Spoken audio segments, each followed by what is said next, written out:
facilities with it weaken and fall the regime. And if the regime falls, this will eventually allow democratic transition. But recent history don't offer little comfort. Interventions for Iraq and Libya been remove dictators, but don't unleash years of instability. Another possibility be say the regime fit survive, but them go moderate their behavior.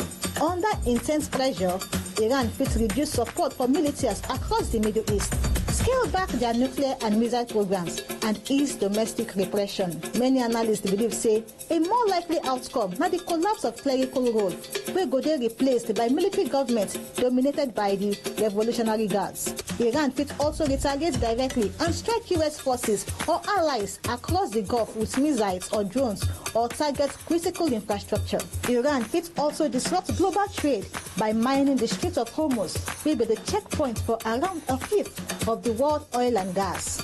The greater danger now war with no clear end and consequences nobody fit fully control. Enter bbcpidgin.com for more story and follow us on social media, including our WhatsApp channel. That's not the breakdown from BBC Pidgin.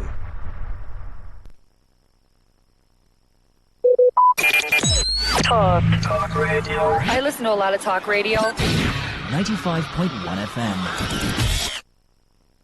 Whether it's happening in Port Harcourt, South, Nigeria, or around the world, we've got you covered. On air, online, delivering balanced news and unbiased analysis. Today, 95.1 FM. Today, 95.1 FM, Port Harcourt. News update.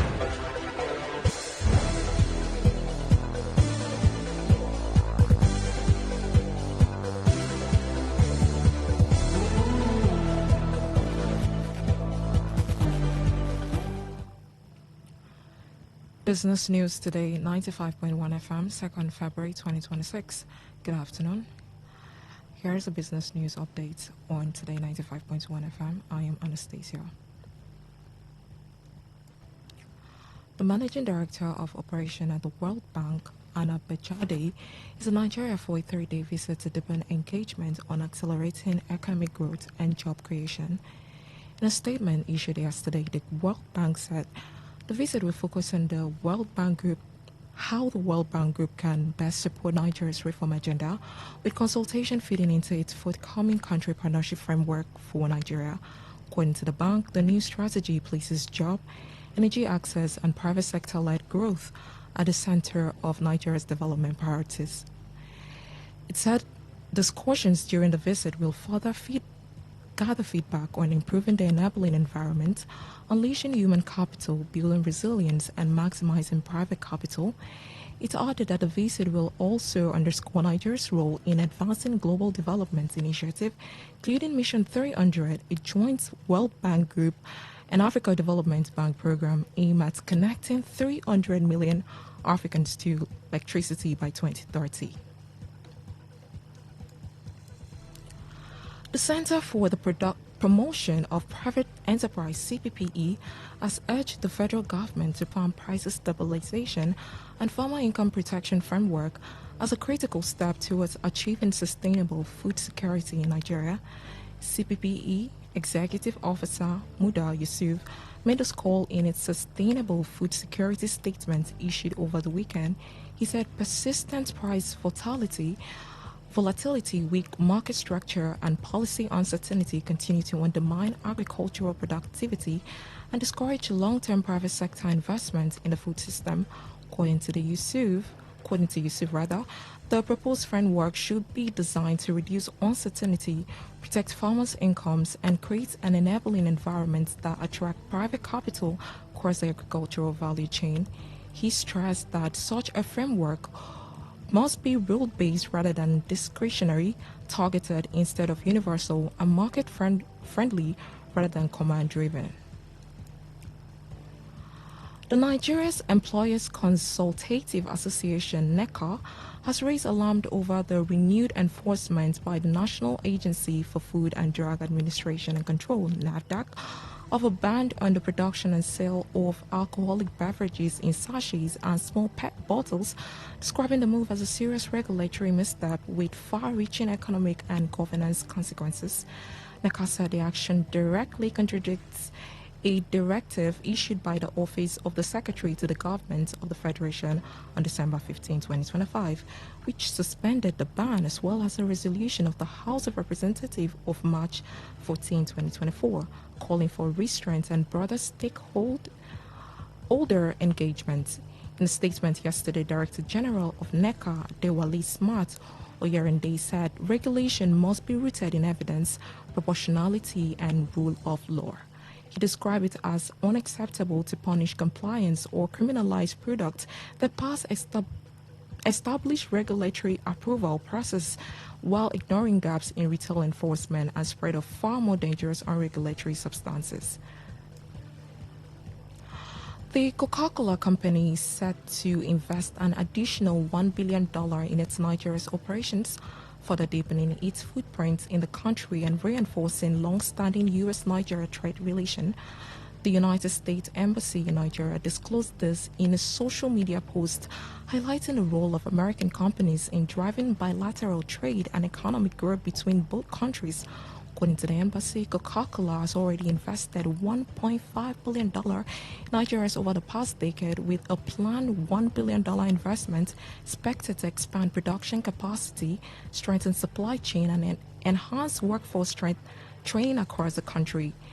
The embassy added that the fresh investment will boost production, strengthen supply chain, and enhance workforce training across the nation, underscoring continued confidence by U.S. multinationals in Nigeria's long-term economic prospect. Coca-Cola's Nigeria's operations are driven through the Coca-Cola system, comprising Coca-Cola Nigeria Limited and its authorized bottler, the Nigerian Bottling Company, NBC. On a foreign scene, gold and silver prices have continued to fall after a dramatic reversal of a rally that has pushed precious metals to record high. In Asia third today, spot gold prices fell more than 9% to $4,403 an ounce, while silver slumped by 15% to less than $72 an ounce. Prices hit fresh record in January after central bank added more bullion to their reserves, and investors put money into safe haven assets due to financial and geopolitical uncertainties. Markets were also worried about the independence of the United States Federal Reserve, while precious metal prices retreated over the weekend after President Donald Trump nominated former central bank governor Kevin Walsh as its new chair. Asian stock also fell, with South Korea's benchmark Kospi leading losses as it dropped by more than 5%.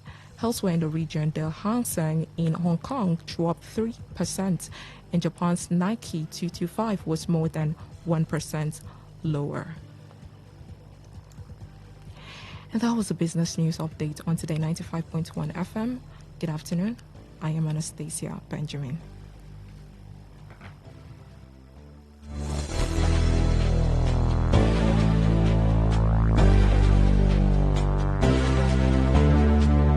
Today's news, today's entertainment, today's sports, today's issues. Today on Today 95.1 FM, Port Harcourt.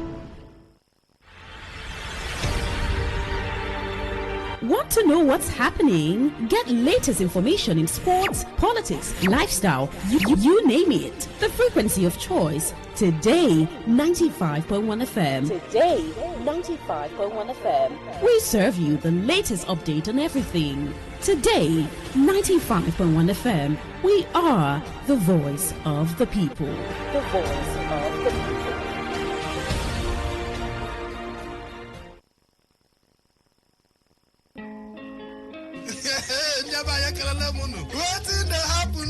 They say wahala one will be like bicycle. Waiting they happen. Now for today 95.1 FM, 5 p.m. Monday to Friday, bomb quem. Now here you go here, waiting they happen for Niger and Obodo the world. Now that time where we they bring you Ogbonga to them, where go shock you. You go wonder say a person do like this. Now so we they bring them can give you acid the hot. Now where would they find way to sweep this country? Don't run. You go stay blood in the japa. You say this one. No worry. When time I reach, I'll say I want to make I see where they go. Homeland is homeland. Me, I go open get for them. Now me go be get man at that time for airport.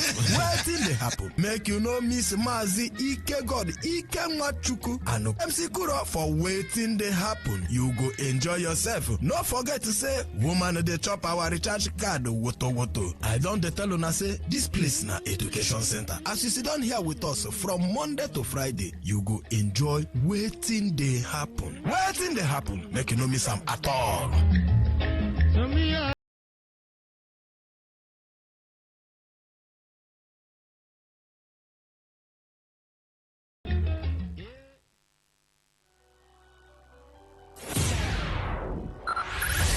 5, 4, 3, 2, 1. Let's take you into a realm, another dimension, a reality of higher intelligence, discovery, and quantum possibility. Tune in every Monday, 1 p.m. to 2 p.m. on this station and be part of this journey as we address issues that relate to you and your tech life. It is today's Tech Show on your premium talk, news and sports station. Today, 95.1 FM.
Yeah, thank you for staying with us on the show. Now, let's go straight to the tech trivia question for this week. And we're asking you a very simple question.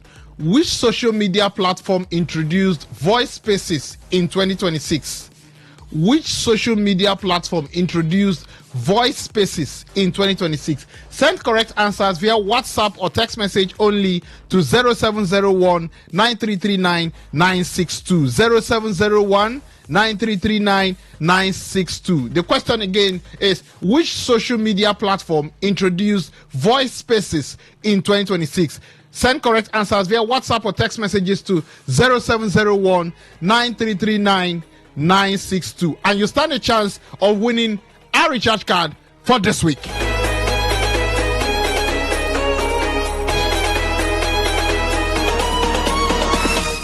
Yeah, you could still watch us live on YouTube at Today95.1 FM. Today951 FM on YouTube. You could watch the show live. We're live on YouTube. Let's go straight to the tech trending stories, where we hear in our first story that authorities have arrested six individuals linked to the siphoning of more than 7.7 billion in airtime and mobile data from a Nigerian telecom company. The suspects reportedly gained access by compromising internal staff login credentials, giving them entry into the company's billing and payment system. The operation was carried out in coordination with the National Cybercrime Center. Arrests took place across Kanu, Katsina, and the Federal Capital Territory, with police seizing residential properties, retail outlets, laptops, mobile phones, vehicles, and funds traced to the suspects' accounts. The six suspects are expected to be charged once investigation conclude. This case underscores the rise insider access and weak internal control posed to Nigeria's digital infrastructure. Hacks like this can affect service quality, pricing, and consumer trust in telecom system. I'm joined in the studio now by my guest. I think he's joining me in the studio for the first time, and I hope I do proper justice to his name. Please, joining me to analyze this story is no other than Ododo Awerosogene. Ododo, thank you for joining me on the show. Thank you so much for having me. I hope I didn't murder your name, Ododo. Well, you tried your best. I mean, you tried your best, but yeah. It's such an honor to be with you today. Yeah, thank you. Now, let's go straight to the story. Now, what does this latest 7.7 billion telco hack reveal about cybersecurity risk in Nigeria telecom sector? Well, I think we should start by appreciating the fact that we have such incredibly awesome minds in Nigeria. Right. Why would you say so? You know, most of the times we don't realize the amount of energy, creativity, technical know-how to be able to pull off this. I know the headline actually is focused on they had insiders doing the job for them, but to push a hack, first of all, you must be incredibly intelligent, right? But again, we was also focused on the fact that it's puts to us that our data is not safe here, number one, and the conversation of not so safe data is something that we have to continue to talk about in Nigeria. And even if we focus on what happened with Facebook, you see all the time that Mark Zuckerberg is always going to FacePanel every single time based off of customer data. And so to be in spaces where we have a whooping sum of 7.7 billion naira leaving a space that is secure, it really just tells a lot about how terrible our security infrastructure is when it comes to tech in general. Now let's focus on the telecom companies. How do you think they can strengthen internal controls to prevent insider cybercrime? Well, I think one of the most debatable way of solving this problem is really to employ hackers. Oh, really? So I think there's a word for it. Trying to using criminal rehabilitation.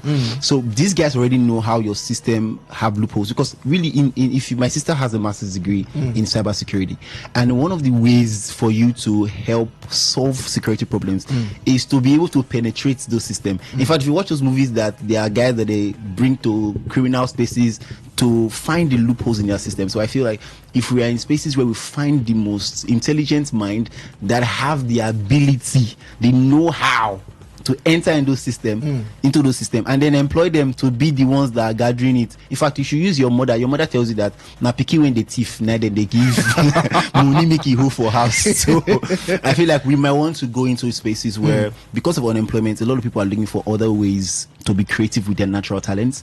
And if we're able to harness these, then I think we'll be safer all around.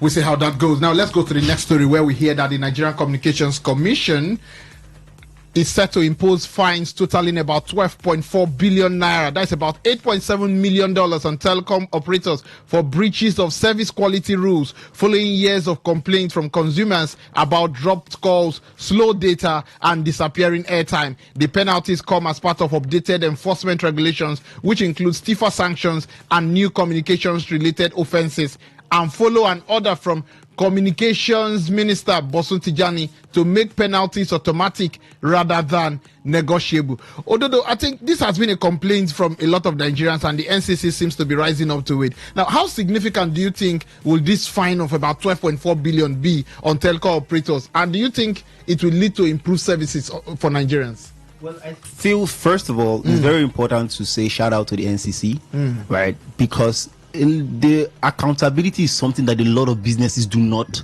have in Nigeria, really. And so the NCC, you see from them harmonizing all these tariffs, because I see last year, at the start of the year, the first thing that happened last year was them giving them a rise in tariff. That was the very first thing. But we saw that the services did not change, not until the big player came into the sector, right? But for NCC to now say, guys, if you are not providing this service that people are paying this amount for, then you will automatically be fined for it. It's a really good one for us, because I mean, I left Nigerian user data space a long time ago because of the suffering. But I feel like people should be able to enjoy the money that they have spent. You can, I don't know if I'm allowed to call networks here on the show. No. But let's not do that. You can buy data for like a month. In some providers, and then you're unable to use those data. You can be in the middle, for us in tech, you can be in the middle of meetings where a couple of $100,000 is going down, and you are like, hello, can you hear me? And you are buying data, for thousands of, so it's crazy that they do this to us. So I'm really excited that there is somebody holding them accountable for their actions and the services they are providing. Really shout out to NCC on this one.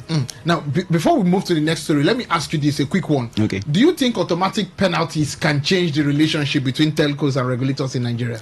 I would like to say that these guys know what they are doing. They know where they're to meet, because at the end of the day, business is business. Okay? But I feel for them to also put in mind the user, because the users are the ones generating these funds. We are the ones generating the revenue across the board. So the NCC is attempting to also bring forward user satisfaction, right? So as per how their relationship is going to be moving on, is not on us, right? They should just focus on we that are spending all of this money to get great data and all of that stuff. Let's move to the next story, where we hear that ride-hailing company Bolt has introduced a new service category in Nigeria called Wait and Save, which allows passengers to book rides at lower prices by waiting a short time for a driver to accept the trip. The feature aims to make ride more affordable and reduce cancellations by matching riders with nearby drivers willing to take a slightly longer pickup time in exchange for better pricing. According to the company, the option gives riders more control over their ride costs, especially during higher demand periods when fares can surge. The company believes that by offering a trade-off between waiting time and price, users can save money without sacrificing reliability. For drivers, the feature is designed to improve earnings by reducing cancellation and better managing trips assignment, ultimately helping both riders and drivers benefit from more efficient matching. Although, do you think this new feature can change the way Nigerians use ride-hailing services? Well, the truth is, they will not roll out features without actually doing customer surveys, right? I'm also in user experience design, to understand how it is important to listen to your customers. So this they didn't just roll out this feature based off of the blues. It's something that people would have complained about. And personally, to come here, for example, I would have to wait a 15 minutes, 20 minutes sometimes. And if I'm trying to leave some certain locations at some certain times, you might have to wait for drivers to come to you. And they'll tell you that this driver is about to finish a ride, right, before they come to you. And as a user, that it's none of my business. It doesn't help me. It doesn't change the price of this ride. This service helps me as a user. Now, okay, you know what? There's a ride that can come at 4K, for example. But if I'm willing to wait 20 minutes, then I might as well pay 3K. That's 1K that I can use to buy shawarma. It's shawarma 1K. But really, it's for the users, it's such a great option for users. Really, it's actually great for users. Now, let's look at the side of the drivers now. I read a story where we heard that the drivers union in Benin have already rejected this new feature that is not favorable to the drivers. Now, in your opinion, don't you think they will still have a clash? You know, they already have issues with the drivers union. Don't you think they will still have a clash with the drivers union when it comes to this feature? I mean, every single time, both will never. I don't think there will be a time where both will never have trouble with the drivers. Drivers will always complain. Tariff is too much. This is too. Drivers will always complain, right? Because they are not in the part of servicing the servicing company. They are not in the part of the user experience, customer experience people that listen to the complaints of people. All right, and so their point is, this is the money that will come to my account. If I don't make 100,000 today, I will not make it again. Their focus is selfish without thinking of the overall user experience. And that's because they moved straight from cab guys to yes, they'll tell you I'd rather go and do drop than do this boat. Boat is charging too much. But the truth is, if they realize that the whole point of the service is the customer, then they are able to now come to a consensus with the boat application to say, okay, if the pricing may be adjusted to fit our earnings, but to tell them to remove a feature that is useful to their users, that powers their platform, because really drivers do not power the platform. Right, there are drivers everywhere. I can trek to the junction and see drivers that will take me wherever I want to go to, right? But if the users do not use these platforms, then the company will go out of business. And the drivers themselves that are forming fine boys up and down, stressing us because they stress us all the time, right? Then they will suffer. So I really just think that it's for the association to come together, have someone that is more educated than the regular Joe, that will go to have a proper conversation with the companies, and it will help everybody along the way. Although because of time, let's move to the final story. We hear that Bitcoin's price has fallen to about $81,000, marking its lowest level in 9 months. The decline comes amid a broader sell-off in the cryptocurrency market, wiping out a significant portion of gains and causing liquidations of leverage positions. Market analysts say uncertainty, risk aversion, and weak performance in other digital assets has contributed to the drop.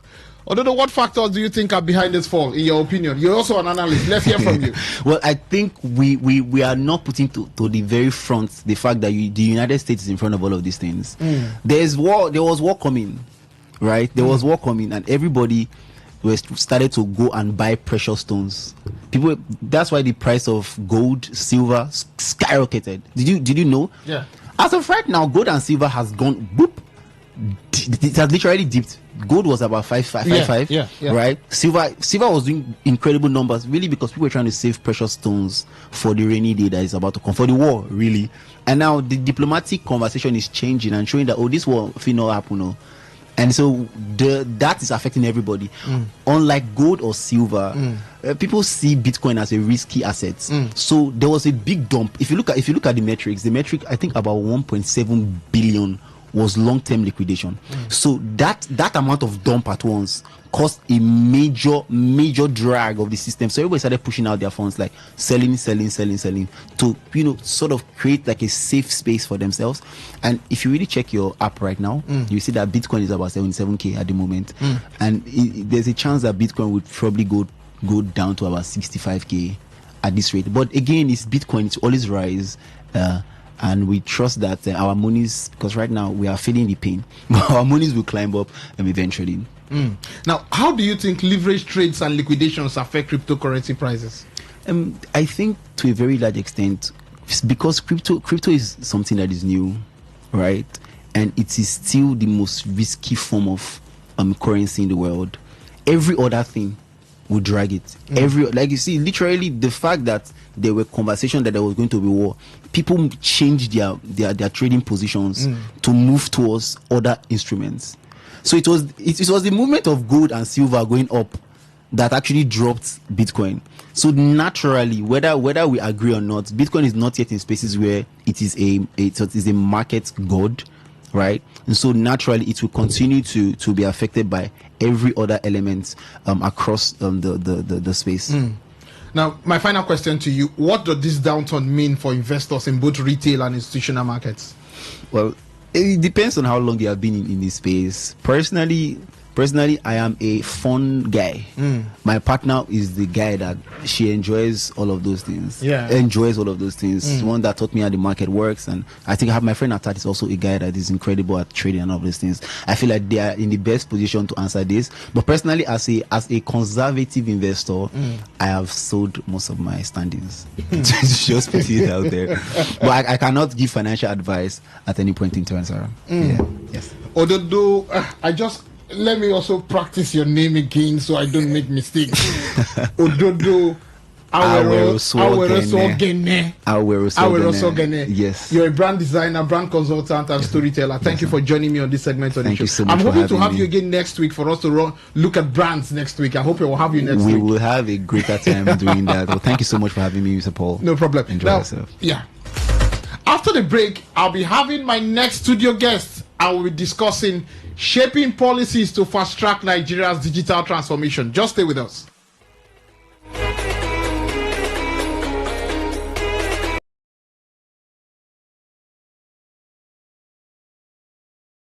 Five, four, three, two, one. Let's take you into a realm, another dimension, a reality of higher intelligence, discovery, and quantum possibility. Tune in every Monday, 1 p.m. to 2 p.m. on this station and be part of this journey as we address issues that relate to you and your tech life. It is Today's Tech Show on your premium talk, news, and sports station. Today, 95.1 FM.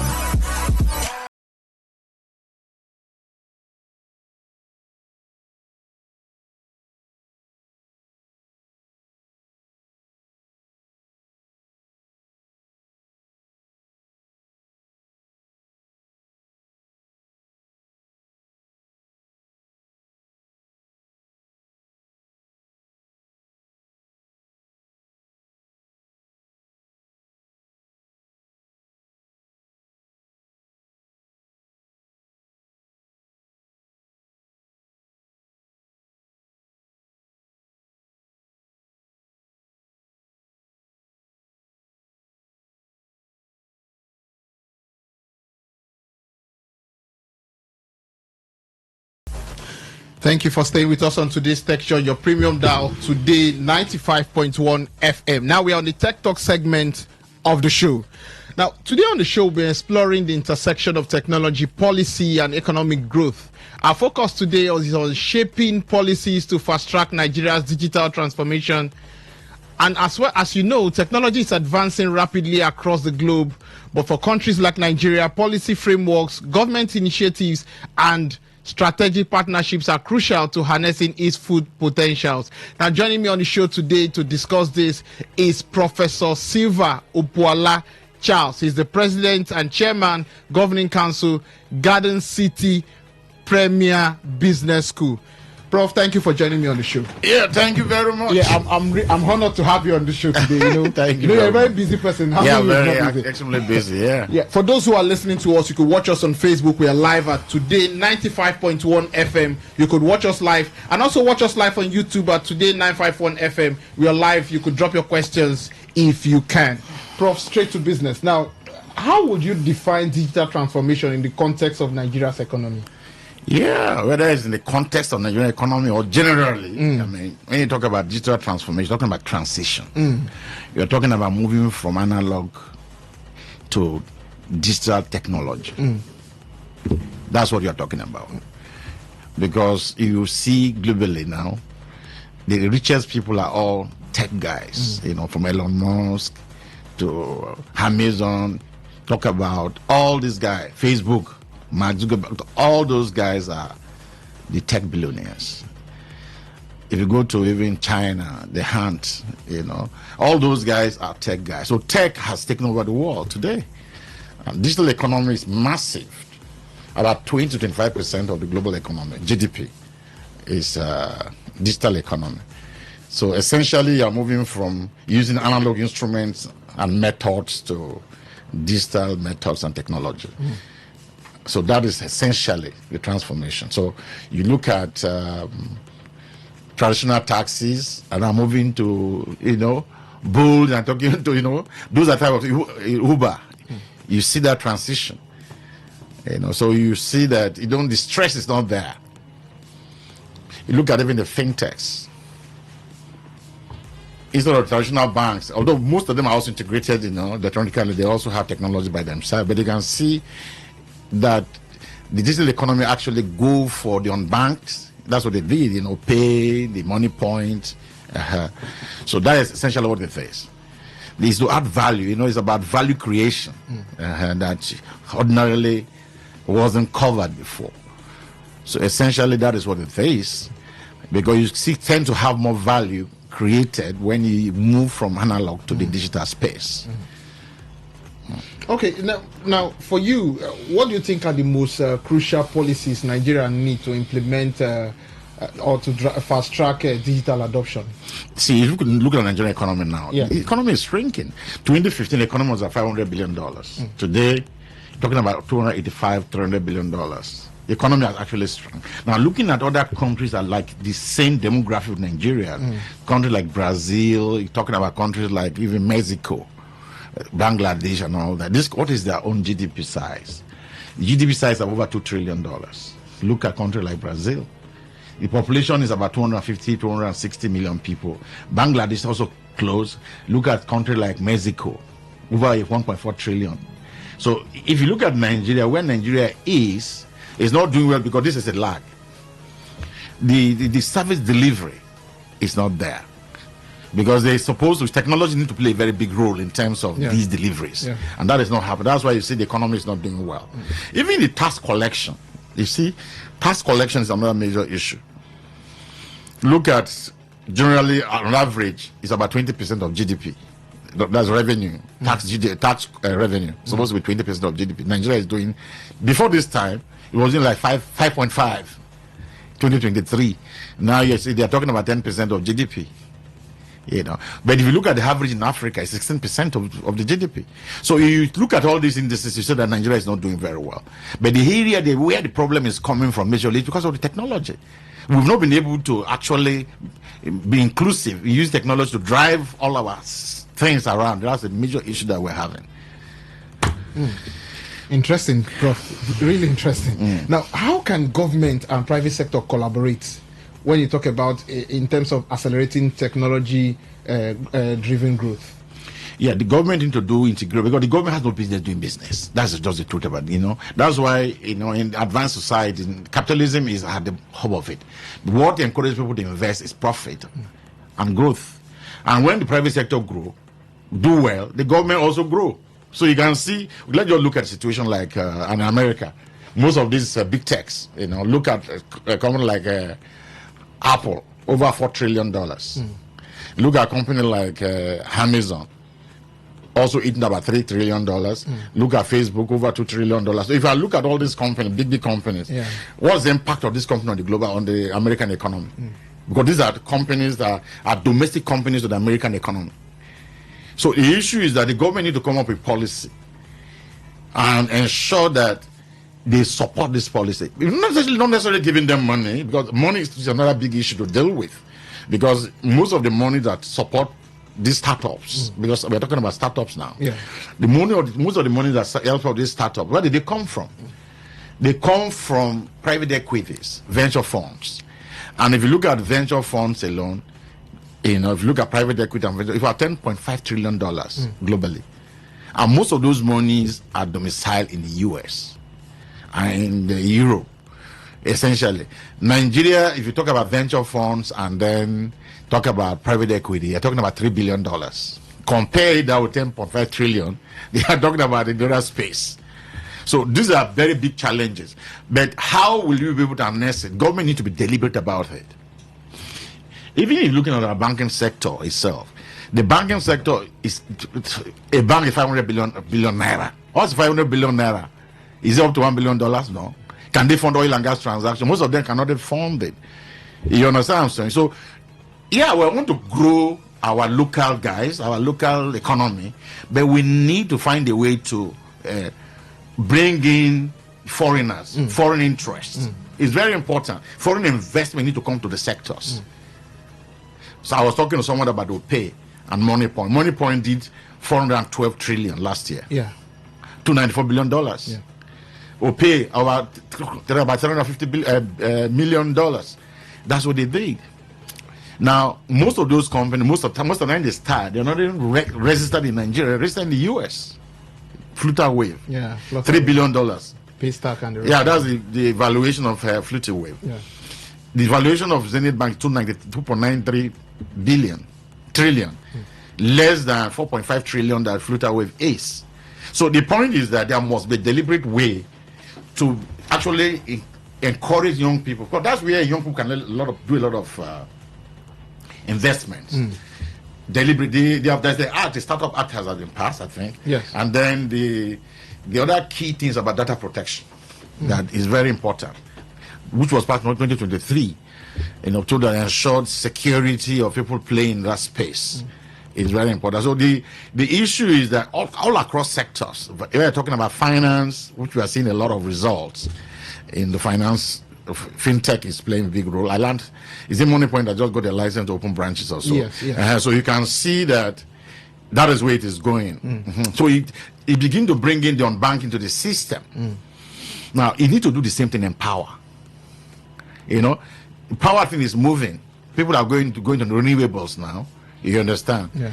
So if you are able to open up the economy and allow investments to come in, you can begin to see the results there. How much money? Because there are a lot of startups, especially in Lagos. Port Harcourt is a bit laid back, but Lagos, Abuja, somehow, especially Lagos, 90% of what startups are happening in Lagos. The rest 10%, maybe Abuja takes 7 and maybe Port Harcourt 1 or something. Not really much happening there, but it has to be very deliberate by every government, not just the federal government. Even the state governments need to be deliberate. Where is the tech park in Port Harcourt? Do you have a tech park? You don't have it. Or in the Niger Delta. So these are policies there. Greek is big, one of the biggest. You have 200 million people to feed. If you really want to play very big in that sector, that means that you need to do a lot of investment in agri-tech. There is a tech space that needs to be created. Tech park. I was even talking to somebody about even game village. And a lot of young people like to play around this area. It's something that just naturally have the passion for it. So it will just move. So you talk about agri, you talk about power, you talk about services. So currently, if you look at what is the contribution of a global digital economy to the Nigerian economy, probably about 20% or so, or less. But you can actually do much more than that. How many billionaires have been created? Because that's where we want to see it. If you list them today, the richest man in Nigeria or in Africa is still Dangote, isn't it? Yeah. But see, this narrative have to change. We have to follow global pattern. Global pattern in the sense that if the richest man in the world is tech guy, Elon Musk is the richest guy, almost close to $800 billion, which is bigger than times 2 or times 3 of Nigerian economy. Then what happens to Africa?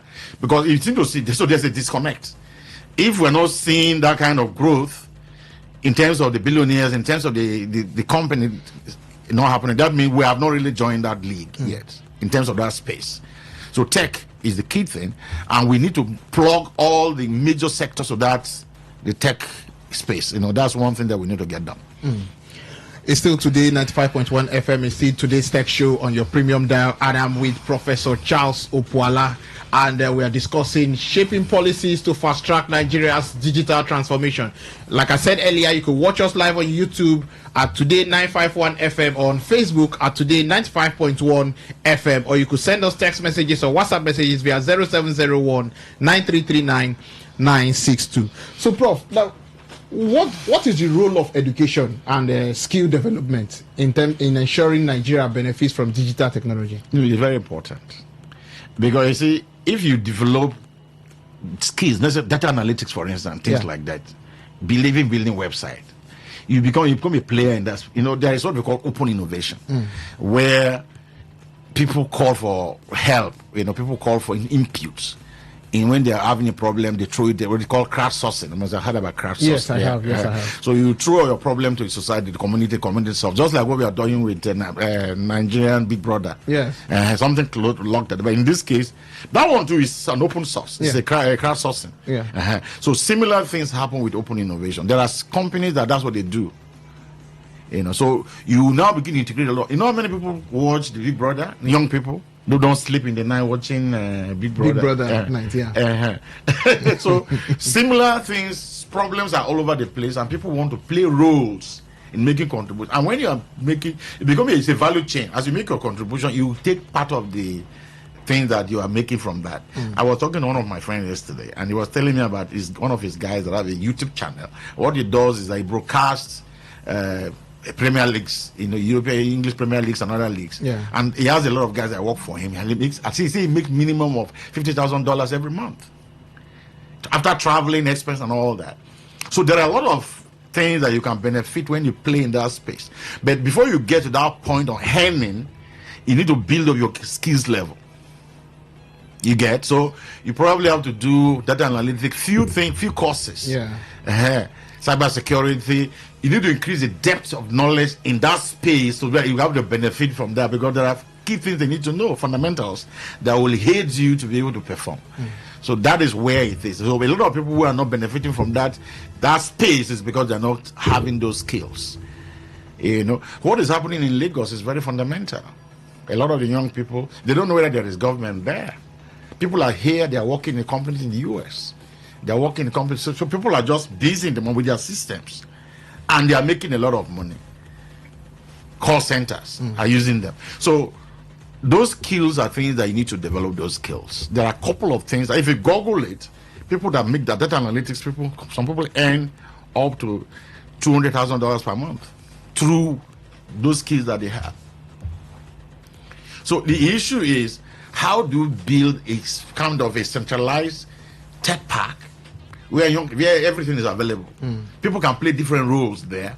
It will take a lot of youths off the market looking for jobs. And by the time you deepen their knowledge base and all that, it will really change the society. Because how many people are unemployment, real unemployment, youth unemployment, talking from about people are age of 15 to about 24 or so, or to 35 or so. Probably you're talking about close to 40% of that population that is unemployed. Yeah, although Nigerian country is trying to define somebody that earns money every week, it's no small money you're employed. But in terms of the consistency, in terms of revenue that you earn, I mean, it doesn't really exist. A lot of people don't really have a consistent revenue that you can say they earn all the time. And they're able to spend at least $2 per day. Because that's the definition. Because, I mean, you should be able to, otherwise you are poor. You are out of that bracket. So now, in your own opinion, Prof, what are the main barriers that are slowing down digital adoption in Nigeria today? Yeah, I think the government is not doing enough. I mean, you can have to place on the dust of the government. Government has to do quite a lot more in terms of investment. I just mentioned to you now that apart from the Lagos State government that is doing quite a lot, opening the space, providing all the resources to support the private sector in that direction. And that's why if you go to Lagos, there are some fintech that you will hear that you have not heard of them before. I've gone to hotels and say, they show me fintechs that you're going to use to pay for your hotel room, and they have never heard them before. They are new. They have been there. They've been there, but and we don't know about them. For the first time you're just hearing about them. So that's to tell you that they have gone far. They provide an enabling environment. It's an environment is very important. The enabling environment will support this activity, and people will just want to invest there because they are protected. So there's a lot of a kind of they remove the government has, although the government through taxes make its money, but there's a way the private sector thrive in Lagos. The real estate guys, everybody's making money without necessarily being dragged into that space of the everyday government manipulation and all that. It doesn't happen. So you can see people are free and make money. So the government need to unbundle this government thing out and then allow people to begin to operate, I mean, that is one thing that need to happen. Like River State is one very big economy before, when the oil companies were all there. But if Shell is bringing $20 billion back to Nigeria, where are they bringing it to? Bonga. Okay? All right. So I learned even in Bayelsa, I was talking to someone. Now there's a Nembe Creek, they're not loading oil directly from Nembe Creek. Ships are coming to Nembe Creek. We are close to Nembe to load crude oil. So if that is already, I learned they're even regretting that they sell that oil, OML to ITU. You get what I'm trying to say? So it's possible they have left because of crisis, all these community issues here and there, and because of the breaking of oil pipelines and all that. But you can see that they begin to see that they are seeing another opportunity. That's why they are reinvesting. You know what I'm saying? So there's another, it's like I say, reshoring, there's offshore, people are leaving, and there's reshoring of these companies coming back to base again. So how are we prepared to be able to engage them to ensure that we get the benefit of this reshoring activity that's happening now? I think that's quite important. But I think the government has to do more. But on the part of our people also, you need to be able to deepen your skills level. Reskilling is very important. You know what I'm saying? Reskilling is very important. Somebody will talk about digital citizens, natives, and immigrants. A lot of people who are supposed to be in tandem with what is happening digitally are out of the space. They are like immigrants. They have not been able to imbibe the basic skills that will and make them to be citizens in that space. So they need to learn new skills to be able to bring them on board this new digital space that is emerging. Otherwise, AI is coming, all these things are coming. If you don't put yourself on board, very soon you are totally out of market. So there's a role for the government to play. There's a role for the private individuals, citizens to play, to reposition themselves for the emerging breakthroughs that are coming through to this market. Now, let's talk a bit about policy. You've touched a lot on it today. Now, how do you think policy can address infrastructure gaps like internet connectivity, reliable power supply, which is currently limiting digital transformation? Yeah, the power thing, I think the government has tried because they have unbundled already. They have allowed state government to be able to the Tinubu government has done that. That has happened. And if you go to many places in Lagos, people, even estates are running on the private power, IPP, they have their own system that run they don't depend on generators anymore. They run them based on that. So it's already happening. We have not been able to take advantage of that. Infrastructures are very important. It's critical because if you don't have the infrastructure and then backbones and all that are happening, there need to be more investment because there are a lot of places today, even the telecom services are not getting deep enough. In fact, sometimes you see that when you're using 5, it's even not as effective. Not up to 5. Yeah, not up to 5. Because yes, it's not very a lot of people are complaining about that now. It's 3 seems to be more effective. Yeah. So there's need to be a lot of investment. Even the power situation, if you look at it, what has happened in Nigeria is that it comes back to the same thing. They sold the power companies to people who don't have deep pockets. Because for you to play in power, for you to play in oil and gas, you must have fundamentally very deep pockets. If you don't have deep pocket, you can't play there. And you can't have your own money to play in those space. You have to bring in money from outside. So if you are saying you're selling companies to look at AFAM to people, and AFAM is always breaking down because the money that they put in isn't enough. The reconsolidation that needs to happen in the power sector is what? You need to allow foreign companies that are very strong to be able to make these investments in the country so that they can take a very big stake. Even if you say, okay, take 60%. China did it very successfully. When China opened up in 1998, what did they do? They allowed American companies and the West to come in. 60% of most of the setups they were doing, and then the locals have 40%. But later on, they have to learn technology, and then take position, set up new companies to counter these new old companies that were there. You understand? That's what they did. So when people learn this new technology from those who are the incumbents, now insurgent rises. Insurgent will arise. New companies, insurgent will arise to be able to from the locals. What has happened in oil and gas? Like today, you have Seplat, you have Ohando, you have which other one again that have emerged. Even Renaissance. You can see that Haradel. You can see that these are companies that are coming up, taking over most of the things that have been done by foreigners before. That's what I'm talking about, that situation.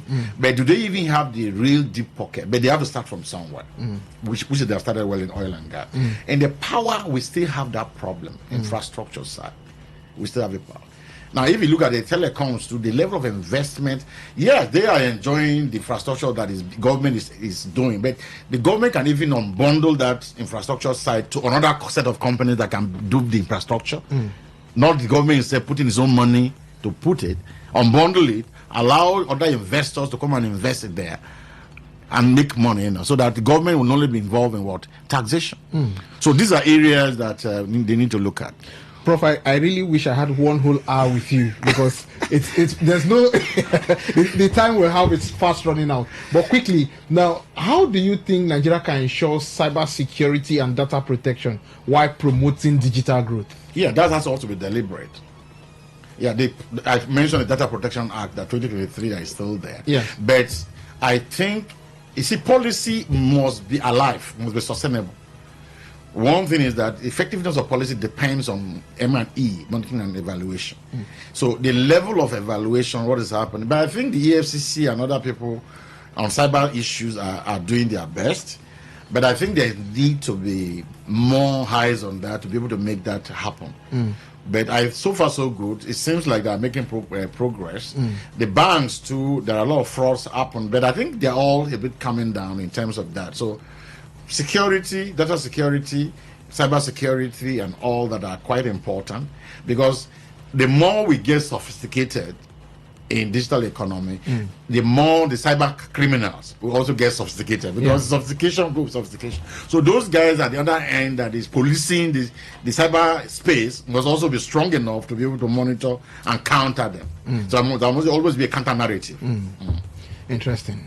Now, for you, Prof, what is your vision for Nigeria in the next? Because of time, I'm supposed to ask you one other question before this, but I think I just have to lump both of them together, Prof. Now, my first question is, how can SMEs leverage government policy to adopt new technologies effectively? And then my final question to you, what is your vision for Nigeria in the next 5 to 10 years if digital transformation policies are effectively implemented? Yeah, okay, let me start from the last question. I think the issue is very clear. If we can move like China. Yeah. We can move. In fact, the Tinubu government is talking about 1 trillion economy. 1 trillion, if we really embrace it, 1 trillion economy is too small for Nigeria. Probably we should do double that in 5 years. Yes. If we are able to get it right, liberalize that sector very well, digital economy very well, and allow foreign capital to come in, you can actually move it over to 2 trillion. It's possible to achieve that. The fundamentals must be that we open up this economy, allow, some kind of, people need to be assured of, that they are free to operate in this space and they can take their monies back. Not government interfering, but Democrats are also come to stay by the grace of God. So I think this is very well possible. Now you mentioned about. You also asked me a question, another question. I asked you about how SMEs can leverage government policies to adopt new technologies effectively. There's what we call horizon of growth.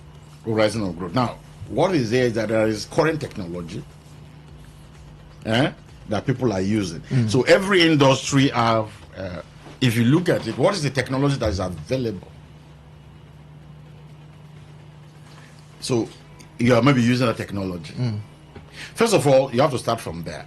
Now, there's also emerging technology, which is not common. So, SMEs, if you really want to play and to be ahead of competition, now you must be able to see the current technology, move from current technology to the emerging technology, and to another level of technology that's not seen, horizon of growth. So, growth is going to be fueled by what? technology.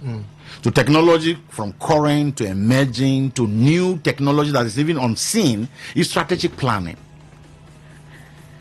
So that is basically what it is. So if you will limit yourself to current technology, and some guys are moved to the emerging technology, and some guys have even moved beyond that, like using AI, how do you cope?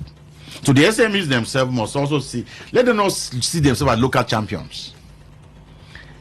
Because if you see yourself as a local champion, you're confined to that thinking, then you even see that players will come from outside and disrupt you. But if you don't want to be disrupted, then you must be thinking ahead of others, outside the box. So there must be a thinking group. One of my very respected friends went to Mercedes in Berlin, and they said there's a room where they came young boys just to be thinking of designs. That's what it thinks. Now that is very important, design, because if you look at Smile Curve, where do people make money? Where people make money is in the design, R&D and design. That's where the money comes from. So if you look at the phone, a typical phone of Apple, even the container, the stuff alone is an attraction. So the design thinking is very important. Design thinking is very important. R&D, it takes from R&D. How much is government going to invest? R&D. Nigerian government, US government spend about 3.5% of their GDP on R&D. We spend 0.035 on GDP on R&D. We are not just there. We need to refocus ourselves. Professor, I hope we'll have another edition where we'll be able to elaborate more on this. Professor Silva Opoala Charles, the President and Chairman, Governing Council, Garden City Premier Business School. Thank you for joining me on this edition. Thank you very much, and thank you, listeners. God bless you. Yeah. So that's the show for this week. Talk That Talk is at 2.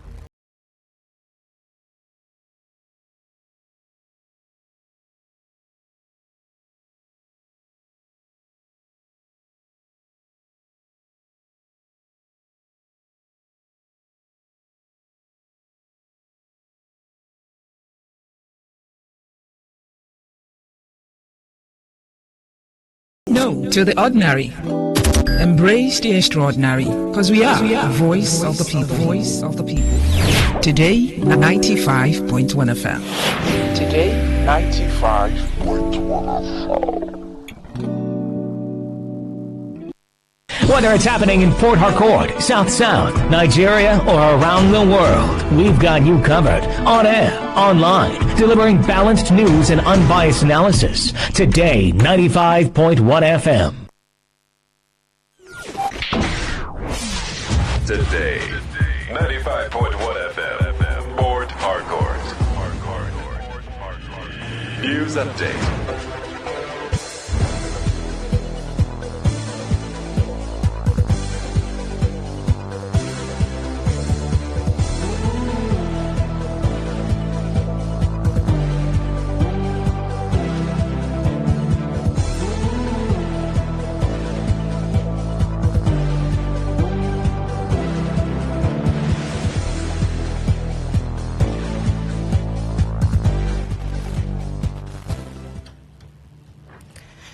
News update today, 95.1 FM, 2nd February 2026. Good afternoon. Here's the news update on today, 95.1 FM. I am Anastasia. A founding member of the APC, Senator Bala Nahala, has warned that recent defections to All Progressive Congress, APC, do not automatically translate into electoral victories, emphasizing that performance and public trust remains decisive for the party's success. Nahala made the remark during a television program while responding to the growing wave of politicians switching from opposition parties to the ruling party across the state. While acknowledging that many defectors are influential figures with strong followings, the senator stressed that such movements should not be mistaken for guaranteed election outcome. He added that despite the influx of politicians, the APC must earn Nigeria's confidence through good governance and tangible results, demonstrating that the party is genuinely working to secure a better future. Reflecting on party's origin, Nahala said the APC was formed to redirect Nigeria's political trajectory during the era of the Political Democratic Party, PDP, aiming to correct what the founders saw as flaws under the former ruling party. His comments come amid a wave of high-profile defections by the governors, lawmakers, and other politicians, a trend that has reshaped the political landscape and sparked debates about its implication for upcoming elections.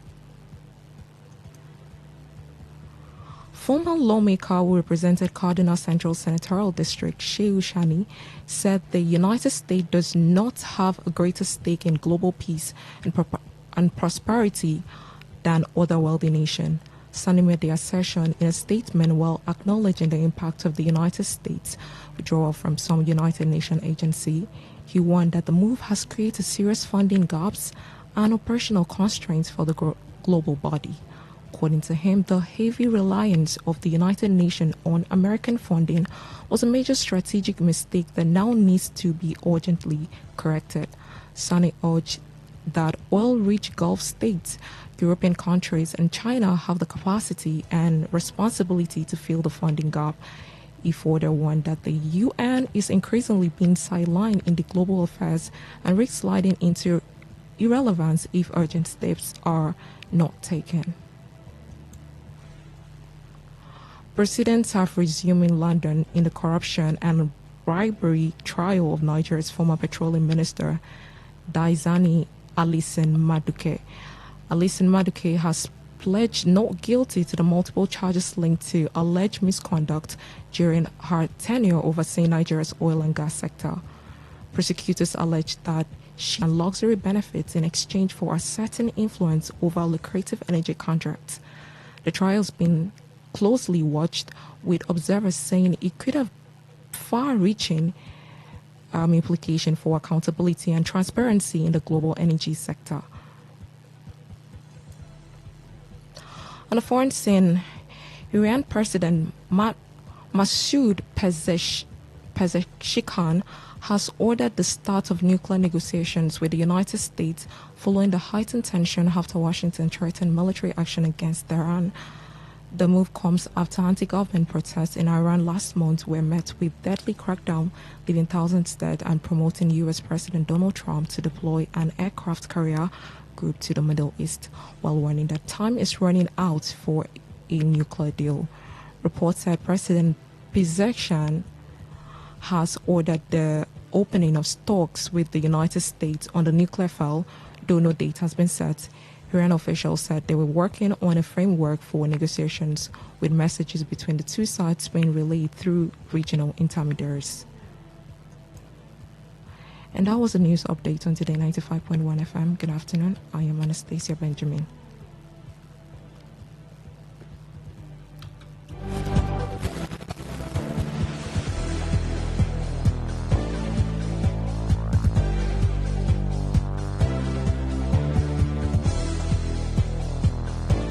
Today's news, today's entertainment, today's sports, today's issues. Today on Today 95.1 FM, Port Harcourt.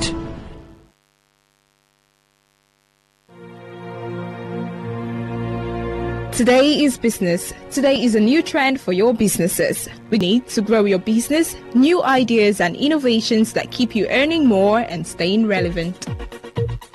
Every day, we engage in business, buying and selling, trading, and exchanging of services as individuals or as a country. Money goes round, it goes up and down. But have you ever wondered what business is all about? And have you ever wondered how you can stand out in your business? Today FM has got you covered every Wednesday between the hours of 1 p.m. to 2 p.m. Learn all you need from professionals on how the country runs its business affairs and how you can be an outstanding entrepreneur and grow your business. Business Today. Live your truth. Express your love. Share your enthusiasm. Take actions towards your dreams. Talk your talk. And walk your walk. It was years ago. There's a statute of limitation on this stuff. Make today worth remembering as we discuss issues as it affects Nigeria moving forward. Talk that talk. Weekdays, 2 p.m. Exclusively on Today 95.1 FM Port Harcourt. Voice of the people.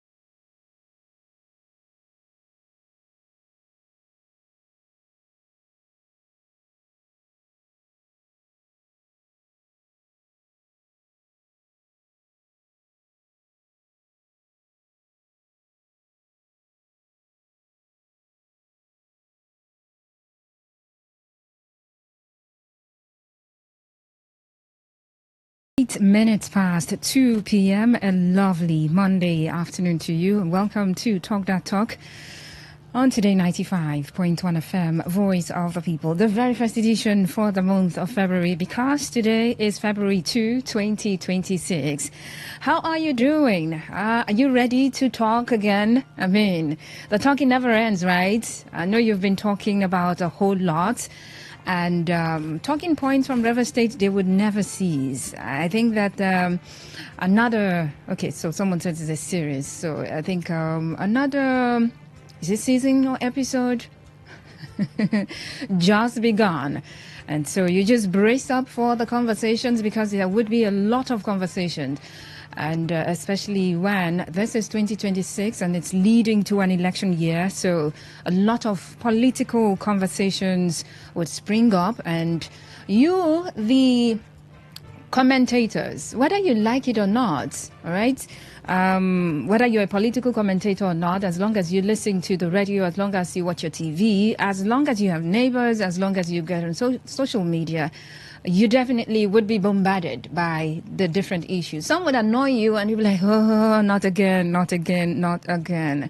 But whether you like it or not, you'd want to have, or you would have these conversations. You will talk about the talk. You talk about the talk. All right, my name is Faustina Futi. Thank you so much for joining me. I'm riding solo. Of course, I have you on the other side of the radio. So when it's time, we would have this talk together. Happy new month to you. Okay.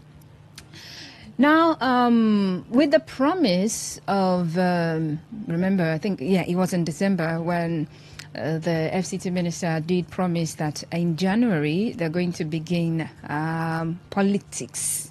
Yes, the politicking will begin in January. And yes, January came and you saw a lot of politicking being done. And, well, it's still continuing. It is continuing, because at different points in time, when they have politicians, when they have the space, when they have the opportunity, when they are given a microphone to have a conversation or to give a talk, well, they will drag you in their direction. And sometimes you don't have a choice but to be dragged in their direction. They'll carry you where you don't know and where you know, but you will definitely follow them. All right, so over the weekend, things happened. All right, you listened to a question in the morning where they were talking about, well, there was approval, no approval. We sent letters, we did not see letters. We will take it by force, we will not take it by force. And yes, you heard that conversation. And we want to, this afternoon, take a look at another conversation. And this is about River State. Of course, Talk That Talk issues, mainly River State. But then again, it's about the entire state taking along a certain line. And maybe at some point you want to say, yes, I'm a Rivers person, but I don't want to be dragged along this line. Okay. Now, during the thank you tours or visits that the FCT minister was, doing, he did mention at different points that they have a rainbow coalition situation in River State. And recently, over the weekend, there was the inauguration of senatorial and local government coordinators of the Renewed Hope Ambassadors in Port Harcourt. I think that happened on Friday. Yes, it happened on Friday. And the FCT minister did talk about the fact that River State is setting the pace in mobilizing support for Tinubu's re-election in 2027.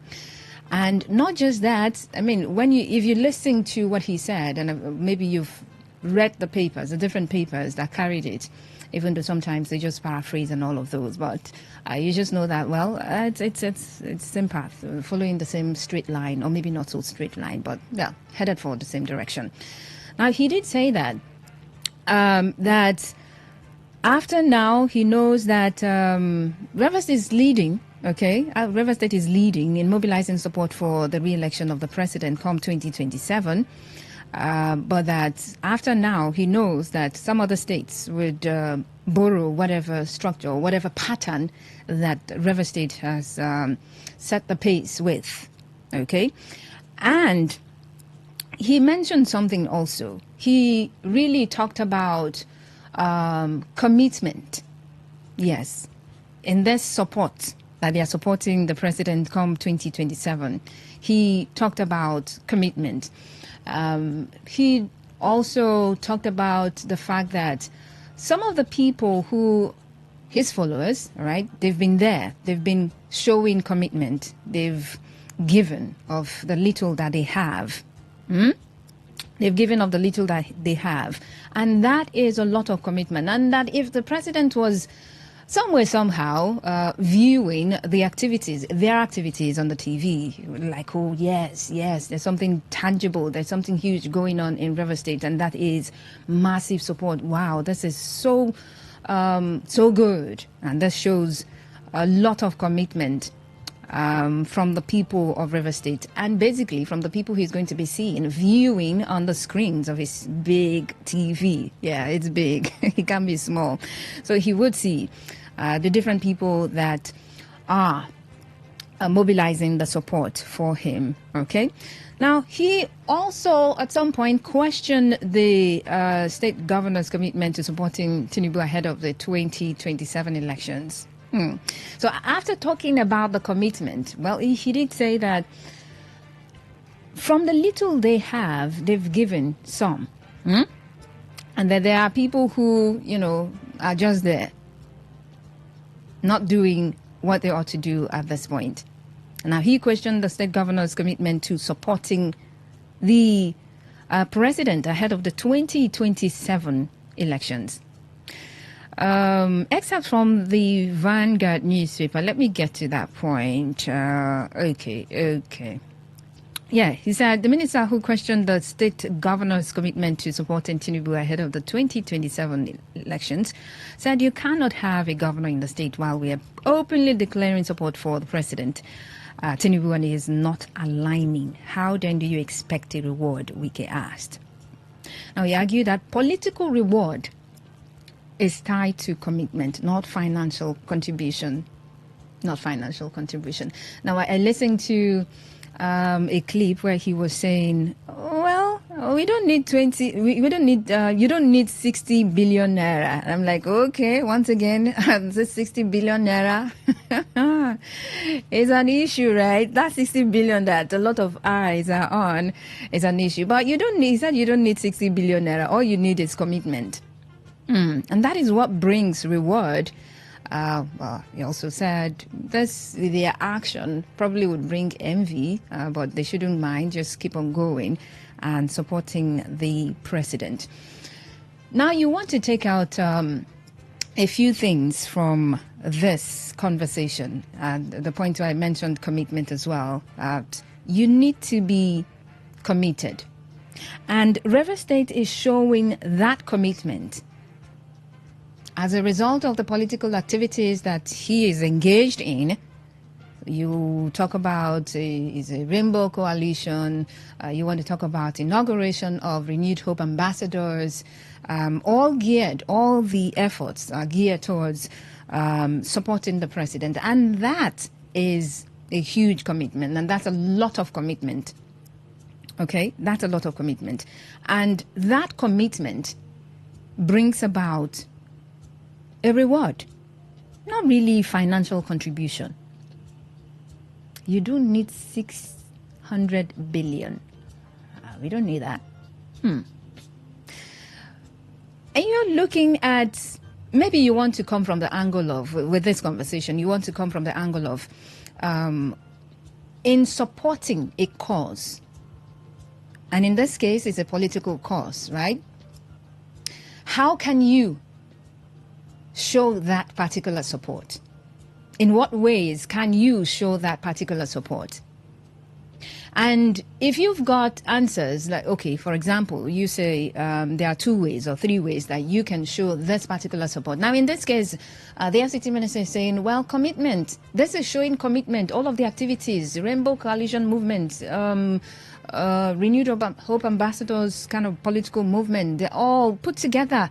This is showing commitment, being on ground, committed to a cause. So maybe, for example, you're saying that commitment is one of the ways that you can show support to a cause, right? Now, in analyzing further commitment, well, for some people, okay, you can be committed in different ways as well. You can be committed in different ways. So commitment is also probably a smaller umbrella under the big umbrella, commitment, showing support. How do you show commitment as well? Okay, you can show commitment by simply being on ground, showing up. Like my presence, your presence, it matters. So maybe when they call for rallies and all of those, you just, get money, but yeah, now we, yes, oh yeah, people. You can be part of the oh yes, people. Yeah, that is one of the ways that you can do that. Now, saying that maybe you don't need 60 billion and all of those, yeah, do you not need money? I mean, you can show commitment if you're not there on ground, being part of the crowd, just making up the number. Your money can, go forth and do something for you. So in that case, you probably would be needing the 600 billion, right? Now, you probably are also reading some sort of undertones, right? That, well, while his group, right, he and his supporters are there doing all that they've been doing to support the president, the governor is quiet. And why would you be quiet? Should you not be, because you said, well, we're now all standing on the mandate. Should you not be seen with them also?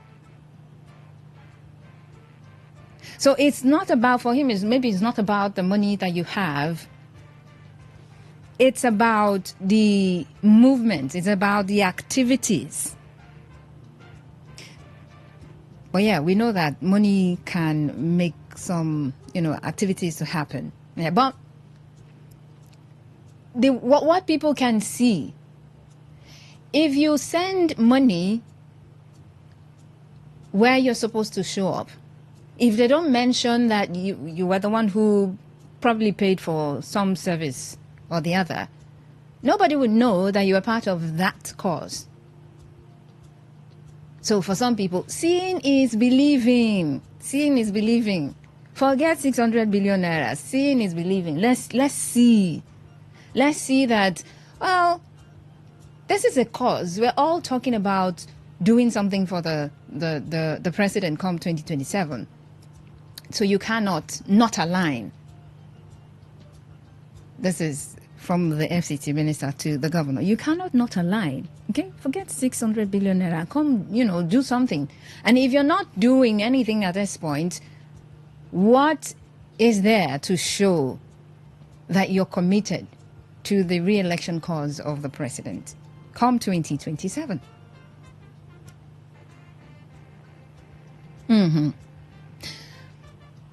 But in all, we're looking at a case where, well, it's one person, right? It's one destination that they're both headed for. So maybe, well, you take a bus and I take a train. So we're getting to the same destination. So it doesn't matter what vehicle I take to get to the destination. But for some people, it does matter. It really does matter. So you cannot fly because we probably will not see you somewhere. Okay, we'll see you at the airport. But, well, you cannot fly. Just take a walk, take a stroll, so people can see you that, well, when you got to this point, I saw you. When you moved to the other point, I saw you. Seeing is believing. Let's see you action. Let's see you in action. But in all of the commitment that the FCT minister is talking about, well, commitment, yes. His supporters are committed. He is committed. And commitment brings reward. So maybe you want to go back in time and be like, okay, they were committed in 2023. that brought about the emergence of the president. I mean, it's no news that the FCT minister would just talk so much about his efforts in the emergence of the president. So at that point, let's say there was the commitment shown in different ways that it came. So after the inauguration, after everything, after the emergence and governance kicked off,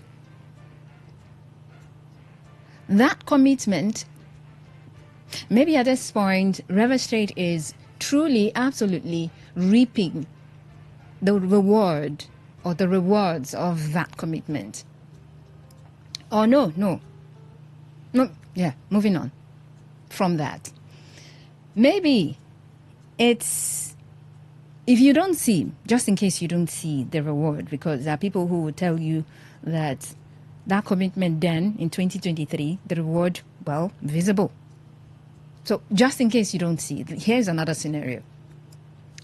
Now, this is another round where support, commitment, and the work is being put into the re-election of the president by River State. So you see, River State is setting the pace, as they say, in doing so.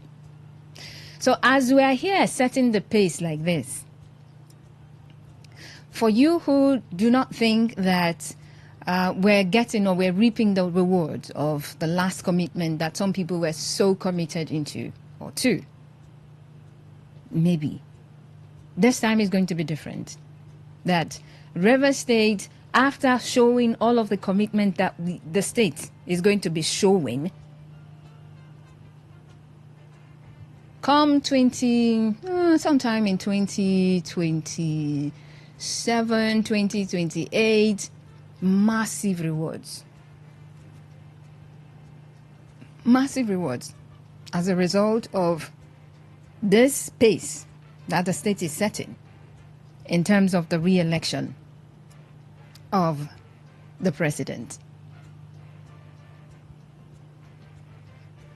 Now, there's a whole lot that may be going on in your mind at this point. You could just be reading undertones to this, because I know usually every time people read undertones to certain things, especially when they are political issues, they don't just see the surface, and it's fine.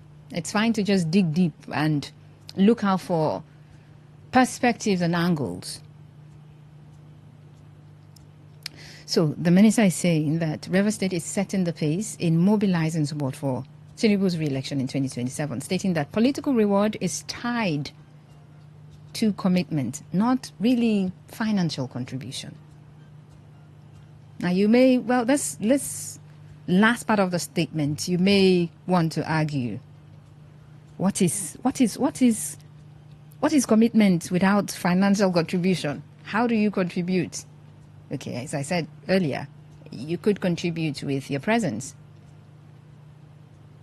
Even by contributing with your presence, some sort of financial involvement or commitment is involved. Okay. In some cases, no, now mobilization. So you just need to position yourself somewhere. So at the end of the day, you're not contributing financially to this support, to this commitment. Maybe you're not. So maybe there are financial contributions or contributors to the cause. So, however, maybe by your presence, or you're just there somewhere and making your money work for you. I mean, if you put money in there, that means money is being spent. So you cannot rule out the financial contributions. You cannot rule out whatever figure that you want to mention. But in all this, that River State is leading, is setting the pace for this. For some people, what is happening in River State is not normal. So we're doing Rainbow Coalition. We're doing, we're not doing party now. Let's all come together and support the president for the next election. That, for some people, it's not normal. And so, if the FCT minister is saying, well, the River State has started now, and some states may want to copy this model. For some people, this is troubling because we're going to be spreading the abnormal. So if it moves from River State to the next states, what becomes of true democracy? What becomes of the party system? So would we see a system where one party gets into government and then the next party, what would they be doing? As in, like you collaborated, in doing whatever it is you've done. So at what point do you oppose? And at what point do you say, well, let's see how we want to? Is it about that? So if there's no opposition, what then happens? Any party can just, do whatever it is they want. Or maybe, in this case, it's just the two parties that are, doing the collabo here. It's just that. So maybe it's an opportunity for the other parties to step up and play their opposition game. So what's happening? River State setting the pace for this or not? For some people, this is a troubling trend for some people. But this pace that River State is setting, and he mentioning that commitment is tied to reward.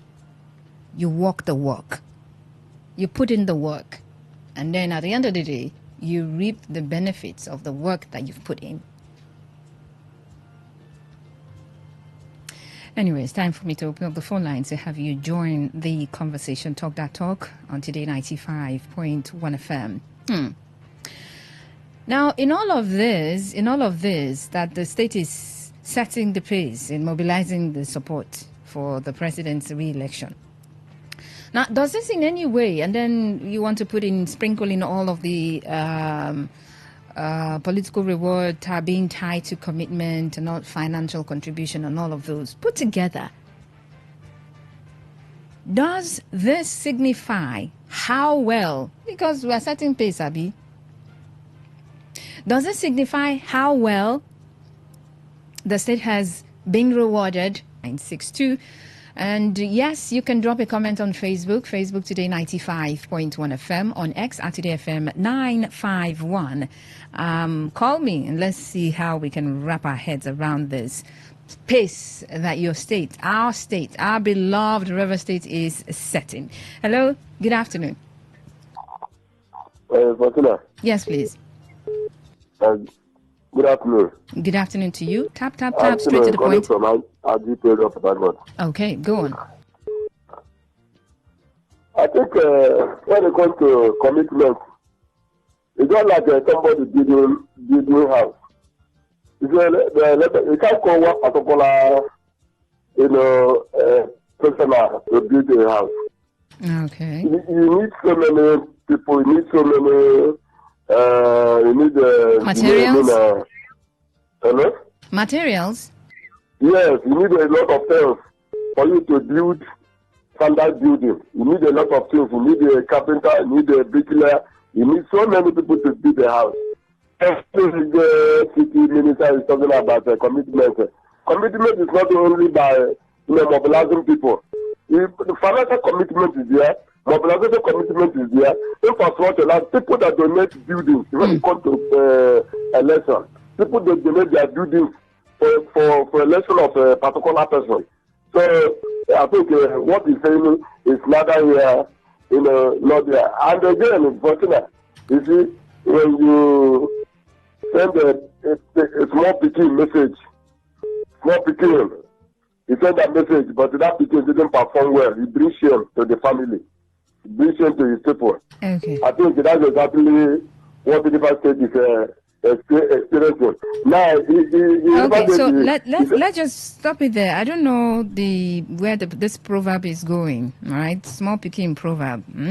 But that's your time. Thank you very much for joining the conversation. Hello, good afternoon.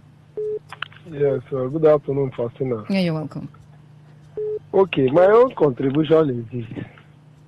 When you look at the states and the Renewed Hope agenda, from the perspective of FCT minister, you can see that FCT minister who has taken the lead of the Renewed Hope in River State is the leader, because the precedent he has set so far. No, we're not dragging who is the leader or not.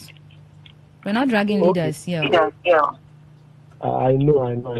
I said the precedent he has set for Renewed Hope in River State is for others to follow. And I feel is a step in the right direction. That is my own thinking. Thank you.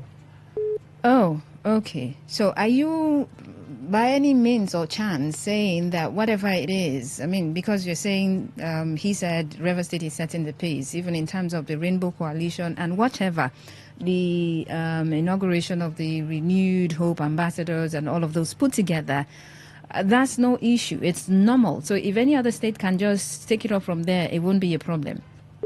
Hello? Yeah, Faustina, good afternoon. Good afternoon, Christian. Oh, wow. I think I feel so sorry that even in this 21st century, we're still at this level of politics. That's why somebody like me always tell you that it is a danger for we to practice what we don't understand. Commitment of what? So that they will get federal appointment or that. Is that what federal system of government is all about? Is that how they do it in other countries?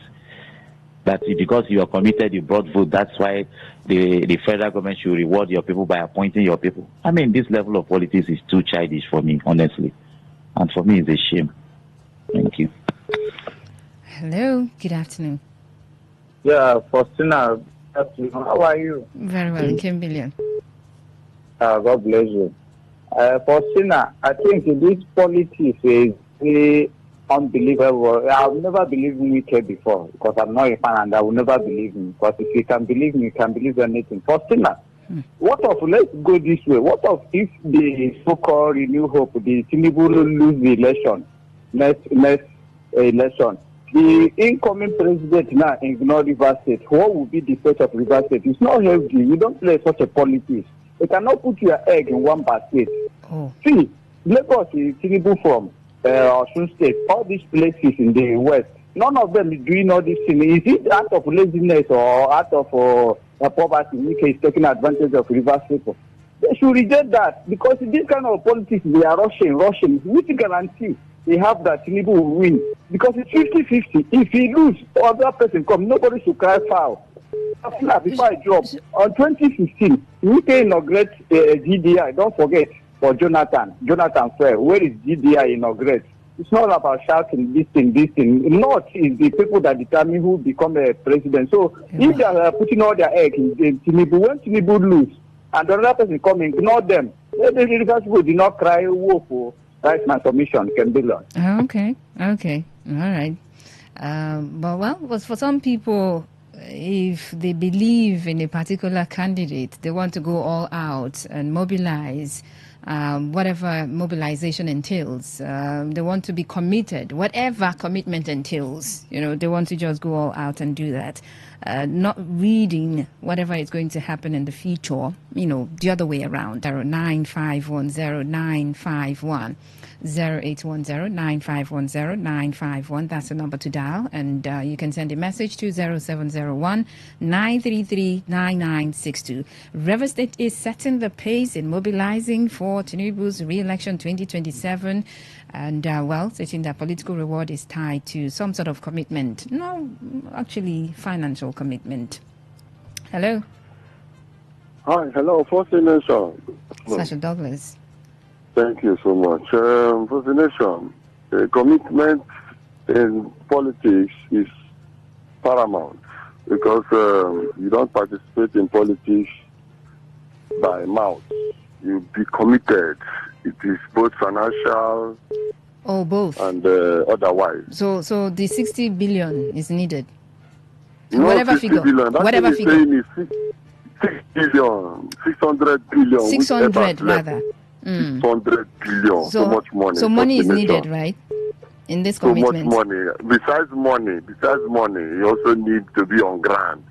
You know, Fascination, Yes. you will agree with me that... how you sure that I agree with you? You will agree with me. Listen, when you listen now, yes. 2023, the commitment paid off, and you can see the likes of Magnus Abe and so on. Over 40 of them who earned presidential or federal appointments. Those persons too carried along certain persons too on their own federal appointment, and then several others gained employment or contracts in various government parastatals and agencies like the NDDC and all whatnot. So these are the areas you read from your commitment and politics. You know, let's not give this away. We'll give it to FCT Minister. He's a politician and he's very grounded in the business of politics. Right. So he's calling everybody, come. Some will give their offices to these renewed hope ambassadors to use as office. This is commitment. Some will donate money, finance. This is commitment. Some will speak to others. And this goes to show that the politics in Nigeria is evolving. It is not like when PDP used to be in power, when they will come and write results and say, carry go.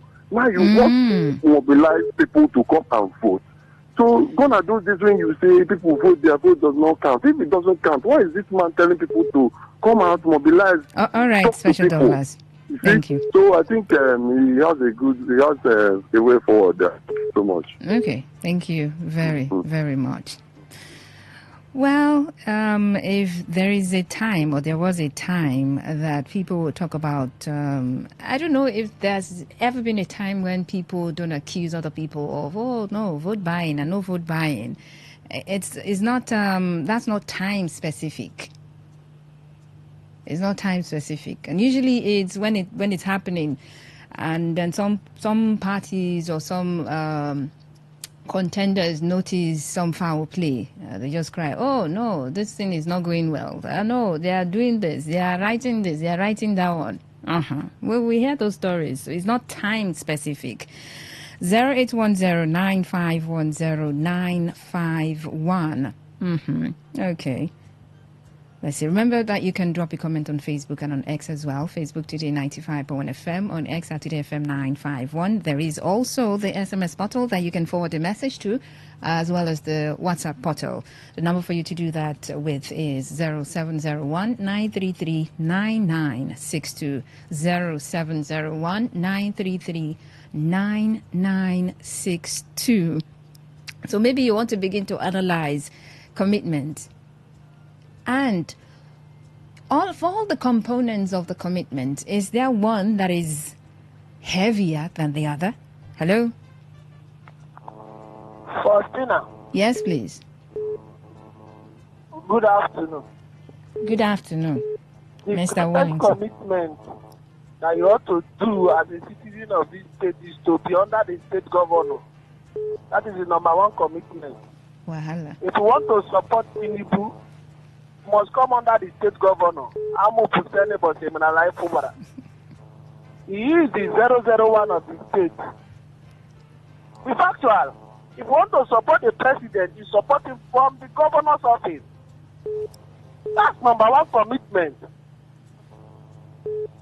You don't support somebody whom is superior, is at the top. You take orders from the state government. That's the first commitment if you're talking about commitment.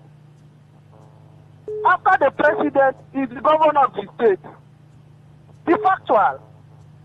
So that is the first commitment. So any other commitment is not a commitment. That is why the governor is concentrating in developing Rivers State first. Rivers people first. That is the first commitment. So that the president can have great support from Rivers people. Okay. And that is why the governor is taking instruction from the president. That is commitment. Faustina, commitment you have to take is to take commitment from your boss first. Any other person give you another commitment is fallacy. Am I correct? That's studio. Fortuna, answer now. I don't want to answer now. Land now. God bless you. Thank you very much. All right. So apparently we're going to be having different components of commitment, or maybe different definitions of commitment at this point in time. Okay. So it's the mobilization, you want to look at it, or mobilization in terms of, or support in terms of mobilization. And under mobilization, or when you talk about mobilization, you're going to be talking about people who are committed to the cause of mobilizing. And when you talk about being committed, there are things involved in being committed. There are various ways you want to be committed, or you ought to be committed. All right. Let's take some messages before we get back to the call lines. Hi, Fosina. This one is from the SMS portal. Commitment is not eye service or sycophancy, but genuine concern from the heart. Wike is doing high service for his selfish gain. Even the president is aware of his busybody. Governor Sim is more committed and decent in his manner of politics than those noisemakers. Let's have lucky. But the thing is, politicians see politicking from a different perspective as you and I. Well, maybe some of you now, you've been, rubbing shoulders with them so you can see it from their angle, from their perspective. But sometimes not entirely. So what a politician is looking out for maybe, this person can just pull crowd, This person can just go somewhere and he's known by almost everybody. That could be one. Now, another politician, or that same politician, could be looking at, yes, this criteria, very important. And then he may just be looking out for someone who has the Benjamins, cash, money. So with the money, he's thinking this person with their money would be able to pull something. But do you know that even with money, you can begin to pull crowd? If you give person one money, maybe say, the person not go refuse, say, see you, come. Tomorrow I need you to just come and sit down here, take this money. On a normal day, it's not something you want to do, but with the right amount, some people would. Okay. So maybe if you look at it that way, in terms of commitment now, money, all of the billions, they really come to play. They're really very important. All right. Moving on. Is Wike one to question the governor's commitment? Of course not. Of course not. He's just afraid. Wike is doing Notice Me brand of commitment. It's just eye service. Prosper from Alu Prosper. Okay. Can Wike for once let people in this state be? Because as a person, his actions are becoming provoking by the day. And again, you in the media is also promoting the tempo to be high. Well, tempo to be high is what? Personality makes the news, right? And you want to hear. Well, even if you don't want to hear, there are so many people who want to hear what's happening. But then, take it or leave it, he just envious of those that are doing better than him, calmly without talking. In politics, what is commitment without fund? Okay. What is commitment without fund in politics? Good day, moderator. If I may ask, who is committing what? That somebody has started campaigning since last year, and people are applauding illegality. A country where the law is for the poor, they should continue. Mr. Dennis sent that one in. Thank you, Mr. Dennis. Hi, Faustina. What the FCT minister is doing is nothing but to bring the governor down in the eyes of the president, to show that he's on ground. But if I were to be the governor, it's time for me to show him my capacity and my capabilities, that I'm the governor of the state, and heaven will not fall, as he told us. Ernest. Heaven will not fall, Abby. Just like the minister said, politics has started. This is how politicians work to achieve their aim. People who were handpicked and dashed power will not understand. When somebody brings you to power, that person is your boss. I don't know why people are deceiving themselves. Even the governor calls the minister his Oga. The supporters are the problem. Flat Earth from PH. Okay. Well, different strokes for different folks. I mean, selective perception is a thing. What I think is happening is a dangerous maneuver by those who think they have the constitutional powers to break the law and appease it with ill-gotten wealth. The state is unfortunately becoming a passive loser in the guise of being committed. Chimini Ohaka. Okay, thank you very much. Thank you so much. Those messages from the SMS portal. Let's see. WhatsApp. Okay, WhatsApp. Like it or not, like it or you like it, okay, or not. Okay, he's setting the pace, and we, his committed followers, are solidly behind him. We've done it before, and we will do it come 2027. We know who is pretending and who is committed. If you are not with Yesomiki and Chief Tony Okocha, then your commitment is in doubt. We know ourselves. Harcourt Davis Jr. in Tombia Kingdom. Idom minutes. Okay. Thank you for joining the conversation. Thank you so much. All right. So this space that River State is setting, and with what was done in 2027, because he talked about, showing commitment, it's tied to, getting rewards. Is this a sign, or does it signify this massive mobilization, or this support generally? Is it as a result of the reward that the commitment in the past has brought to River State? Or this is getting a notch higher, and it's a sign that River State is going to benefit more with this, as the state that is setting the pace for doing whatever work that is being done for 2027. Hello? Hello, Faustina. Just a question. Can I go ahead in 30 seconds? Oh, 30 seconds. Counting. Okay.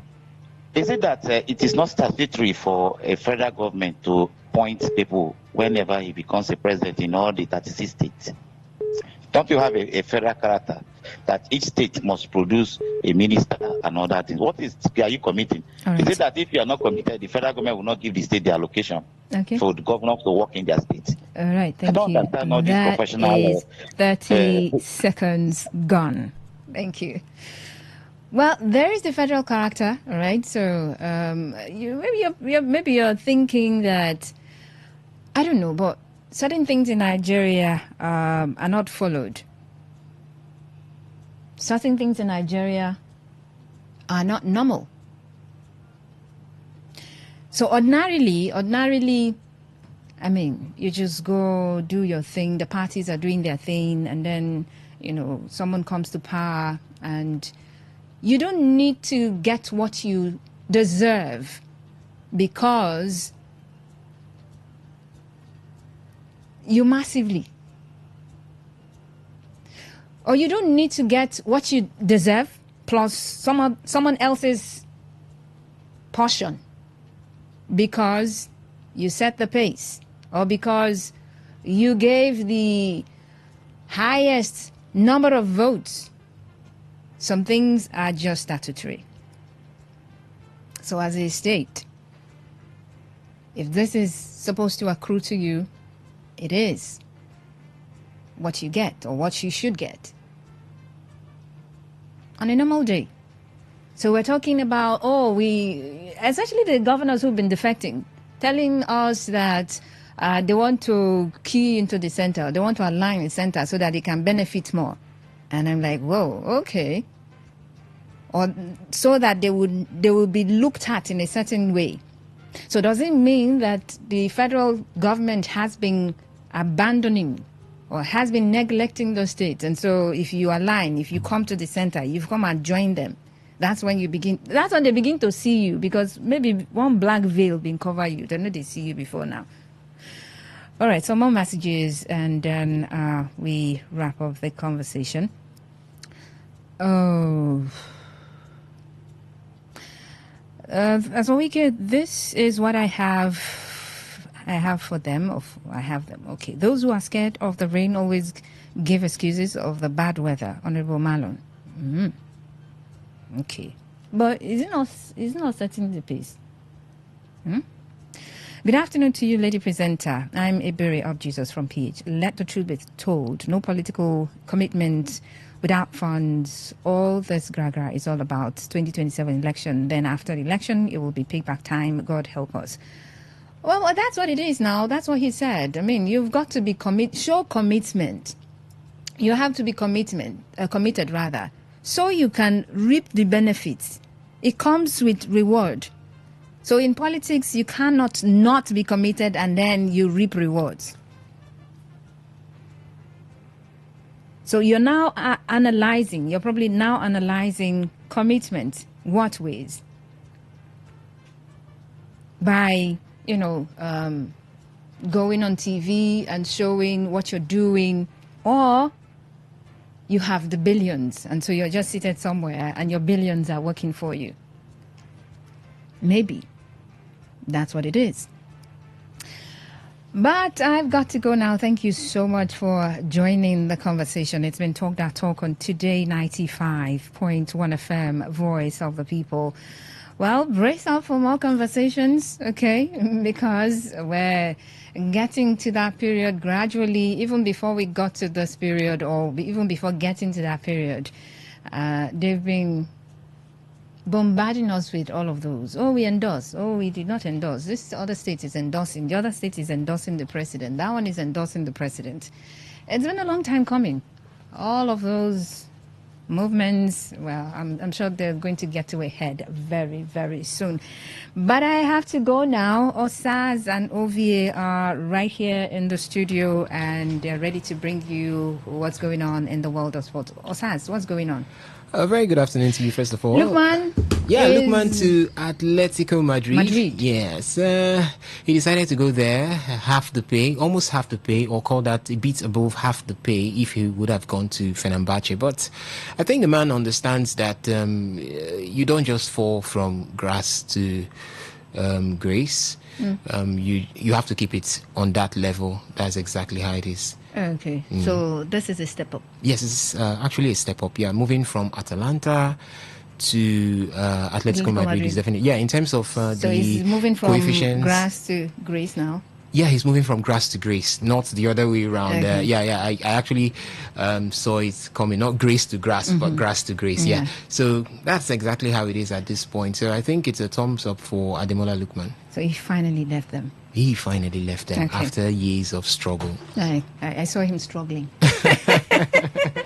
All right, that's it for Talk That Talk Today 95.1 FM, Voice of the People. My name is Faustina Uputu.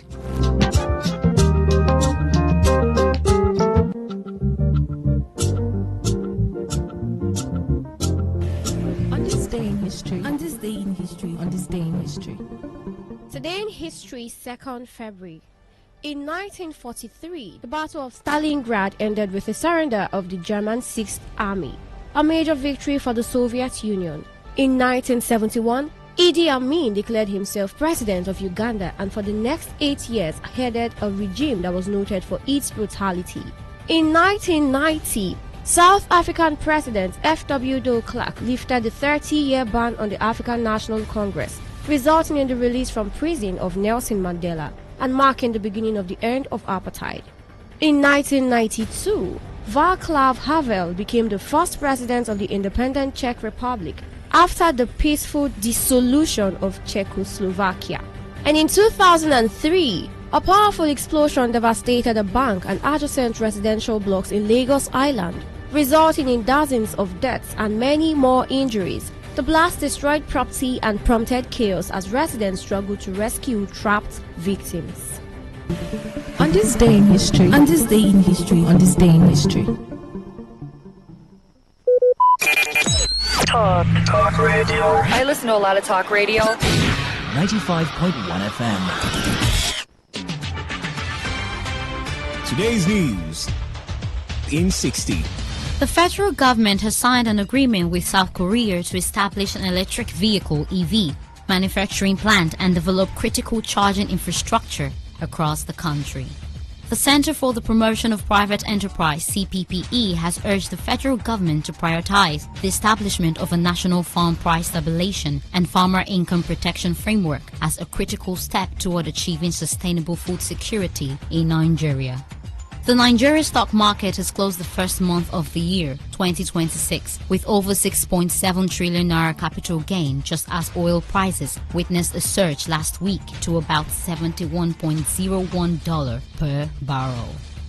The Nigeria Employers Consultative Association (NECA) has raised alarm over the renewed enforcement by the National Agency for Food and Drug Administration and Control (NAFDAC) of a ban on the production and sale of alcoholic beverages in sachets and small PET bottles, describing the move as a serious regulatory misstep with far-reaching economic and governance consequences. In on the foreign scene, gold and silver prices have continued to fall after a dramatic reversal of a rally that had pushed precious metals to record highs. Today's news in 60. In 60. Talk radio. I listen to a lot of talk radio. 95.1 FM.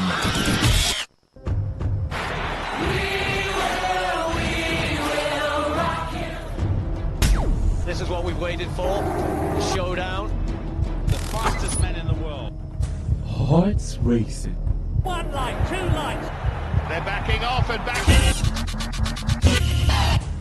Pulse rising. Who will come out on top? Who'll take 3 lights, 4 lights. He's ready to be the star. The anticipation. Powerful, strong. There's Beckham. Tyson get right. Hold all the way. The heart stops.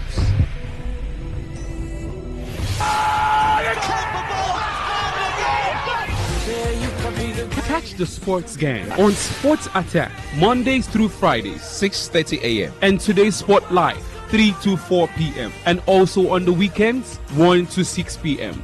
Only on your premium sports radio. Today 95.1 FM. My name is Gianni Infantino, FIFA president. For the best of sports, always listen to Today Sports Live on Today 95.1 FM.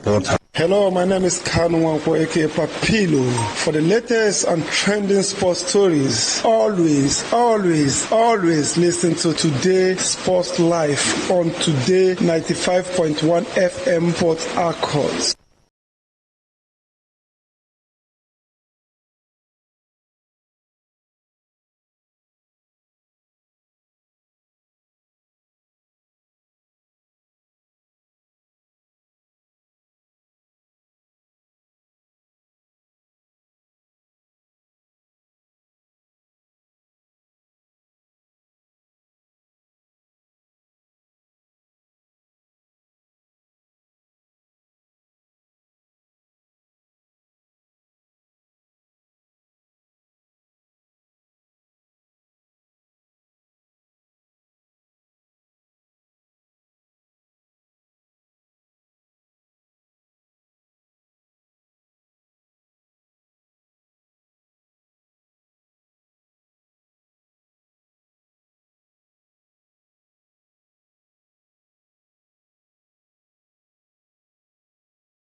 0701-933-9962. That is 0701-933-9962. That is for the SMS and the WhatsApp portal. For the phone line, we'll throw it open later on the show for you to be part of the conversation, so you could do well to take it down and call when it's time to talk to us right here in the studio. 0810-951-0951. That's the number to call when it is time to talk to us right here in the studio. I'll take it again, 0810-951-0951.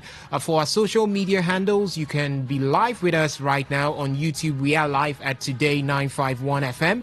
And on Facebook, we are at Today95.1fm. So you can go over to Facebook, search for the page Today95.1fm, like the page, and there is a post right there for you to react to. Is talking about the talking points we've got on the show today. You can see Ademola Lookman right there, his move to Atletico Madrid instead of Fenerbahce. Do you think that's the right move? You can react to it also right there. We've got Arsenal also on the menu. Mikel Merino injured, and Arsenal getting panicked already. Are they going to be calling back the man Ethan Nwaneri from Marseille, or would they just go for Sandro Tonali of Newcastle? You could react, and we'll take your reactions on the show as we go on. On Instagram, we are at Today FM 951. On X, you can find us at Today FM 951 also. You could also go over to the website, which is www.todayfmlive.com, and listen to us audio only. So go there, click the listen live button, and you'll be here with us. Ladies and gentlemen, we're going to be looking at everything that transpired over the weekend in the world of sports, from handball to tennis to football. Many things to talk about. We've already talked about a few of them from F1 as well as basketball. So everything is going to be talked about right here on the menu. And as usual at this point, I do say to you, sit back, relax, and let's get the show rolling.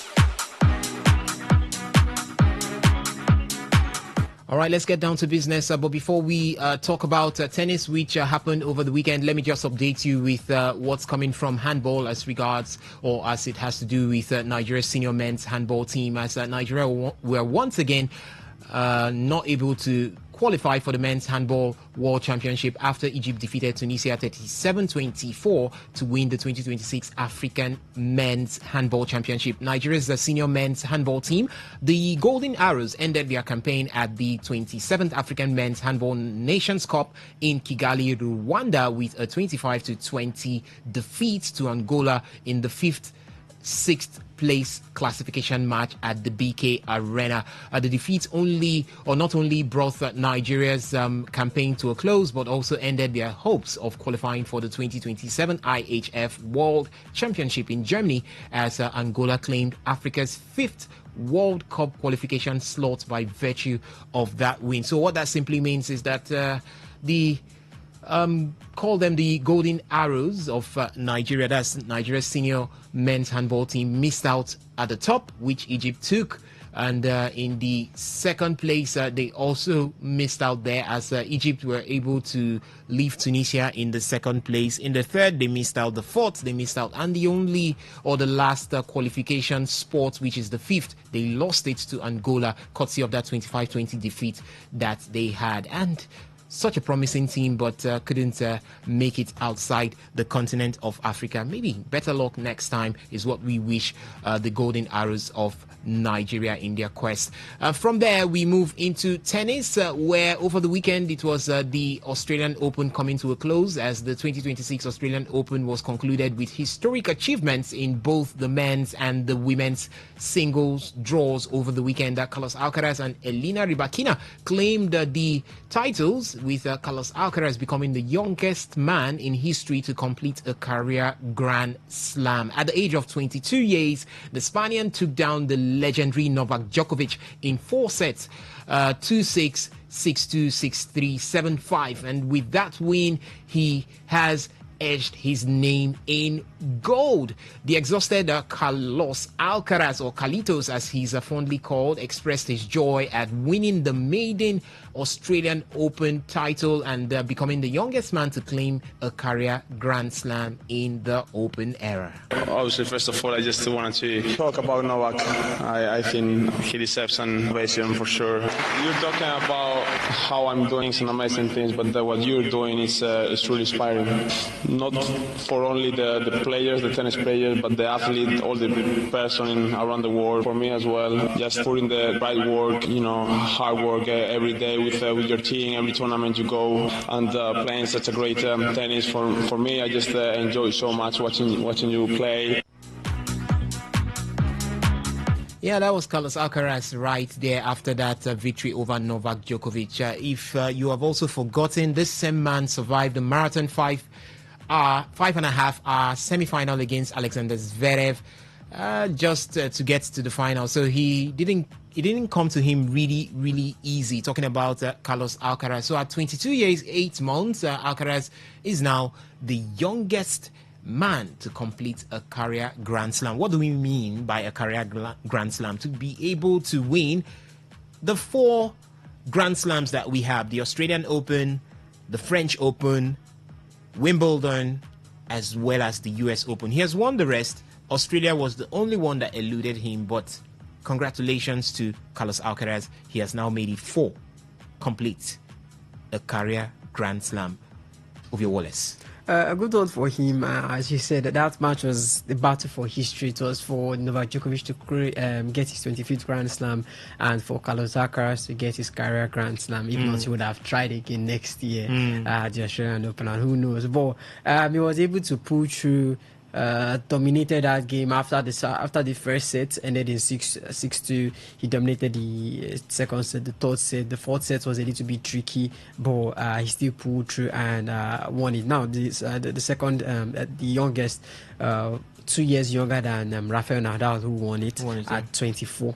24, and Nadal was there to watch. I don't know if he was there to watch his prodigy, or he was there to watch his former rival counterpart make history. But nonetheless, it was a good show for him. The man has been has showed grit, has showed determination, especially if you look at that match against Alexander Zverev. The man was down, was injured, was vomiting. He still came back from 2 sets after dropping the third and the fourth set. The man came back in the final set, was able to pull through with an injury, with a cramp, vomiting and all. I was still able to beat Alexander Zverev. So that's stuff of champions that you love to see. And he capped it off with a fine dominating win against Novak Djokovic. All right, and from the female side of things, it was Elena Rybakina who proved why she's the ice queen. Yeah, in a heavyweight final against world number 1, Aryna Sabalenka, Rybakina battled back from 3-love down in the final sets to claim her first Wimbledon title, or call that her first Melbourne title. Elena Rybakina defeated Aryna Sabalenka 6-4, 4-6, 6-4 to edge that one, and she took the hardest road possible, defeating the top 3 seeds in the world to aim that trophy. Talking about Sabalenka, Iga Swiatek, as well as Jessica Pegula. And after the victory, the new champion, Lena, as she's fondly called, couldn't hold back her excitement. It's hard to find words now, but of course I want to congratulate Aryna with amazing results for a couple of years, and I know it's tough, but I just hope that we're going to play many more finals together. Definitely many more finals would see this young girl do it on the big stage, and it was a huge conclusion to the Australian Open, which also gave us some of the high moments as well as historic moments. And in those historic moments, we had the longest match in the history of the Australian Open, and that was the match between Carlos Alcaraz and Alexander Zverev, which lasted for 5 hours 27 minutes. So while they were breaking records this way, they were still breaking records with the Australian Open in view. And it was also a tournament where Venus Williams also got into the record, being the oldest lady, 45, to take part or compete in the women's single draws at the Australian Open. So at 45 years, she has gotten into the books as the oldest lady to be part of it. And it was also a tournament where we saw the exit of some of the greats, the likes of Stan Wawrinka. He ended his Australian Open journey. Won't see him again at the Australian Open, as he ended it in the third round right there. We also had Gael Monfils end it after losing to Dane Swaney in the first round. So he won't be taking part in the Australian Open. But let me come to you, Ovie, again. The Australian Open, you lived up to the bidding, isn't it? It lived up to what we expected it to be. It was high stakes. We didn't see many you see newcomers emerge, or we didn't see any surprise. I think Elena Rybakina, she was fantastic all the way to the final. She didn't drop any sets till she got to the final. It was evenly matched between her and Sabalenka, but I think Sabalenka was her own doing. Right. Sabalenka was her own doing, because you have to look at, Rybakina took the first set. Of course, there's no how you're going to beat Sabalenka 2 straight sets. Sabalenka took the second set. It moved into the third set. Sabalenka was the one that was rolling the ball. The ball was in her court. She was three games up already, and she just needed to just find a way to close it. Rybakina broke her 3-1, 3-2, broke her twice in that in that third set, and before you knew, they went to the tiebreak, and she stole the set from her. So I think for Sabalenka now, it's 4-4 for her. You're looking at 4 finals. 4 finals. She's had 4 wins and 4 losses in all those. I think that was last year. I think she faced Rybakina in one of the finals. That was 2022. I can't remember. That should be 2022. No, 2023. 2023. She faced Rybakina in one of the finals. So in the Australian Open finals, which she defeated her. Yeah, which she defeated. So you could say it was a replay of that finals, and Rybakina really showed her stuff. And I think coming into the next round, the next Grand Slam, which is Roland Garros, I think I want to see what she can bring in. She's moved up to world number 3, and she was utterly dominating. Because it's not easy to beat the top 2 women. Only 4 or 5 women in the WTA have done that. Madison Keys being one of them, and I think Venus or Serena Williams being one of them. So just few women have been able to beat the world number 1 and world number 2 back to back. Shows you how tough it is to be able to reach that height in the women's division. You also have to look at the other, Amanda Anisimova. After last season, she reached 2 finals back to back. I think I expected her to still do the same showing, but I think she dropped out of the knockout phases. Kokokov, Iga, not the performance. Madison Keys, the defending champion. Madison Keys, I don't think I expected anything from Madison Keys, because even looking at that last year, I think last year she getting the run to the Australian Open final, it was quite surprising. I was looking, if I was going to look at her as some of the surprises, it would be dead last, because I was still looking at Amanda, I was still looking at Rybakina, even Jessica Pegula as well. I was looking at her, but I think if you're looking at those names, those are the names that you have to look at. But the Australian Open was quite exciting. Not too much surprises as we expected. All the top names reached, or they went far into the competition as we expected them to get. Okay, and before leaving tennis, ladies and gentlemen, let me let you know that in the men's double, Christian Harrison and Niels Skopsky defeated Jason Kubler and Mark Polmans 7-6-6-4 to clinch the title for the men's double, while in the women's double it was Ellis Mertens and Zhang Zhua who defeated Anna Dalinina and Alexandra Krunic 7-6-6-4 also to win that particular one. You also had the mixed doubles, the wheelchair tennis titles for the men and the women, but I won't update you with that, as due to time we have to move ahead right now. So leaving tennis, we move into the world of football, and we start from the Nigerian Premier Football League, where the weekend of match day 24 in the Nigerian Premier Football League, that's the MPFL, saw Rangers International climb to third place in the standings following a decisive 2-0 victory over Kano Pillars. Enyimba FC secured their first win in 2026 with a narrow 1-0 home triumph over Bayelsa United. Elsewhere, it was Nasarawa United who missed the chance to take the top spot after a 1-0 draw with Wiki Tourist. So a quick look at the results coming in from match day 24, which took place yesterday. It was, yes, on Sunday. Rangers International defeated Kano Pillars 2-0. Emmanuel Essien on the score sheet. Chedu Musu also on the score sheet. Katsina United defeated Abia Warriors 2-0. Bello Lukman on the score sheet.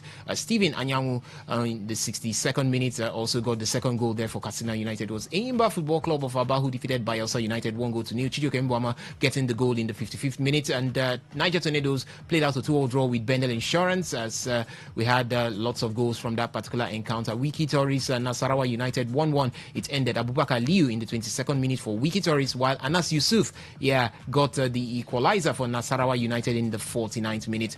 And today we will be having a couple of matches in the Nigerian Premier Football League to see to an end match day 24. And it's one of the game is, or call that two of the games are already okay. In a couple of minutes, one is already up and running, and in a couple of minutes we'll have the second one take down to action. El Kanemi Warriors up and running already against Kun Khalifat. Barao FC will take on Ikorodu City by 3:30. It's Kwara United squaring up against Warri Wolves by 4 p.m. And same 4 p.m. we'll have Remo Stars on the journey of redemption to see if they can get something out of the visiting Plateau United. So it's going to be Remo Stars up against Plateau United in the final match day 24 encounter right there in the Nigerian Premier Football League. Still talking about the Nigerian Premier Football League, former Super Eagles defender Uche Okechukwu. If you do not know him, look into the 1994 set. He was one of the solid men at the back when Nigeria went to the United States for the FIFA World Cup. Yeah, he was a part of that team, and also part of the Atlanta 1996 squad. Yes, so former Super Eagles defender Uche Okechukwu has been appointed as the new sporting director of Nigerian Premier Football League side, Enyimba Football Club, replacing Ifeanyi Ekweme.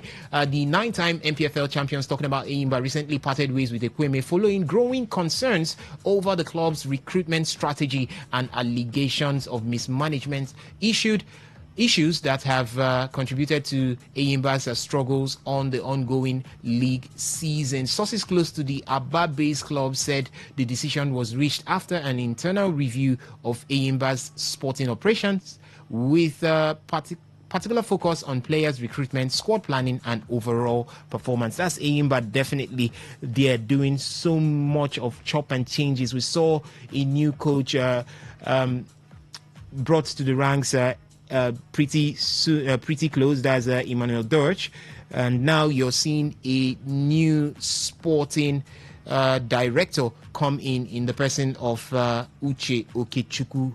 Are we going to be seeing an immediate result change, or is going to be build up for the incoming or the new season? I think it's a build-up for the incoming season, but anything can happen. You're looking at the difference between them and Enugu Rangers, who occupy the last spot for a continental spot. Enugu Rangers have 39 points, and you're looking at Enyimba have 31 points. So just an 8-point gap. You might say 9 points to be able to surpass them. So it's if they want to say, okay, it's possible to still do that this season, then we can do that. But I think the focus should be on trying and rebuilding for next season, because I think this season is gone. You have to look at changing how many coaches they've done this season. Ayeni gone, Emmanuel Dosh. Now you're talking about Are you forgetting about Stanley Eguma? Stanley Eguma as well too. They brought him in. They said they relieved him of his position. They brought in Ayeni. I don't think they even said he was the coach or so. They brought him out, and now he's Emmanuel Dosh. And now the footballing director. I think they also need to do changes with the players if they know they want to bring in a new definitely squad. They said looking at recruitment and also I think it needs to be an overhaul. There needs to be a rebuild for next season, but anything can happen this season. I think we said the same thing for Chelsea. We thought Chelsea's rebuild was going to be last season, but they won 2 trophies with that, so anything can happen during your rebuilding phase. But I think for now it's for Enyimba to see how they can just manage this season and the next season bring in new players. The transfer window should already be closed by now. Right. So when the transfer window opens, I'm sure by now they're already putting their scouts and they're already picking the players that they want. Enyimba is biggest club you have in Nigeria Premier Football League. Everyone who, or many people want to play in the team, right. And also I think if they can get their scouting, if they can work on that, they should be able to survive next season or even do better. All right, that's do better for Enyimba Football Club of Ba in next season. So much of changes, right? They're still talking about changes in the Nigerian Premier Football League. Let me update you with some of the transfers making the rounds from the NPFL, as Joseph Atule has sealed a move to Nigerian Premier Football League side Barao FC. Atule joined the Malia boys from NPFL giants Enyimba. Elsewhere, it's Anas Yusuf who completed a move to Algerian League Professionnel 1 outfit, JS Saura. And JS Saura signed the striker from Nigeria Premier Football League side Nasarawa United. He just got a goal over the weekend. Maybe what a good way to sign off. Yusuf was top of the NPFL goal scoring chart last season with 18 goals. Also, Nigerian winger Gabriel Orok has completed a permanent move to Libyan club Al Shelly. Signing a 3-year contract with the North African side. The former Enyimba Football Club Wideman sealed a transfer after successfully undergoing a medical examination and agreeing to personal terms with the club.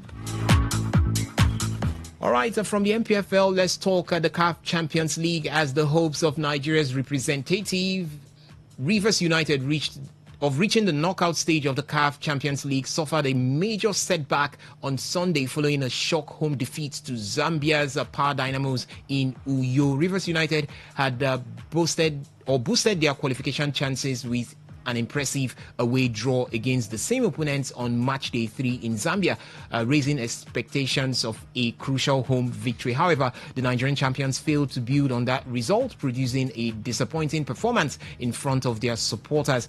Power Dynamos showed greater composure and tactical discipline and were rewarded with the 50th minute goal when Chiboni struck the decisive goal, silencing the home crowd and handing the Zambians a vital away victory. The defeat leaves Rivers United in a difficult position in the group, with their qualification hopes now hanging in the balance as the competition heads into the decisive final round of the group stage. Speaking after the game is Rivers United's head coach Finidi George, as he blamed the team's slow start in the game for their loss. I feel started the game slowly. Game that we wanted to win started slowly. I think we were passing the ball too much at the back and give them more time to organize properly. So I think in the second half, after that goal, we came all out, tried to see how we could get an equalizer. There were a lot of chances, but we couldn't score. So it's quite disappointing for us. We had high thoughts. In the second half, we had a couple of chances to have scored in 2 goals or 3. Finidi George there, still crying out on what exactly happened. But from match day 4, Al Hilal defeated Mamelodi Sundowns 2-1. It was Young Africans who played out a 1-0 draw with Atlakli. Petro de Luanda played out a goalless draw with Stade Malien. Asfa defeated JS Kabylie 1-0. Simba played 2-2 with ES Tunis, that's Esperance of Tunisia. Pyramid in our group A, Pumelled RS Bekan by 3-0. Some of the results coming in from the CAF Champions League, and we're asking, anything for Rivers United again? No, I think they needed at least a win here to be able to at least try and surmount a comeback and maybe go for the final spot. Looking at what happened between RS Bekan and Pyramids right over there. But the match against Power Dynamos, looking at when we went to Zambia, we got a goalless draw. I think coming back here, everyone expected at least all 3 points. I think. But Rivers United still have a mathematical chance of qualifying. No, Pyramids. No, let me just run you through. Pyramids of Egypt sits on top of the table with 10 points. RS Bekan are second with 7 points, and Power Dynamos with 4 points after 4 games. And Rivers United after 4 games have 1 point. So if RS Bekan was to lose all their games, as well as Power Dynamos, and Rivers United win the next 2 games, there's every possibility that they could qualify in second place. But very difficult it is. Very difficult. They have Power Dynamos next, RS Bekan, and they have Rivers United. Can we even see Rivers United can beat RS Bekan going over there to Morocco to beat them? So I think the mathematics, we can throw the mathematics out of the window, because when it came time to play RS Bekan, we lost a 2-goal lead. We lost a goal lead. I saw that game live at the stadium, and I must tell you that Rivers United were not impressive in terms of gameplay. They were not. Now, there were 2 chances what really plagued Rivers United? So many chances created in the second half, but they were not able simple to chances that forwards could finish for Rivers United found wanting. We were watching the match right here in the studio, and it was really, really appalling, because you saw the chance, especially in the second half, because the first half was nothing to write home about. Yeah, it was just an end-to-end encounter. Yeah, I think both teams were still trying to just test themselves and know. And during the second half, we're mounting the pressure on them. I expected at least we should get a goal, and before you knew it, we had chances into the box. Chances they were at least meant to finish, they couldn't finish. And if you can't finish your chances, it's not how you're getting those 3 points, not how you're getting those goals. So looking at the next game, I think the mathematics out of the window, it doesn't look like Rivers United. At least they are top of the Nigerian Premier Football League table, 3 games in hand as they've got. So I don't concentrate on what you got from the MPFL and forget about the CAF Champions League. The CAF Champions League now, they should just use it and just be warming up players and gain experience. All That's right. what they should do. All right, ladies and gentlemen, let's leave talking about Rivers United and look at what's happening from the Nigerian scene. That's Nigerian national team, the Nigerian players on the menu this beautiful afternoon. Yes, we're looking at Nigerian players and where they are going to, as Joe Aribo is set to join Leicester City on loan for the remainder of the season. According to reports, the Nigerian international has barely featured for Southampton this season, making just 7 appearances for the Sky Bet Championship club.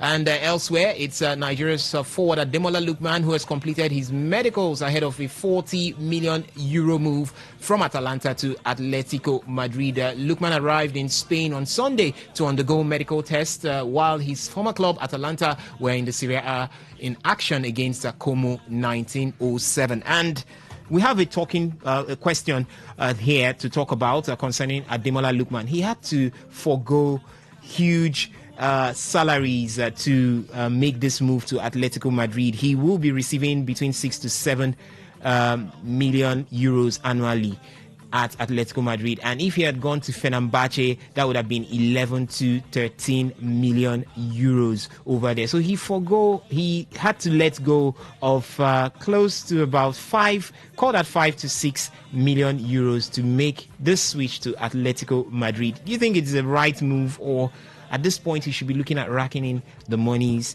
and making sure that he ends his career on a high when it has to do with the financial standings? You're looking at I think he was ready to go to Fenerbahce even with the money. I think because we're hearing that the problem stemmed from Atalanta frustrating Fenerbahce in that deal, and it was a case of Lookman just wanting to leave the club after everything that had been happening and all, and Atletico Madrid offered that escape route, and he went through that way. But he's still placing in the high league. I think the what we need to look at is how he's going to be able to play, if he's still going to be able to be fit, as long as he's getting enough game time, because you're looking at the style that Atletico Madrid play. You're looking at they're not really that attacking base side, and Lookman is someone that really likes to hold the ball, really likes to show his flair and all with the ball. And but I do believe Simeone will find a way to use him. He joins the training soon. We'll see what Ademola Lookman is made of. The man has been able to rise this far in his career and show that he is one of the best players in Africa. So I think it's a matter of time that he fits into the club, into the setup. Yeah, it will take time to fit into the Atletico Madrid, especially that Spanish setup, especially coming from an Italian, the Italian European League and moving over to the Spanish La Liga. But I believe it will take time, but he will fit. He will definitely fit in. All right, elsewhere, Portuguese giants FC Porto have confirmed the signing of Super Eagles striker Terem Murphy on a season-long loan from French Ligue 1 side OGC Nice. We also have that Nigerian international Frank Onyeka has agreed a loan move to Coventry City. Onyeka has pushed to leave Premier League club Brentford this month after failing to secure a regular playing spot. The defensive midfielder has managed 9 appearances across all competitions for the Bees. I would have wanted to ask you also, Frank Onyeka to Coventry, how do you see this? Most especially with his rising status in the Super Eagles. I didn't expect this because you have to look at the man plays well for Brentford. He went to Augsburg. He did very well at Augsburg on loan. Came back, did as well. You saw look at his performance at the Super Eagles was fantastic. Moving to a team in the Championship as Coventry, although you say they are top of the league in the Championship, could possibly come back, but it's still a long process. And I think a player of his caliber shouldn't be playing in the Championship for me, especially someone that plays that good for the Super Eagles. I think maybe his agent should have secured a better move. Yeah, to a top team or a team that is not fighting for relegation in any of the top 5 leagues. All right. And Turkish Super League giants Besiktas have turned down the bid from Ajax of Amsterdam for Super Eagles captain Wilfred Ndidi. According to transfer expert Ben Jacobs, Besiktas proposed a €2 million loan with 12 million euros buyout option for the 29-year-old. That's talking about Ajax there. Elsewhere, German Bundesliga side FC Augsburg have reached an agreement in principle to sign Nigerian forward Uchenna Ogundu from Turkish Super League side Alanyaspor. The deal, which is now at an advanced stage, will see the highly rated attacker make a switch to Germany's top flight league ahead of the upcoming season. And from the female side of things, Nottingham Forest have officially announced the signing of forward Joy Omenwa from Norwegian outfitter Fortuna Hongren. Omenwa linked up with the Tricky Trees on a permanent deal until the end of the 2025-2026 season. For our own Jennifer Echegini, Paris Saint-Germain have turned down an approach from Chelsea for the Nigerian midfielder Jennifer Echegini as the French champions move to retain one of their key players during the winter transfer window. All right, that's much talking about Nigerian players as they are moving from one club to the other. The transfer window will officially close in the English Premier League. That's talking about the January transfer window by 8 p.m. Later on this evening. How many Nigerian players will still make moves before the close of the transfer window? And as one who has its eyes on the Nigerian players moving, how well impressed have you been with Nigerian players as they make switches from one club to another? Right now, let's leave talking Nigerian players and look at what happened in Europe over the weekend.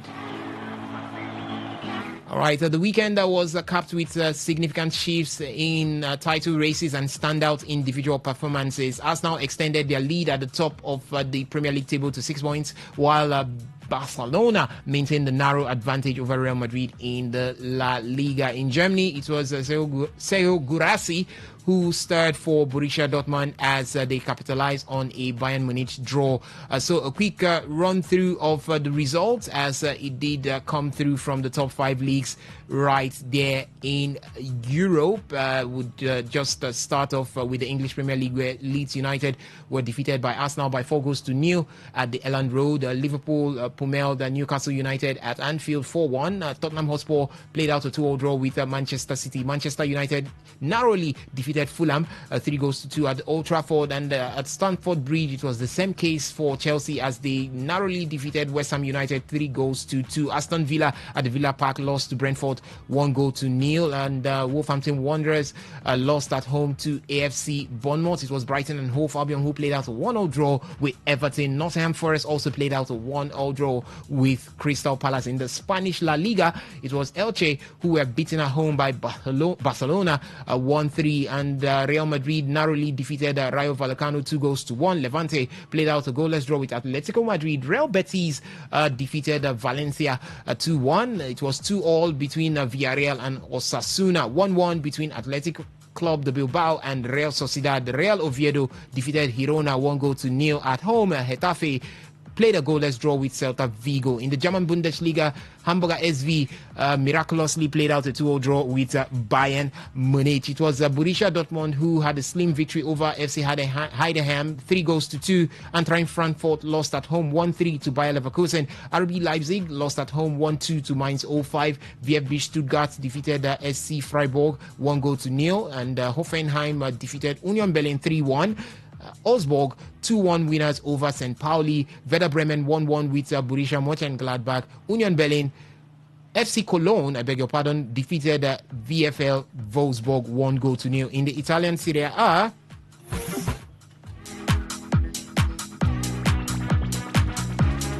it was Cremonese who lost to Inter Milan 2-0 at home. Parma 1-4 with Juventus, and Juventus coming out with all 3 points there. Napoli defeated Fiorentina 2-1 at home. Cagliari pummeled Hellas Verona 4-0. Pisa lost at home to Sassuolo 1-3. Lazio defeated Genoa 3-2. Torino defeated Lecce 1-0. Como 1907 played out a goalless draw with Atalanta, and the game between Bologna and AC Milan was postponed. In the French Ligue 1, it was AS Monaco who defeated Rennes 4-0. RC Strasbourg lost at home to Paris Saint-Germain by 1-2. It was Olympique Lyonnais who defeated Lille 1-0.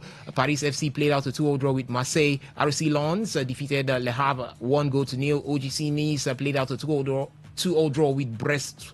That's Stade Brestois. And FC Lorient defeated Nantes 2-1. Angers defeated Metz 1-0. Toulouse played out a goalless draw with Angers. That's how things did pan out over the weekend in the top 5 leagues right there in Europe. And still talking about Europe, the transfers are here. Players are still moving. We've got Jeremy Gasquet move from, as Liverpool have now secured the signing of the Rennes centre-back for £60 million.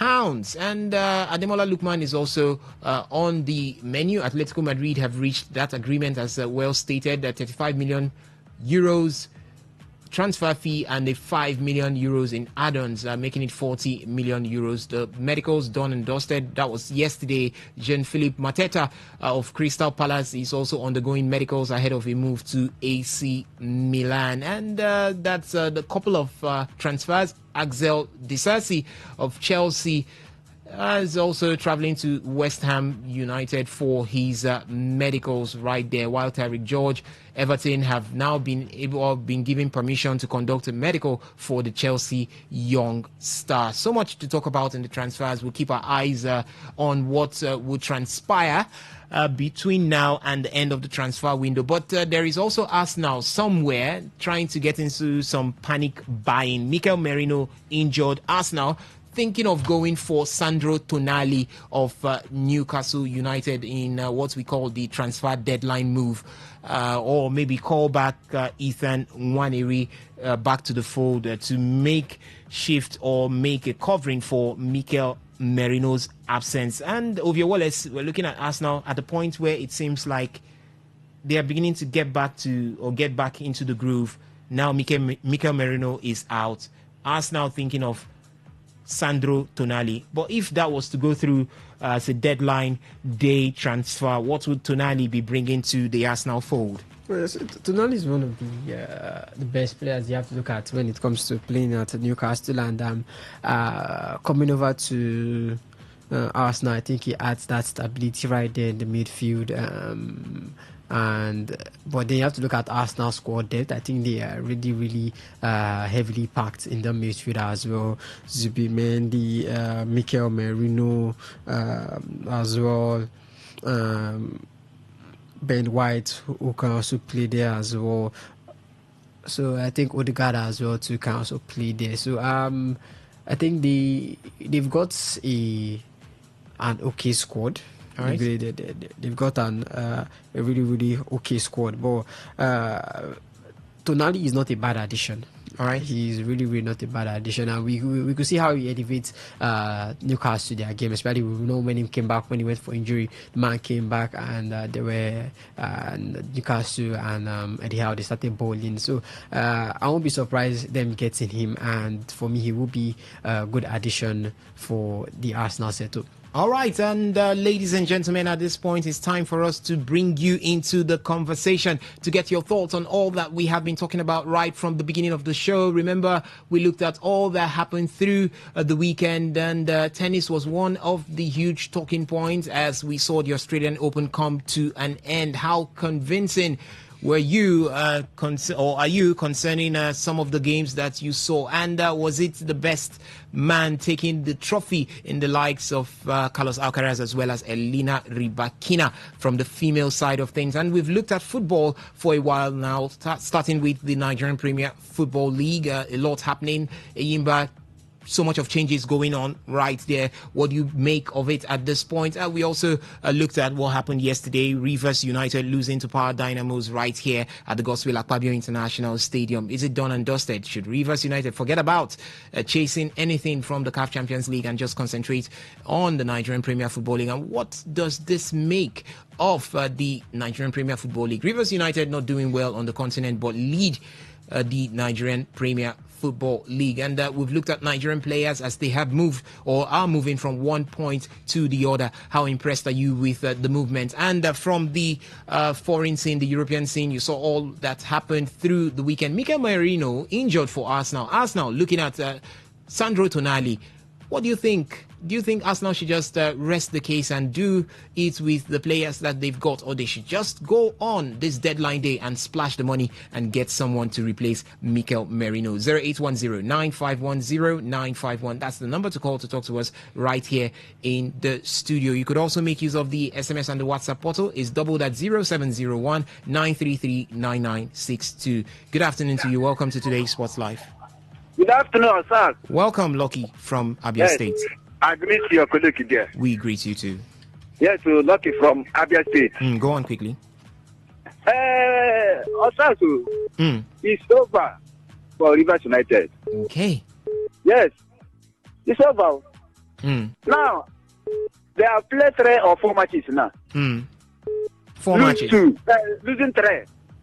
Draw only 1. Otilo. But they still have a chance of qualifying mathematically. Yes. No go that side again. Okay. No look of qualify for Rivers United to qualify. No go that side again. All right. For Ademola Lookman, although all Super Eagles players, good one for them. Yes, very good one for them. Especially Ademola Lookman going to Atletico Madrid. I love that. For Enyimba, leave Enyimba alone. Leave them, make them they do what they do. Okay. Because anybody fall our hands here. Thank you, my brother. All right. Thank you so much, Lucky from Abia State, for your thoughts today. Good afternoon to you. Welcome to the show. Good afternoon. Monty from Oyibo. Welcome. Yes, bro. Good day. What really concerns me is the Rivers United performance in this. All right. Africa. I'm telling you. Does it mean that Rivers United doesn't have people who strike that is strikers in their team? Are they playing with defenders and midfielders? That even in the league, it's a very bad record. It's very, very bad. It doesn't give us joy at all. Okay. And English Premiership, my dear, the way things is beginning to shape up in that EPL is giving us concern because Arsenal need to keep up. Because any sleep is finished. I'm telling you, they don't need to sleep. All right. Because I'm also very glad for our players making movement. Most especially that Lookman, this thing. Okay. Yes, that Atletico Madrid will be good for him. All right. Have a plan. Thank you so much. All right. Thank you so much for your thoughts there, Monty from Oyibo. You can keep the calls coming in 0810-951-0951. That's the number to call to talk to us right here in the studio. You could also make use of the SMS and the WhatsApp portal. It's doubled at 0701-933-9962. And from the SMS portal, this one here says, good a.m. I guess you meant... Okay, you said good afternoon. All right, good afternoon to you also. I am Obi from Port Harcourt. Please, is there any positive answer from FIFA about NFF and DR Congo? Thanks. Nothing yet. FIFA is yet to sit on that and give their own resolve. They said in February. So in February, this the month. Let's keep watching. Whatever comes through, we'll definitely update you as regards the NFF and DR Congo 2026 FIFA World Cup ticket. Hello, good afternoon to you. Welcome. Good afternoon. My name is Isaac, please could you speak up? My name is Ike, calling from Port Harcourt. Ike from Port Harcourt. Go on quickly. Yes, I want to talk about physical players moving on, more especially Lukman. All right. I'm impressed with the movement, so that's going to step up his career. Mm. And I also want to talk about Rivers United. To just come back, focus on the league, and then next season they can try again. All right. Okay. All right. Thank you so much, Isaac, for your thoughts right there. The phone line still open, 0810-951-0951. That's the number to call to talk to us right here in the studio. From the SMS platform, this one says, good evening to you all. I am Ebere of Jesus from Port Harcourt. Let the truth be told. Arsenal are gradually sealing their spot at the top. Kudos to them. More grace to the Gunners team. Thank you so much for that one. This other one here says, good afternoon, guys. Engineer John from GRA. Finidi George isn't a good coach, and I love how Michael Carrick is handling my team. Yeah, you're talking about Manchester United there. Good afternoon to you. Welcome to the show. Hello. Good afternoon. Yes, welcome. Good afternoon to you. My name is Jude. I'm calling you from Port Harcourt. Jude from Port Harcourt. Welcome. I want to talk about the Ademola Lookman January transfer to Atletico de Madrid. Go on.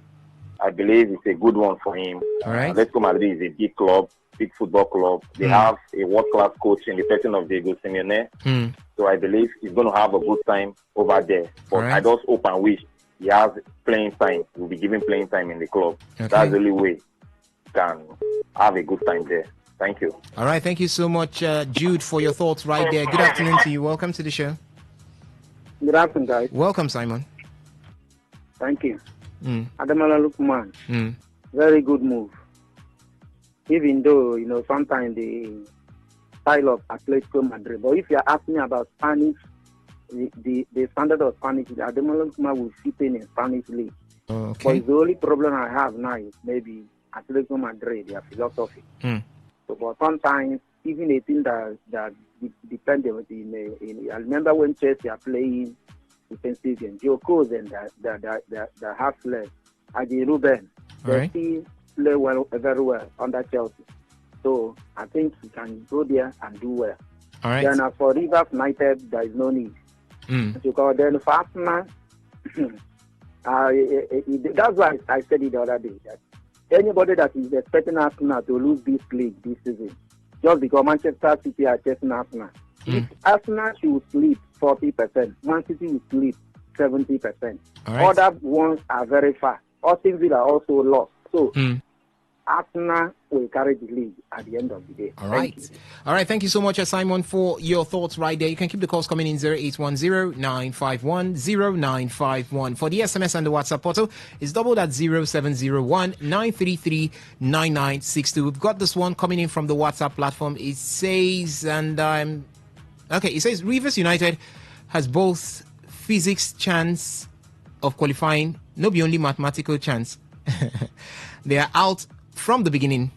I wish Ademola Lookman all the best. Manchester United is back. TM from Oyibo. Thank you so much for your thoughts there. And this other one says, make someone no turn Lookman to right back. Ernest from Woji. Ernest, thank you so much. Lookman will not be a right back in Jesus' name. He will go there and he will perform in Jesus' name. All right, 0810-951-0951. That's the number to call. Good afternoon to you. Welcome to the show. Yeah, good afternoon. Welcome, Ernest from Ndili. Yeah, thank you very much.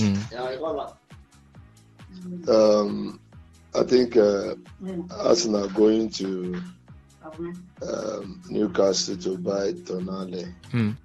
I just want to tell them that whatever thing they know that they can do to get the league this season, they should just do it, because this season looks like it's their season to win a silverware. All right.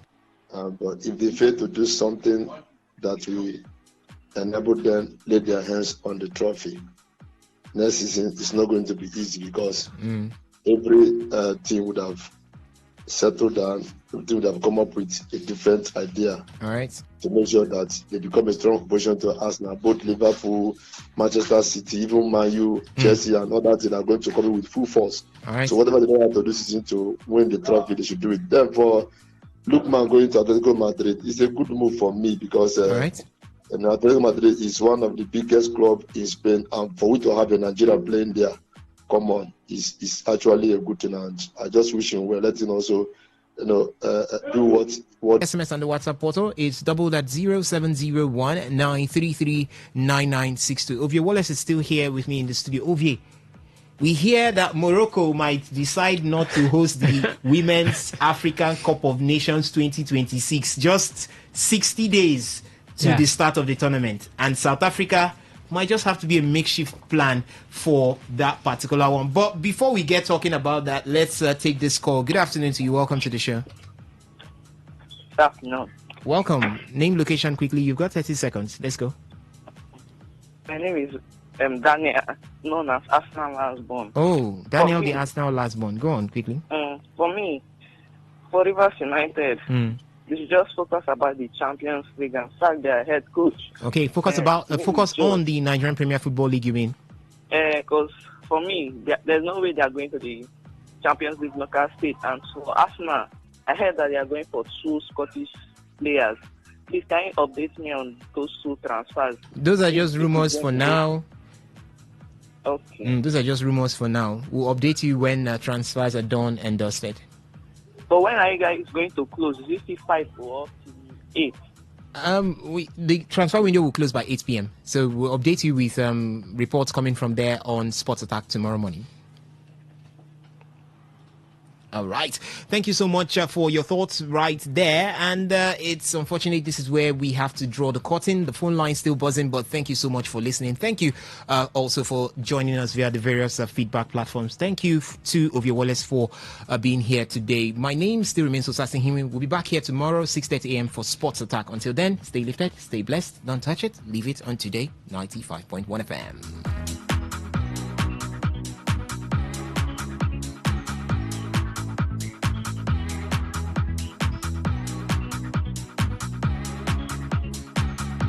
Say no to the ordinary. Embrace the extraordinary, because we are the voice of the people. Voice of the people. Today, 95.1 FM. Today, 95.1 FM. Whether it's happening in Port Harcourt, South South, Nigeria, or around the world, we've got you covered. On air, online, delivering balanced news and unbiased analysis. Today, 95.1 FM. Today, 95.1 FM, Port Harcourt. News update.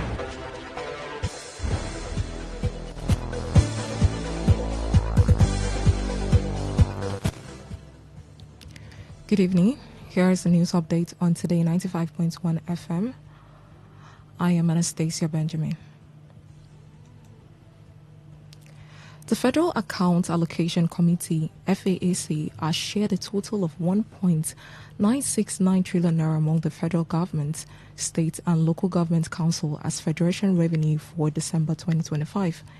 In a communique, FAAC stated the amount comprised 1.84 trillion naira in distributable statutory revenue, 846.507 billion naira from value-added tax, and 38.1 to 10 billion naira from the electronic money transfer levy. From the total distributable revenue of 1.969 trillion naira, the federal government received 650 3.5 billion naira, while the state government got 706.469 billion naira. Local government council received 513.272 billion naira and 96.073 billion naira, representing 13% of mineral revenue, was shared among oil producing states as derivation revenue.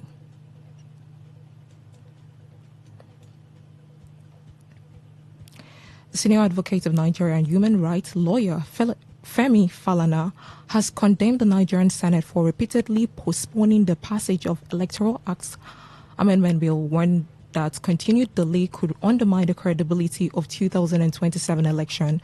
Speaking during a television program, Falana expressed frustration over the state's decision to form yet another committee to review the bill, despite its passage by the House of Representatives in December 2025. He criticized lawmakers for focusing on minor amendments already covered by existing laws while ignoring the enforcement and implementation of critical reforms, including the establishment of an Electoral Offences Commission recommended as far back as 2008. Falana's comments highlight growing concerns that political maneuvering and delays in the National Assembly could compromise the integrity of future elections in Nigeria. The Federal Capital Territory FCT Police Command has urged the Nigerian Labour Congress (NLC) and the Trade Union Congress (TUC) to postpone a planned protest in Abuja, citing security concerns. The FCT chapter of the NLC and TUC had scheduled a peaceful solidarity protest tomorrow in support of the Joint Union Action Committee (JUAC). The strike by FCDA workers has seen a standoff with the FCT minister Nyesom Wike, as the solidarity protest was intended to draw further government attention to the workers' demand. However, in a statement, FCT Police Public Relations Officer SP Josephine Ade warned that intelligence reports suggest the protest could be infiltrated by the prescribed Islamic movement of Nigeria and other non-state actors, potentially threatening public safety. While on the foreign scene, a Chinese court has sentenced Tang Ji-yuan, former justice minister, to life imprisonment after finding him guilty of accepting bribery totaling nearly $20 million over more than a decade. The 64-year-old served as China's justice minister from 2020 to 2023 and held several other high-ranking positions during a career, including governor of Liaoning province and CCP chief of Ningbo city. The Xiamen Intermediate Police Court said Tang exploited the advantages associated with the position he successfully held to benefit individuals and compromise companies between 2006 and 2022. Tang's conviction comes amid President Xi Jinping's sweeping anti-corruption campaign launched in 2012, which critics said is also used to remove potential political rivals. And that was the business news on Today 95.1 FM. Good evening. I am Anastasia.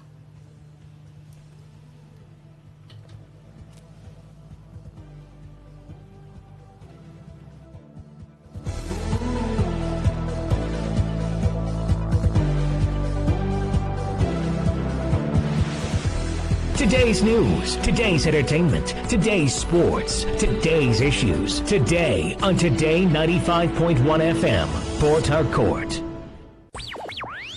Tune in for a journey beyond the ordinary. Fasten your seatbelts. We are not just a station, we are the station. Today, 95.1 FM, the voice of the people.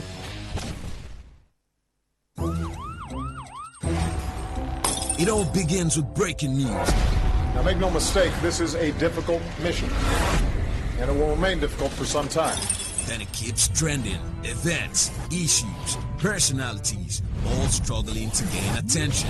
But in the race with deadlines, the the intrigues, power play, undercurrents are often missed or underreported. Insecurity here is basically a product of poverty. But not anymore. As the platform on radio steps in to fill the missing links on events, issues, and personalities in the news. We are not afraid of anybody. The platform on radio serves only the hottest topics and trending issues. Only on Today 95.1 FM. 95.1 FM. Port Harcourt. Weekdays, 4 p.m. Get on the platform on radio and be served.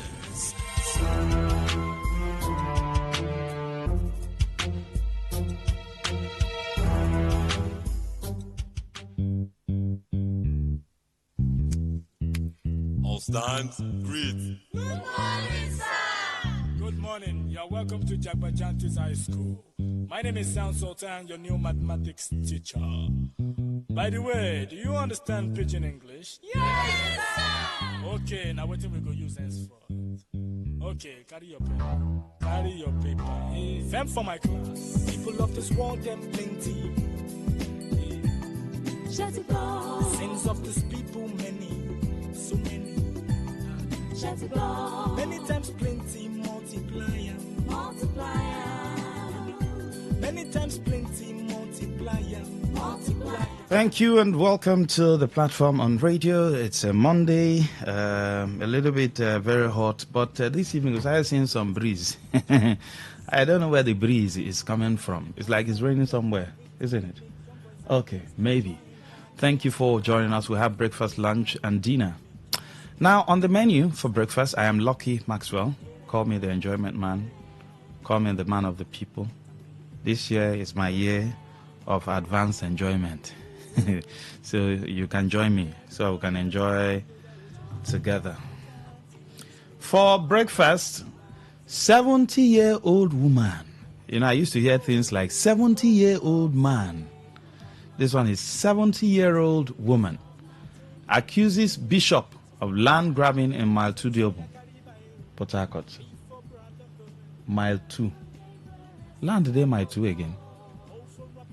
All right, let's go into the details. A 70-year-old woman, Veronica Wanko, has accused Bishop Bright Ambrose of a New Generation Church along Ihe Diohamma Street, Mile 2 Diobu, Port Harcourt, of conspiring with one Romanus to forcefully take over her late husband's property along Emole Street, Mile 2 Diobu. In an interview with Today FM, Wanko claimed that Bishop Ambrose made multiple attempts to seize the property, including allegedly forging a fake court judgment and the execution order, which led to the deroofing of her current residence. Speaking alongside her daughter, Favor Jacob, Wanko said their father, Benedict Wanko, never sold the land to the bishop. An appeal to Governor Similar Life over security agencies and well-meaning Nigerians to intervene and ensure the restoration of their property. He said their father collect money for your hand. He asked and say how much she collect. He said 2.5 million. My daughter said that you will refund them the money back. Make it just leave all about you here. As my brother tell him all this is. So Romanus will say no, that he will not collect the money. Him buy here. So for what? My daughter said no. How that kind of thing will happen? That he more than my old woman. Where will we going to say? The flow they do what we hear be say we know the group of people come here. Scatter city. He didn't remember one. He came to this place while we saw him. Even my youngest son was asking him, what are you doing here? Because we know that his work is to grab people's land and people's house. So we saw him, we said, this house is not for sale. He said, that is our business. We saw another person again called Bishop Bright Ambrose. Also Bishop Bright Ambrose. He came and said he's the owner of this place. We told him that this is not for sale. This is the only property that is kept by my mother. I'm calling on the River State government. Please, they should come up our aid. They should come and help us. In the meantime, the International Human Rights Protection Initiative River State Chapter has expressed concern about what it described as continuous intimidation, harassment, arson, and alleged illegal land grabbing against the Wanko family. The International Human Rights Protection Initiative River State Chapter raises serious concern over what it describes as a continuous intimidation, harassment, act of arson, and alleged illegal land grabbing. The information made available to us alleged that the act are linked to Bishop Bright Ambrose and person believed to be acting on his behalf against Mr. Benedita Wanko and his family. We were reliably informed that Benedita Wanko and his family are the lawful occupant and exercise ownership of the piece and parcel of of land situated and lying at number 16 Emole Street, Mai Tudio. However, over time, they have been subjected to persistent threat, intimidation, and harassment. As a human rights organization, it's a report incident of arson which we believe possess a great danger to life, property, and public peace. When contacted, Bishop Bright Ambrose, through his personal assistant, Pastor Monday Amadi, insisted that the property was legally acquired and that the court judgment granted the bishop the right to take possession. What is the punishment for the forgery of legal documents? If he claimed that the property was sold to him, I think the right thing is to bring the main document. Is that not so? How do you think this issue can be resolved? Yes, good evening. Go ahead. Good evening, Lucky Maswell. Robin Majo. I think that the continuous silence by the River State Governor Samuel Fubara, is giving rise to the continuous land grabbing matters within River State. Look at the cries. Look at the voices. 70-year-old man. And again, if you look at what you read to us, Lucky Maxwell, court is involved though. They are alleging as a fake document of court order. Why will the government continue to keep quiet while its citizens are being molested and their property and land being grabbed? There's so much talked about Section 14. It's not about to protect life, including property.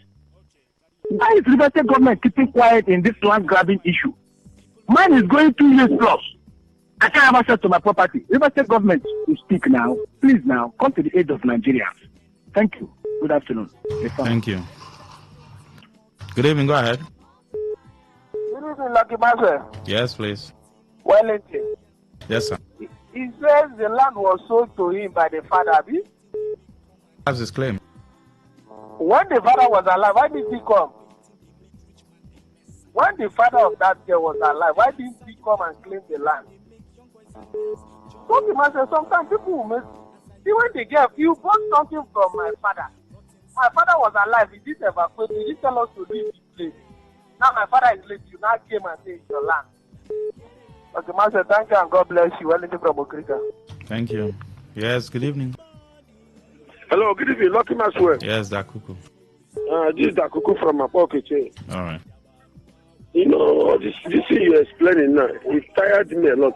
Mostly that's where it happened in Chokocho, where a pastor claimed people's land on behalf of, because that area was given to him to build a little thing to form a church. But later, this thing you're talking about now, most of all these people call reverend and God, nobody trusts them again. That's why they say that I don't have anything that will drag me and saying that I told this person. These people call themselves man of God. They are nothing. I'm just telling you the truth. They are no longer man of God. I'm just telling you the truth. That's why I say anything coming to me, having a case, I can't go to judiciary. A judiciary is corrupt. It's how these people, clergymen, are corrupt. None of the academics dragging someone's land. When they give them, they are not claiming that. Let me stop here. Thank you. Thank you, sir. Yes, good evening. Hello, Lucky Master. Good evening. Yes, please. It's Joe calling from Sheba. All right. Okay, I want to really ask. You said that person is a bishop. Now, wow. So all this while, he claimed that the man sold the land to him, and the man never told his wife, never told his family. And now that the man is dead, he comes as he say, and the bishop for that matter. This is the first time hearing this. So, since the man was alive, he never come and say your father. So it's okay. They should present the family should go to court. Let him present the document in which the father sold the land to him and signed and all this. And they should follow this to up. It's a shame to that man. He called himself a bishop. A bishop of the church. No, firstly, let us see how can this issue be resolved. The family should go to court. First of all, let's know the court that gave him this thing for him to go and demolish the house. Let's know the court that gave him. Then secondly, he should produce the document, the document that the father used to sell that land to him. He should produce everything. Let them see. You should just concord the man is no longer alive now. Nobody to talk. The woman is a widow. If the man had made child, will he do that social thing? Thank you, sir. So they should follow it up and let the man produce everything. Thank you very much. All right, we'll come back. Let's take lunch. Don't worry, we'll come back. I'll do extra yafu. You'll have time to comment on all the stories. Are we okay? Yes. For lunch, farmers in the Niger Delta have been urged to pay close attention to weather forecast and climate information as they prepare for dry season farming. The president of the Niger Delta Integrated Farmers, Processors and Distributors Association of Nigeria, Julius Opaya, Warda. In an interview with Today FM, Olawale Sanusi advised farmers to rely on updates from the Nigeria Meteorological Agency, NIMET, before making farming decisions. He stressed that proper planning and consultation are critical for sustainable agricultural practice.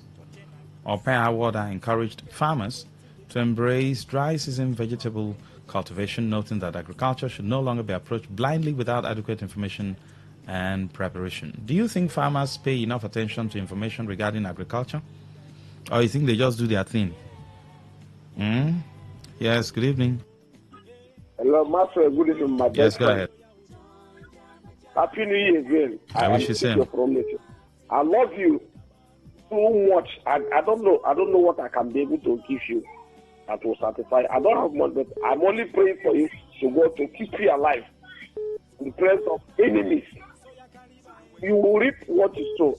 Also, myself will reap what I sow. That woman that cried in this because of the kidnapper.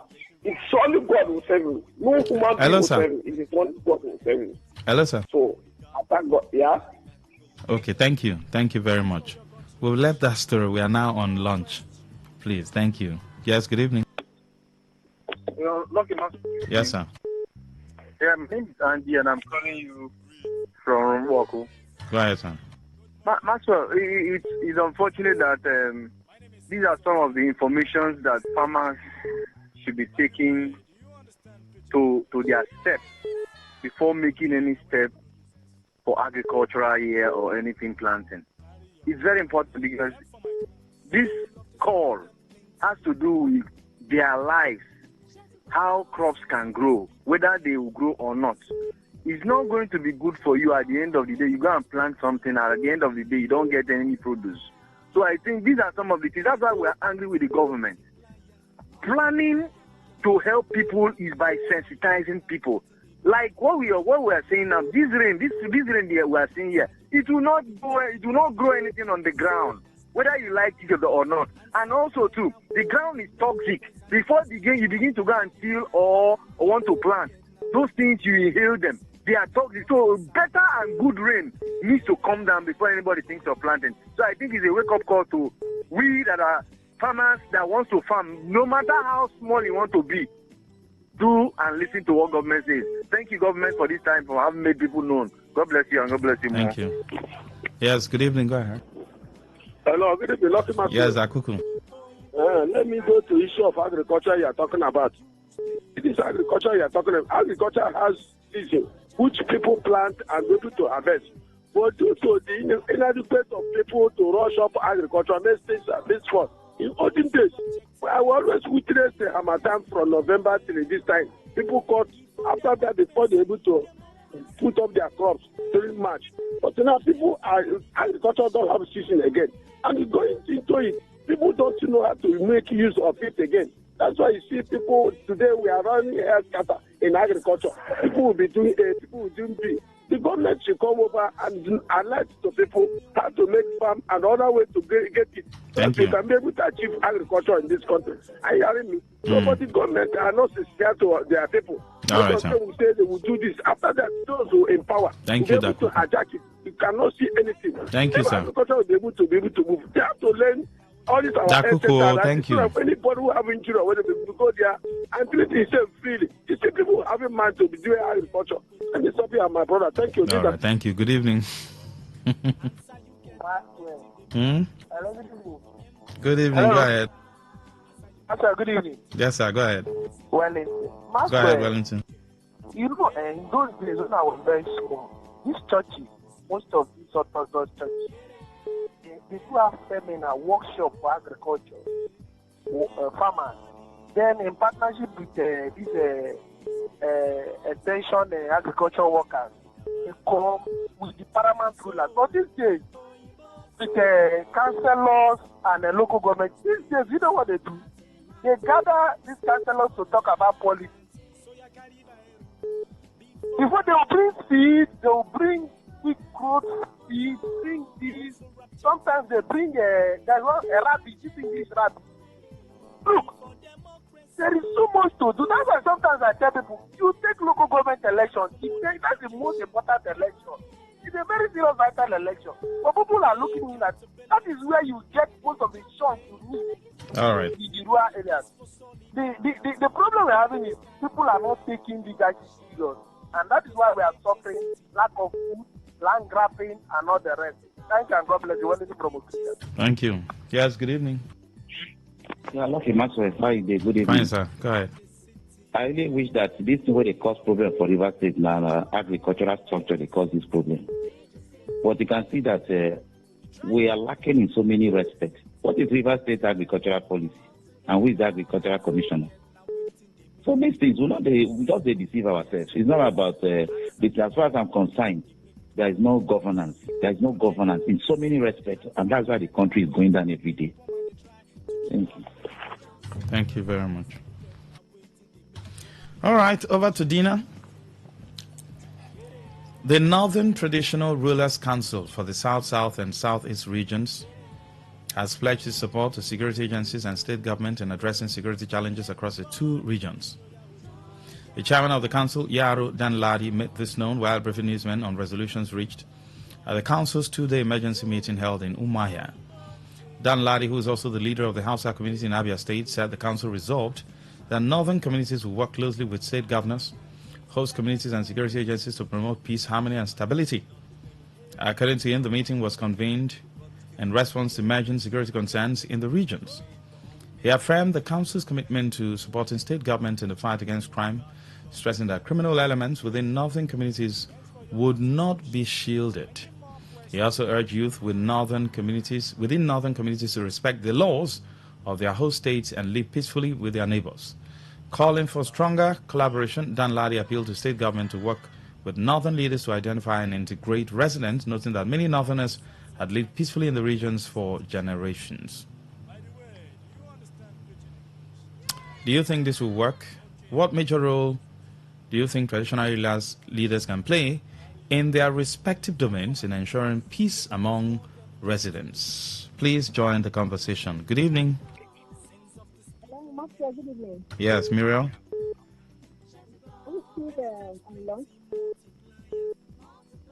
Hello, Master. Yes, Muriel. Can you speak up?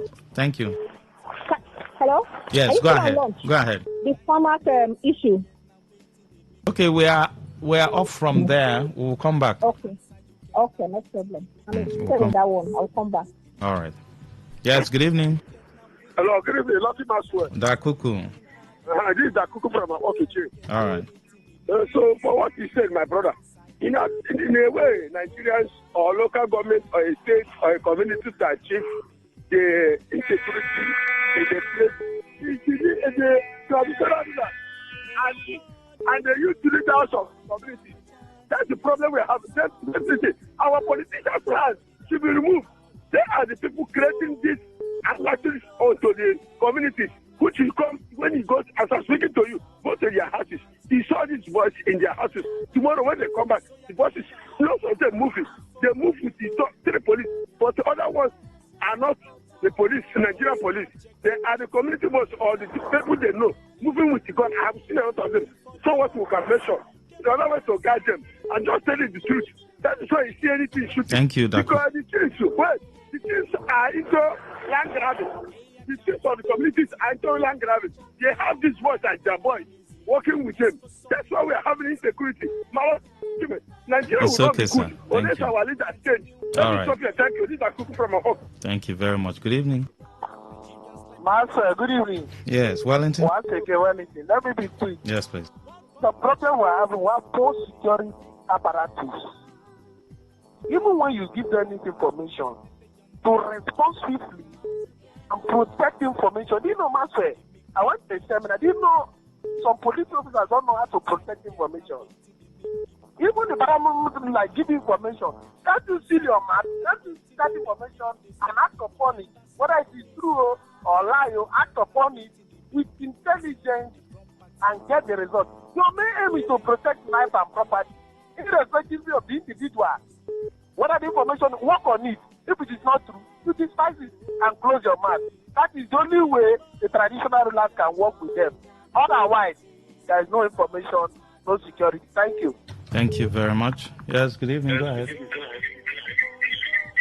evening, Maxwell. Yes, please. I greet you specially. I'm special one. Yes, sir. We cannot live with these people because of why. No. You know now, we don't entertain that kind of conversation, sir. See, listen to me now. No, but you Hello, know, we can't entertain that kind of conversation. How can we live in peace? I'm sorry about that. We can live with them, but they must give them condition. They should stop holding dagger and chasing, or even gun wherever they are. 95% of them moving in our road are using daggers. With any little thing, they remove dagger and kill you or do sort of violence. They can even steal and still bring out ammunition and attack you again. So their own way of living and our own is quite different. Thank you. That is my take on that. All right. Yes, good evening. Yeah, Max, Mr. Zion. Yes, please. And we too from this side, can we stop the stereotype on these guys? Some of them ran from there because of insecurity. They came here to seek for shelter. And we'll see them, we'll start calling them names. They become so apprehensive. Some of them have been molested, assaulted on our streets. So what do you expect them to do? They are like a endangered species in our midst. Just like if you could remember that time of the bomb threat at that airplane by Zim Abdallah now, that Nigerian guy towards from Atlanta. Anywhere they now see these people, we start running. We start, even in vehicles, we are free. For once, we should stop that. And it's also a clarion call to NOA.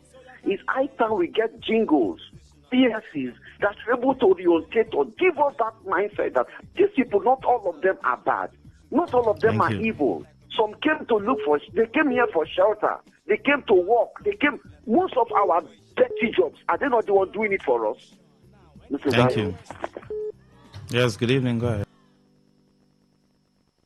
Hello. Good evening. Go ahead. Hello. What's going on? Hello. By the way, do you understand pidgin English? Yes, okay, now what do we go use this? Okay, carry your paper. Them for my class. People of this world, Okay. Maybe we can do extra yafu now. All right, let's go. Let me take it from the top. 70-year-old woman accuses bishop of land grabbing in Maltudiobu, Port Harcourt. How can this matter? According to the story, the woman's name is Veronica Wankwo. The bishop's name is Bishop Bright Ambrose of the New Generation Church in Maltu. According to the story, that he is conspiring with one Romanus to forcibly take over her late husband's property at Emole Street, Maltudiobu. Even the daughter also spoke. According to them, that the man got a forged fake court judgment and execution order, which led to the deroofing of our current residence. Now, the woman is claiming, including the daughter, that the husband or the father never sold the land to the bishop and appealed to Governor Simfora to come to their aid. Now, according to the International Human Rights Protection Initiative, they expressed concern. According to them, there have been intimidation, harassment, arson, alleged illegal land grabbing against the Wankwo family. How can this issue be sorted out? The issue of land grabbing. And then for lunch, we had a particular story where Niger Delta farmers advised to pay attention to weather forecasts amid dry season. Who will give them this information? How best can they use this information in planting? And then for dinner, Northern Traditional Rulers Council for South, South, and Southeast region pledges support to states' government in addressing security challenges. How can they work in synergy? What is the role of traditional rulers also in our communities in ensuring peace and safety, just like it was in those days, 20, 30, 40 years ago. All right, good evening, welcome. Hello. Yes, please. Yes, good evening, sir. Go ahead, sir. Yes, go my ahead. name is Sunday, calling from Takot. All right. I want to ask, this bishop, is it a real bishop? And because some of these people, even in rural areas, and many, they be grabbing another person's land. I don't want to mention where we are from. Nearly, all these big churches, they used to collect innocent people's land. When you are now generalizing it and saying big churches, no, that's not the conversation. When it comes to land grabbing, it has nothing to do with religion. Okay, let me say it has nothing to do with ethnic churches. group. Do you understand? Let me put this some. If a church, desire a particular land, what do? They buy. Is that not so? This one now, I'm not talking about church. Is this an individual? Okay, let's remove the name Bishop. Bright Ambrose. Let us use Bright Ambrose. We are talking about an individual, so please let's not, now use it to brush a particular belief system. Yes, good evening. Good evening, Maxwell. Go ahead, sir. Well, let me off my listen. Turn on for room of mine. Yes, please. Maxwell, for me, let me go the other way. This is not something we will just conclude. Just because the woman is 70 years old woman and she's crying. The question I want to ask now, what of if, true, that the bishop bought the land from the husband? Do you think that it's every man that told their wife what they, especially when if they are not in good time with their wife, that if they sold their property like that, do you think that it's everyone that will pay their wife? So it's just a matter of, the only thing I want to say in this thing, if the bishop claims that he bought that land from the late woman husband, let the bishop brought out the original documents of the land that show that he bought the land. I think that's what will solve the matter. Yeah, don't think that he will buy land under verbal talk, or just pay me 1 naira. Hey, I trust you, bishop, this and that. That will be documents. And both everything that concerning me, I know what it means for somebody to buy land. There is some document that is your company and whatever. Let the man, the bishop, provide all these things. So I'm not carried away with the cry of the woman. We can go other side. Sometimes even when they buy, some people will come out again, tell you that you bought from the wrong person. Thank you, sir. So thank you. Thank you. Yes, good evening. Yes, Lucky Master. Yes, sir. Just to follow the thought of the last caller, this thing is not rocket science. They are investigating authority. Police is there. Bring the document you paid for the land. Before 2 days, all investigation will be made. And all this issue of as if it's a rocket science to go and discover something in the moon. You said you bought the land. You paid the man money. Even if it's bank statement of 20 years, they can get it. Can't they get it? How did you pay the person the money? So I think this shouldn't be an issue. And this issue of land grabbing, the state government should sit up and begin to address some of these issues. And the same way you talk about the agriculture, these are the discussions that are supposed to be parading our airwaves, and not who is 001 and who is not 001 and all that. These are the things we need. Look at the global warming now. It's not affecting everybody, even our planting season. Who is there to give us education and information about these issues? Rather, what you hear is about who is in charge of River State and who is not in charge. Thank you. Thank you. Is it not the people who are dragging 001 that are supposed to be listening so that they can put things in order? Are they not the ones who are supposed to be telling us that there's climate change now? Farmers will plant like this, no plant like this. Good evening. Are they not the ones who are supposed to be telling us? Are they not the ones who roll out policies? Lucky Maxwell. Sir? You know, one thing I always enjoy myself with your program, no matter how difficult, how serious that topic is, there's always a way you bring comic into it. And that makes me smile, and that makes me happy, in spite that I'm an oppressed Nigerian. Talking about the woman who is crying out for help as regards the land grabbing in Emole, in Diobo. You see, fingers are pointing. Some of the callers are pointing, investigation, police. Do we forget this very matter of land grabbing? Even the police is culpable. Fingers are pointing at them. Go to the area, near the area they grab my land. You see there, IG, keep up, AIG, keep up. Which AIG is owning property that goes across more than 20 plots in one place? Which IG? Which AIG? God is there. And somebody saying police should investigate. We are left on our own. I have been shouting, we are like a conquered people. Look at the issue being raised. No government official will respond to come to our aid. And what they're interested is 001 and 00 that. Has that put food on the table of anybody? Look at it that day. I don't know how you slept. Even those who own AC, the breeze is getting hot everywhere. And we cannot be educated on how to feed ourselves. They should free the citizens from the grabbing of our properties. Good evening, Lucky Master. I remain the farmer. Thank you very much. Please keep the messages coming in. Good evening. Hello, Master. Good evening. Yes, go ahead. Master, this is your Africa woman. Yes, ma'am. Let me talk about the farmers. Look, Master, the Bible says, my people perish for lack of knowledge. Culture was a mainstay.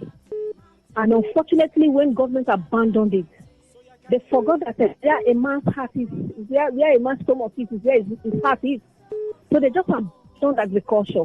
And you know the people that are doing it now, the elderly and the illiterate, most of the time, the educated ones, we just want white-collar jobs. Apart from the orientation that is going on and that some persons are going into it by like side hustle and doing it. Some persons are into it fully. But when it comes to our rural areas, yes. Oh, Baxter, it is our elderly and the illiterate.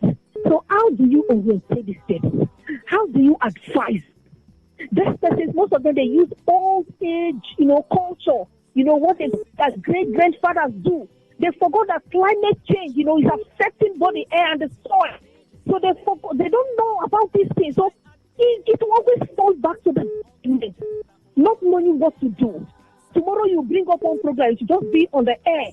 This person that are the roots there, it doesn't even get to that. They don't even know what you're talking about. So government needs to know how to communicate to the people down below. Otherwise, just this knowledge, it will not work. Farmers need to know that, the soil is changing. And they need to know, you've been planting cassava here. But now you see that what you're just little cassava. Those days you bring out huge cassavas that look like human beings. But now it's just small. Climate is changing. So they should know how to communicate to those people down there. Thank you. Thank you. Thank you very much. Good evening. Go ahead. Yeah. Good evening, Master. Yes, sir. Go ahead. Yeah, my name is Luis. I'm calling from Port Harcourt. All right. Okay, I want to comment on this land issue. There are certain files that need to be followed as far as land is concerned. But the problem is that this issue of land is becoming something else in River State. My immediate young senior sister lost 2 plots of land to work with almost Saharan enemy. Fences around at the way. One day, the people went and cleared everything. Land grabbing. Up to now, she has not been able to recover her land. Now, to this woman's own, when you say police, the matters, people now buy judgment. The man might be pretending to have gotten a court judgment. Over what?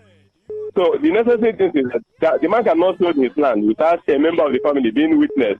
Let that man present his documents of purchase. And then who witness for the purchase? Because there's no way the daughter, the wife, will not know about the sale of such land. That is what I think will be done. Then the one is crying now because what our own is that anybody can undo. You go up and undo that person. So human rights and all the rest of them that are stepping, let them follow the matter to the letter side. People will start to regain their consciousness. Thank you, sir.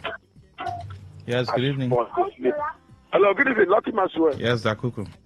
I know you are doing Yafu now. For the last this thing, I don't even understand. Let me go to the land grabber you are talking about, Lucky Maswell. See all the things we are talking on air. They will hear it. You know where to stop this land grabber. It's to summon police and the judiciary. If you summon these 2 people, you are okay. Your own land, another person will go and take this court and just say it is own. That is only to so. You know why it makes me? Everybody, even the clergymen, the reverend, the bishop, they are into it. That is why it marvels me to not stop. Unless government by all corners both the federal, state, and local. No, when you say the bishop, it looks as though every bishop or every man of God is into land grabbing. No. I don't say every man of God, few of them. I have this similar issue in Sokoto here. Once you know. Let me go to agriculture. You know, when the climate change, the people in agriculture on the climate will tell us the climate have changed. We have to change the generation farming. That's the problem we are having in this life. But those who cannot even tell, even if the money that government say, put it in agriculture, those in these senators, rep, House of Assembly, they will share it on their own. Thank you very much. The people that have money which we are farming, somebody like me, they cannot give it to me. Let me stop here. Thank you. Thank you so much for stopping. Good evening. Good evening, Master. Yes, sir. Go ahead. Yes, please. So, about that woman that was crying, you know that from what the daughter said, the woman said, that the man said, the bishop said that he paid 2.6 million or so. So therefore, he bought it 2.3 that they can refund it. So this is where I capture my attention. Why would they say they will refund 2.6 million? No, I think he said he took money from him. Okay, she took money from him. So what was the agreement of taking money? If the agreement is, give me this land, I'll give you 2.6 million. Eventually, he has already bought the land. So but there are no documents to state that. That's the issue. No, okay. The thing now is for the bishop to bring the document. To bring the document. But you know that in things like this, the document doesn't usually come out because they do it maybe out of help, out of sympathy, you know. But if bishop did not bring out the document, if there's no document, that is where the problem is. But all I'm saying is this: as far as the Hello. Oh, your line went off. Sorry. Good evening. Master, good evening. What we are trying to look at is the bishop brought a court injunction or court statement or whatever language you want to use to that document.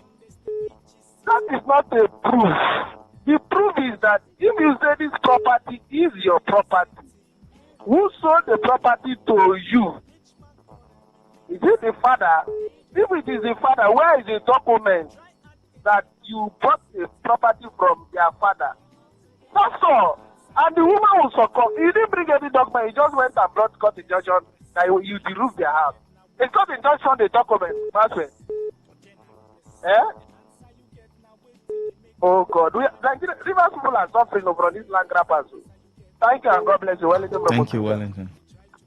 Yes, good evening. Go ahead. Hello. Yes, sir. Go ahead. Master, good evening. Yeah, my name is Steve. I'm calling from Port Harcourt. I want to talk about this girl and the mother and the bishop something. I heard you said the guy they want to refund the man 2 million, something like that. Why on what basis is going to refund that money? Why? Late man took it from the bishop. The bishop presented the document that he paid 2 million. No, let me even play it. Let me play it. Because it isn't true. Because maybe the value of money maybe they're appreciating every day. So I don't know why the girl should come forward say want to refund the money when there was no document, no evidence of any payment. Somebody just may come up and say want to pay money. Then why should we pay money for what somebody not purchased? If you pay that money, it means it's confirmed that the man paid for that property. So what about we should be talking about the document, right? That's what I'm saying. On what basis are you going to pay that money? You don't have a document and you're paying money. Why? All right. That's Thank you. That's my concern now. You don't have a document. I want to pay money. Then you need the man to have an agreement with your father and give him that money. If not, if he's down the ground, look, I'm not going to give you a damn. Take anything you want to do because maybe you wanted to take this property from my father by force. But for him for her to agree, there was an understanding there between me and the father. Thank you. Okay. All right. Thank you. Let me even play this. He said their father collect money for your hand. I can say how much she collect. He said 2.5 million. My daughter said that you will refund them the money back. Make you just leave all about you here. As my brother tell him all this is. So Romanus will say no, that he will not collect the money. Him buy here, buy here. So for what? My daughter said no. How that kind of thing will happen? That is more like my old woman. Where will we going to say? The flow they do what we hear be say we know the big group. Okay, so from that particular insert that he took money from him, So, okay, the daughter said, I'm going to refund you the money. He said, no, I want the land. Good evening. Maxwell. Yes, please. Simon, call back. I was the person that said before, let us not just conclude.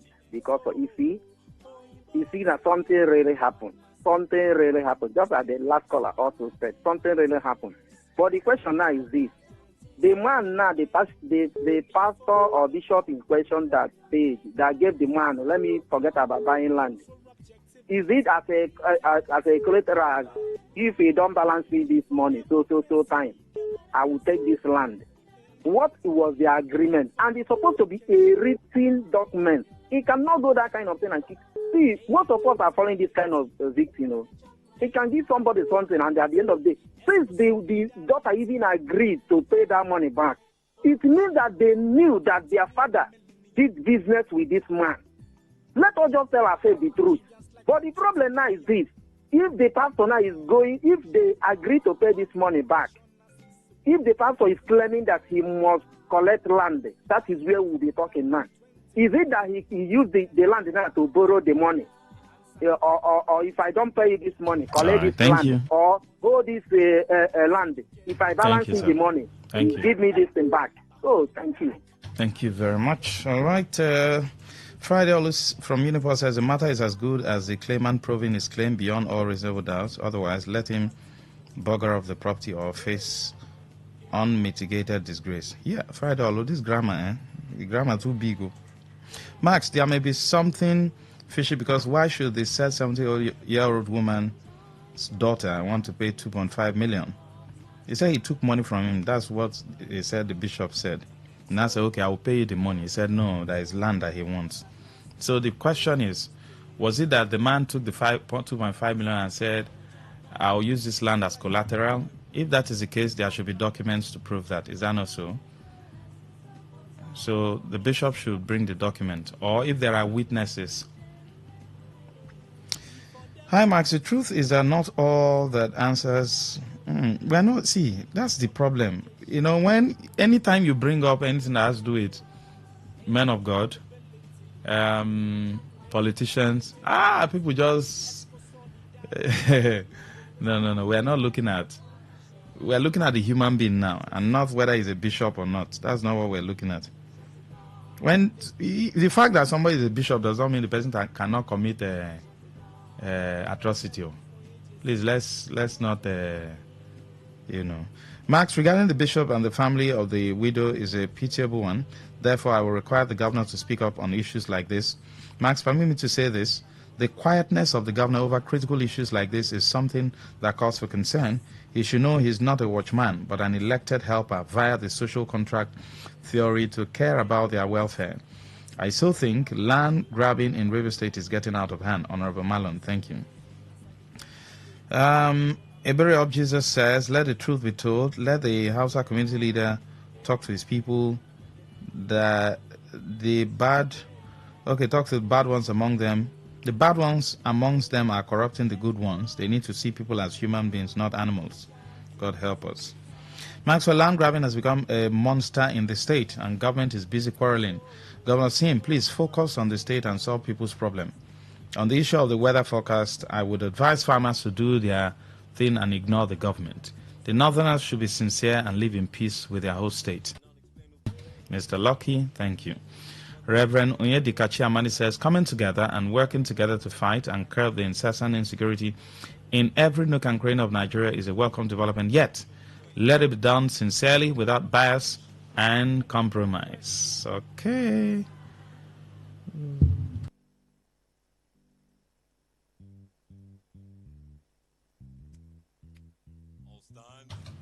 Okay. I was hearing something. I was wondering where it's coming from.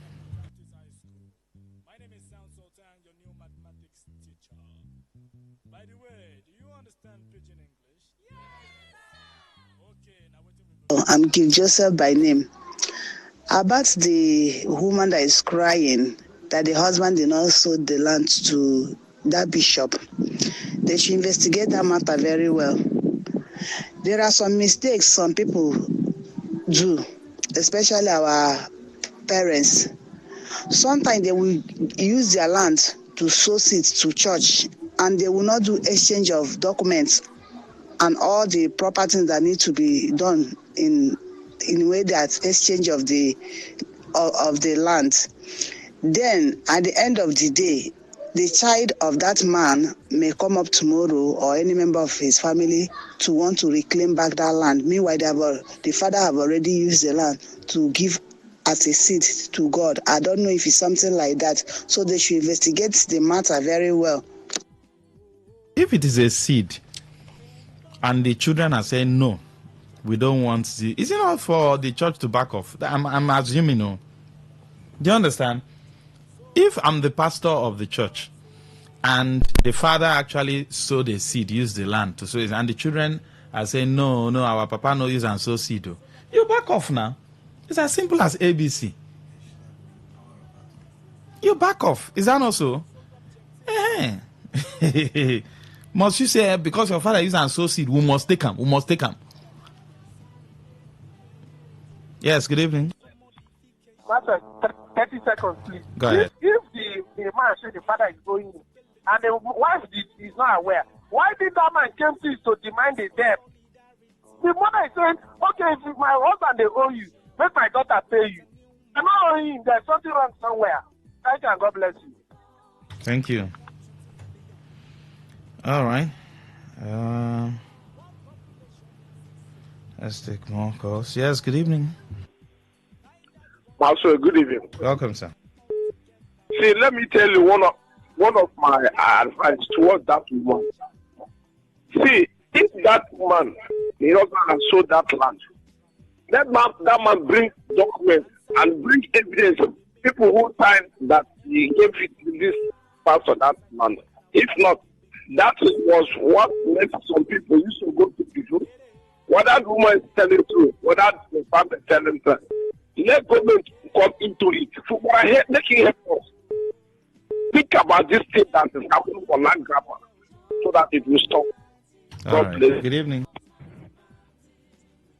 Master, good evening. Yes, go ahead, sir. Good evening. Yeah, this issue, I've had such an issue before. Two things.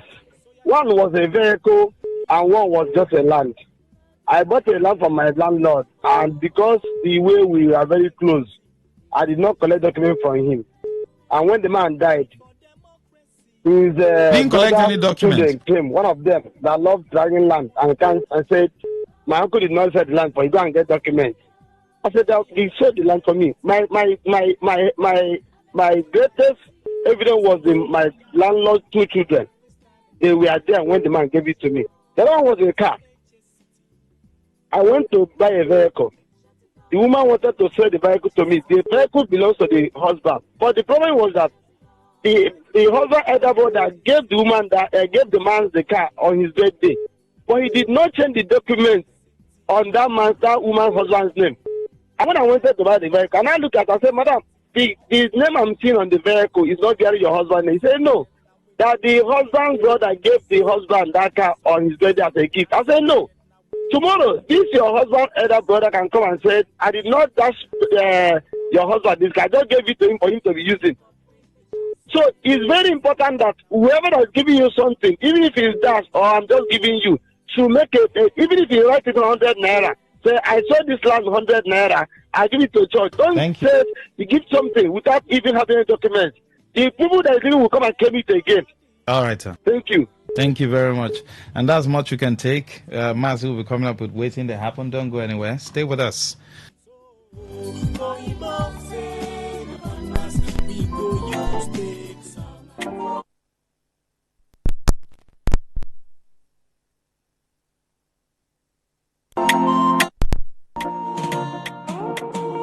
Vanity, oh vanity.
Wetin dey happen lay? They say wahala dey finish. Na this one wahala be like bicycle. They just dey Wetin dey happen? Wetin dey happen? Wetin dey happen? Na for today 95.1 FM 5 p.m. Monday to Friday Bomkwem. Na here you go hear wetin dey happen for Naija and obodo the world. Na that time wey we dey bring you ogbonge story dem wey go shock you. You go wonder say na person do like this? Na so we dey bring am come give you as e dey hot. Now where we dey find way to sweep this country? Don't run. You go stay abroad in the japa. You say this one, no worry.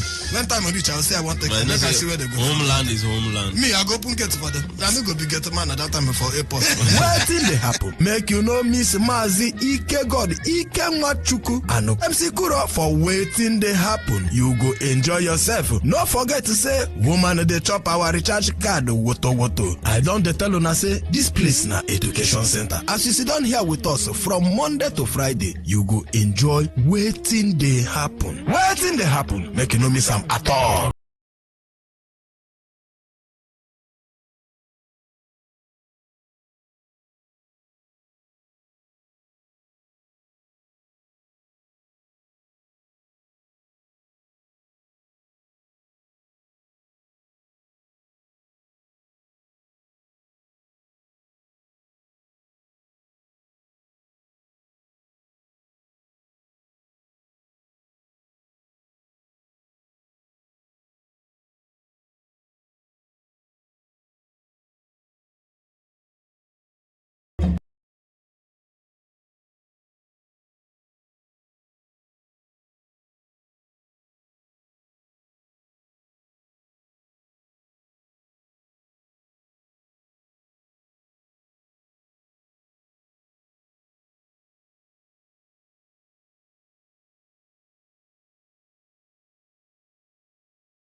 You know that? Yeah.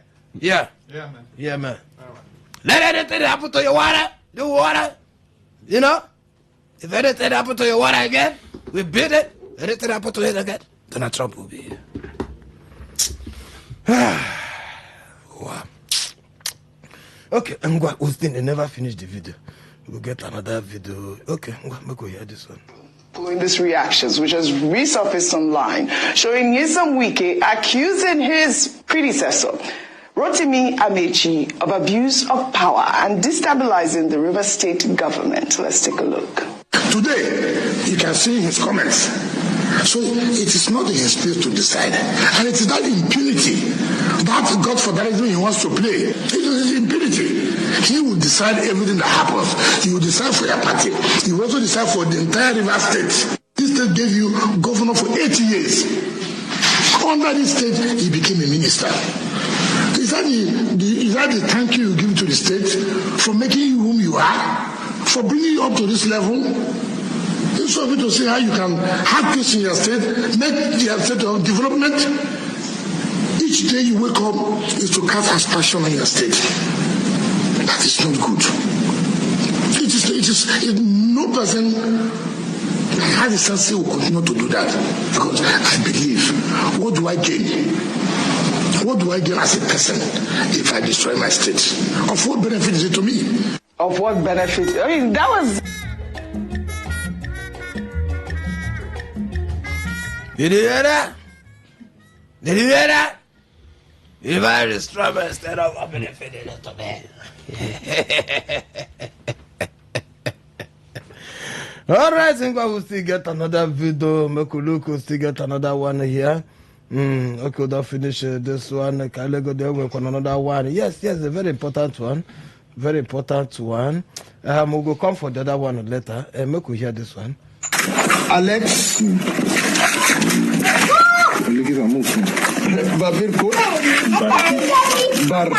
Barbi. Alex Barbi, God has used him to build this structure. 35 houses were built in Yalwata. Many people that were staying at the camp, IDP camps, some of them have relocated. Even when they are yet to put the door, you can see children have come back from IDP. Don't worry. In fact, this is what the agony of Christians in Nigeria, in Benue State, where the governor said there is no genocide.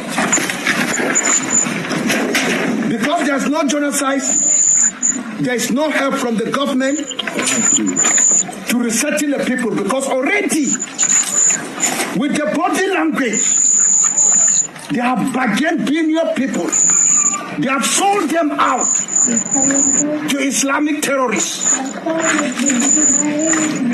Had it been God did not use his servant to rebuild these houses, to bring back those in IDPs, they could have still remained in IDPs. Because the government refused to build houses for them. Why? Nigerian Christian, wake up! Wake up! It is easier to destroy our houses, but difficult to restore.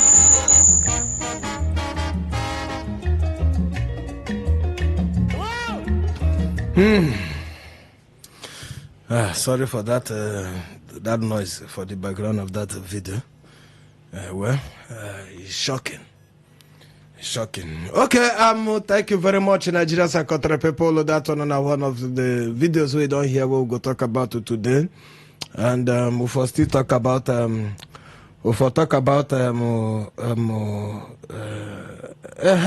Anambra State, in the Anambra. How na do? I know I hear some people don't go back to market. You see, I told you. I tell you, time without a number. Happy go to leave all this the people they tell you.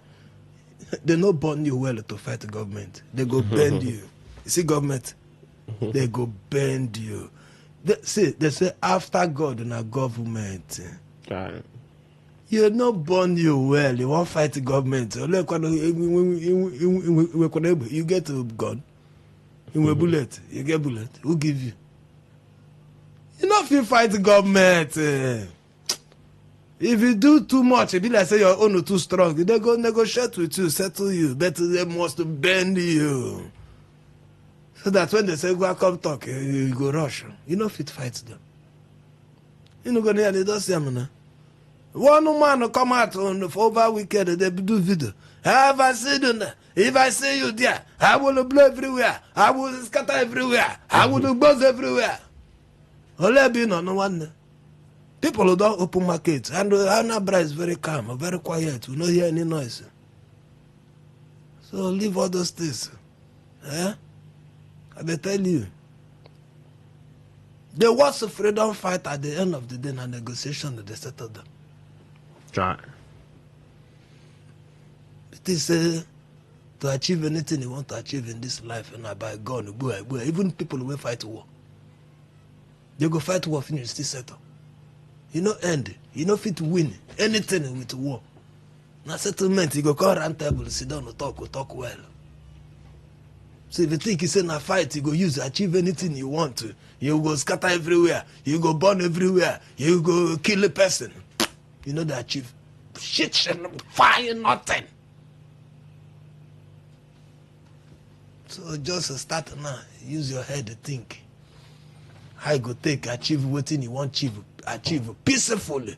Peacefully. I'm not going to not think it's a joke. We will not say something. I wouldn't not allow anybody to deceive you. These people who they are not allow anybody. You are an adult. Think. Use your head.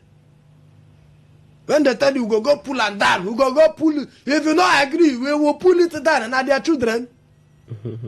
Is it their family that will pull it down? Now you. So use your head. Think. Think. Look at it now. Anytime you see the politician who come to hold Lale, if they come hold Lale for Liver State here, and you see human beings come out, the number of people who were there, just tell yourself, see the number of jobless people. The number of what? Jobless human beings. And when have politics, is it a business? Or is it a skill? Oh, if you have something that you are doing, you go lock your shop, go stand and listen to one man. Angel, I'm asking you a question on that. If they put you, then bring better gas company, oil company, manufacturing company, motor company, any kind of company. You want one company that do earring, or one of the company for slippers. All of them are the work. When they come and say, Lale, nobody go come out because when they busy. But they cannot do it. How many companies I get? Where the state, or even only the state, it can be 8 years. Our former minister, all the 2 ministers that have ruled this state, 16 years. How many companies? Where they build the Sena River State to get up? Here in the moon. In a joke on the work, you know they use a couldn't ask yourself a question. When you have any good thing that these people do for you. Hey, and you're going to go to security. Security work is the one that you want to do. Harola, they don't be bridge now. He galaga join, you don't join Julius a beggar. You don't be begging for the bridge finish. You don't finish work. I'm gonna hit you anything they can't go home.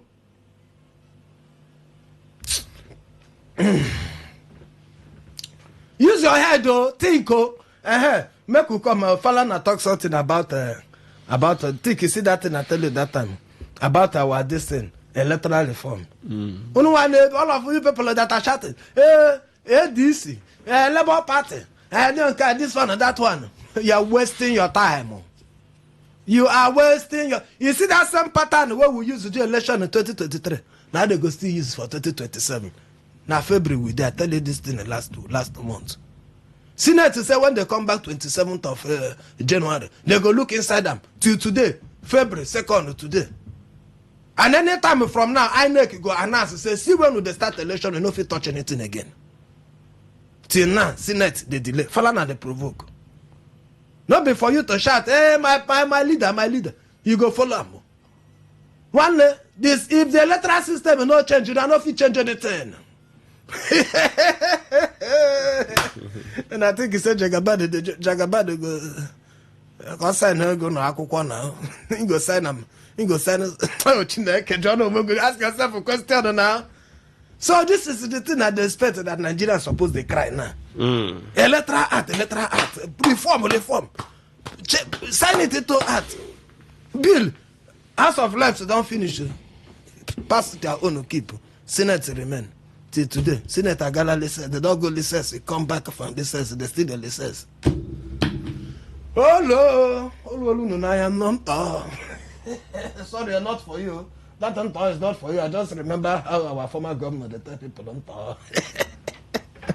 All right, in one day, we remind you, say we're there for YouTube today 95.1 FM and the Facebook, go there at today 95.1 FM. We make you follow us there. Instagram, we there. X, we there for S at today FM 951. And Instagram at today FM 951. Listen to us online. Can I go inside our website? You go hear us live for there at today. That one enter www.todayfmlive.com. Click inside there. Listen to live or make you hear us live and direct. If you just join us for the first time, this program now waiting they happen and that to bongo time they bring you bongo through them we go shock you go wonder send a person they do like that so they bring and come give you the heart. So official introduction, the person they voice here. My name na Maz Ike God Ike Nwachuku Ike Nwachineke Nwachuku Telemanishi 1 the Obodum 1 of Amodra making no triumph no hear that title any place you hear them. No say, na fake one, and only me be the original. One great country people look, I move over the time no day. Okay, country people have fun. I didn't know waiting they happen now. My name na MC Kuro. They call me the king of weddings. Anyway, we wedding that happen for the city outside the city. If you look very well, you go see say na MC Kuro. We did the other way stock this thing. Say Pekin we then carry for back. You need to know say the Johnny Far. We don't show at the goal man.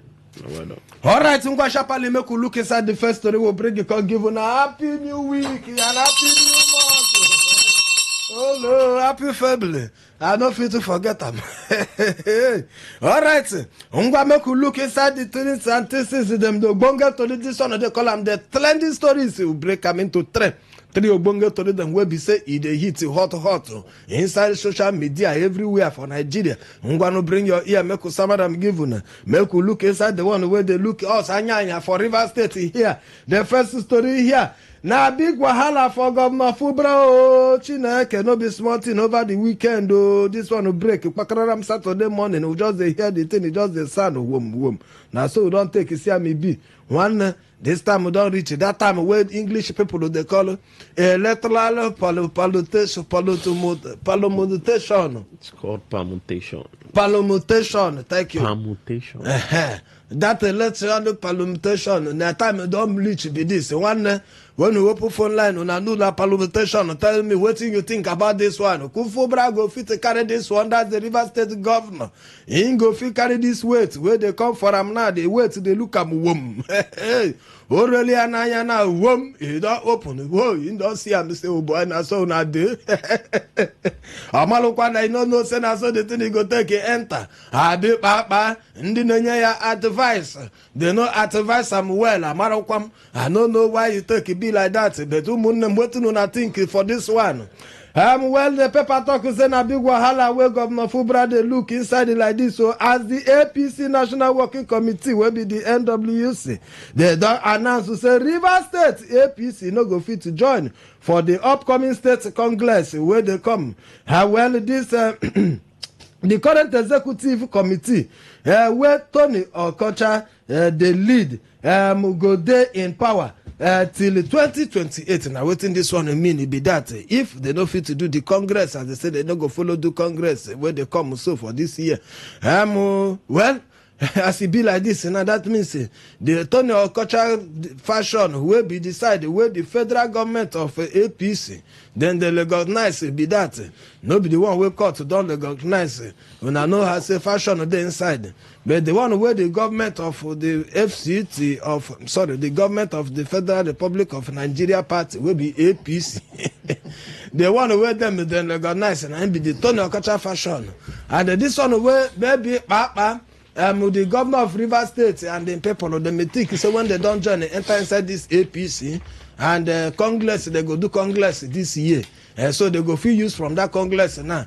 Come out everybody. Where still or where they inside the executive, where they loyal to the FCT minister. Don't forget to say the Tony cultural fashion will go there reach that 2028. And now them they loyal to the FCT minister. We don't tell you already. Say make una go in a house, go sleep, close your eyes, close your eyes, sleep well. Say now him there in charge. He said we there in charge. Now we there in charge. So make una go house, go sleep.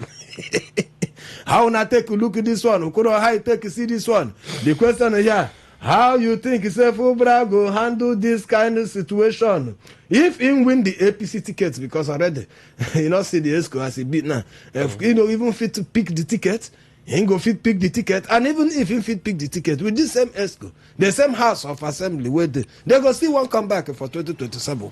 That means if he fit even pick the ticket and they enter inside, they go start the work with APC again for 2027 to 2031. Another fight of another 4 years will enter like this. One day waiting, you think. Okay, so based on the way the matter be like this, now if you see the whole permutations where they go on, you can understand so the strong politicking they go on like this because they say like this now. Tony Okocha now they get a very good alignment with Wiki. No be very good. It's in fact it's a loyalty. Man, no say he's a loyalist, but I know say two of them get a very strong alignment with Wiki. Now the APC, the National Working Committee, federal level, and then, okay, Mo just say the current chairman of APC, in don't always talk say Fubara be the 001. But when 001 and now this kind 00 get strength. When this Congress happen now, new executives go come in, even from the federal level, apart from Rivers State and two other states. So but maybe now the plan where they get to be that, and say maybe that Congress they go change everything for them. Yes, but the thing where they be say the only way Fubara fi survive now if the federal level the way they tell Tony Okocha to go meet the governor, say making address him as 001, give him an APC membership card. Now if they instruct from federal say make Tony Okocha go like make sure say Governor Fubara return back. But now, not be even about Governor Fubara return back. We don't say he no really get good relationship with the assembly. Yes, how this kind of fight go continue? We see different issues. Today, this fight don't happen. Tomorrow, another fight don't happen. And whether you like it or not, it's in the slow development for the state. You understand? In fact, for some days now, this I never even heard the governor talk anything. So today now, I call the saying to approve commissioner's quotas. But the whole fight, whether you like it or not, even if the governor tell you say, and there's no problem, we're working. We know the problem is inside. There's no problem, we're working to make sure that Rivers people are happy. Although we don't say, not say may they employ 5,000 people for teachers, but if to say those distractions no demands, I tell you say maybe the governor for don't achieve a lot more because by now maybe if I don't even go far for the ring road project, that beach waiting for tourist beach where they partner with landmark. By now they for don't start work and that thing for don't create some kind of employment for boys with the around that area. All those boys say they shout boys around that area. Some of them by now they for the carry cement, some of them for do one or two things. But unfortunately, we come back. Unfortunately, for another 4 years, if we continue like this, except another party, because I don't tell you, sir, our electoral system. They say my electoral system now go work. Where be say they go still they transmit this manually. So if that kind of electoral system come, when I think you say your governor go fit to pass him, and another person fit to take over the state, you know, go about the possible. The chances of this kind of thing, where would the pan move too late? It's not very, very small. But for hey, now, River State. For now, I say even the president have the fights, they favor him. Yeah, they are and I wonder because obviously now you see when they are fighting for me. Which day the FCC minister been there for Ogugbolo. Yeah, on Saturday. They don't give him a title. For they don't tell you before. Every weekend from 2026. Ingo dey busy. Ingo dey here. Been very, very busy. Their campaign. Imagine person we don't buy cars. We see cars. Allegedly. Because they never prove allegedly we see cars. River State, that's so we see them. Allegedly. Never hear us. We see motos. It's a painful. It's a painful that we go use our money as one motor. The motor no be said the motor now for transportation or for making you to go do work. Start improve transportation for the state of Mban.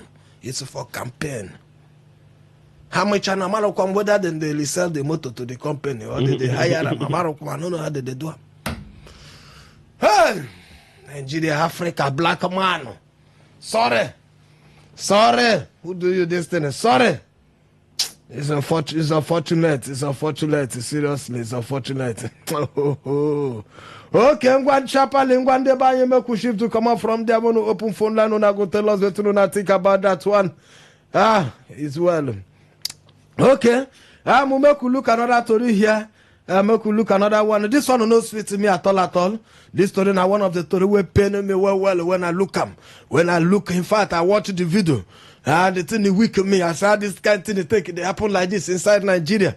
You don't hear from that to Yubo man. We come out Benue State. In that come talk, he say, this one on missionaries. We come inside the Benue State. He can talk, he say, if anything happen to your water again, don't forget your water and that community. Where some bomb people enter inside, they go scatter goes everywhere, kill both babies, anything where they are alive, they kill them inside their sleep. This one happened sometime towards the end of last year. We shout everywhere, cry. Well, we hear say the people will commit that act, they don't catch some of them and they won't carry them go court today. Anyhow, court won't take sentence them. I don't think all of them be that because the number of people who will die. No be small thing. Plenty of people who don't run or come out from that community, they know they again. Some of them who don't turn to IDP camp. They are there for many years.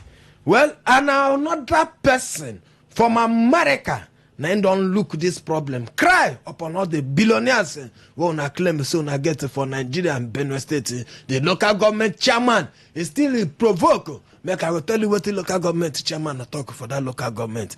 A missionary don't come out.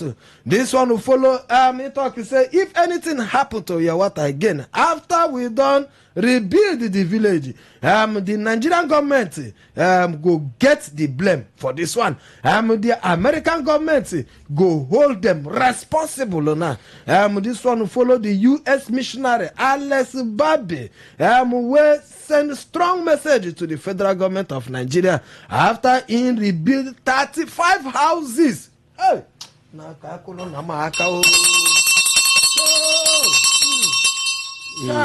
Try. See very young man like this. I think this person got the age of these boys. They will lay hand up. Very dark man. What is his work? This is his mate. How's help America come here for missionary work? Very dark man, they do ball. Where is it? I hear say allegedly say they give him another 1.5 million. Somebody give him. We pass the one where Don Jazzy give him. 140 million. You don't hear him, quoi? What thing is him do? He said he did the NGO account. NGO, they're cool. So, AC, they touch him. He said waiting the one. Happen there, happy to live this social media propaganda. Look at the work now. Another person from nowhere just come build house for people over there for IDP camp. 35 houses. You know how many people this house go contain? Because the house will not be one room. It plenty. They build them one big like this. houses there inside that one apartment, 35 like that. You go if one apartment fit take like 10 families or maybe 5 families. 35 of that now waiting this young man or Yibo man will come bid inside the local government for your water where that thing happen. The local government chairman they get mind, they come out to if provoke for the former local government chairman will carry this young man and they waka inside the community. Say why this man will go carry this Oyibo man enter in community without collecting pass from him. Say no collect movement authority. Say what if anything they go happen to the man there? Say they go say na US now go come say hey, na in people. Like, say it don't cause problem. You provoke for the man. They say why you go carry this person? They work inside the community. They show him things. Well, the thing be say, and man not just saying that politics don't want to play with that particular matter. But we celebrate that man. Because if you look very well, not be like say the thing concern the man too much. But the man and one man with the advocate for Christians around the world, you understand? And where the Christians they suffer in the like one puts in body to know how within be the problem and how you go use lending voice. So this one we don't build at least that houses then the thing go make the people if you see the people they happy as you go see say joy they this now we still expect the government to do but you know Nigerian government they go only talk when they talk they don't go do anything. We even expect some celebrities self. Wait to make I call these people now do one or two to things. do their NGO work. They know they do. Now come on social media, put the ring camera, they talk rubbish. Our own for Nigeria, we just want something with the trend. Immediately the trend, everybody go talk about it. Immediately finish, everybody don't call it. Like see this thing now. When the thing happen, we start to talk about it. I think even very dark man even go the place and all that. But after some time, nobody they talk about that matter. But you see this white man, he's still there on the matter. Still there on them. To make sure say he gets more results. You understand? We are our own now. We don't forget about them. Now why another problem happen for another place? You go see everybody now. No, go start to talk about that. Waiting, we'll talk about that because we get plenty news where they bring for the country now. If I see now, if we talk about this one, we'll come, before we will leave this one, we'll talk about how President Tinubu go Turkey. Something happened to that. We will leave that one, we'll talk about how this thing will never do ring. So a lot of things and the main things, the main fundamentals, they forget them. So congratulations to that man. No be like say they do like say won't benefit anything, no.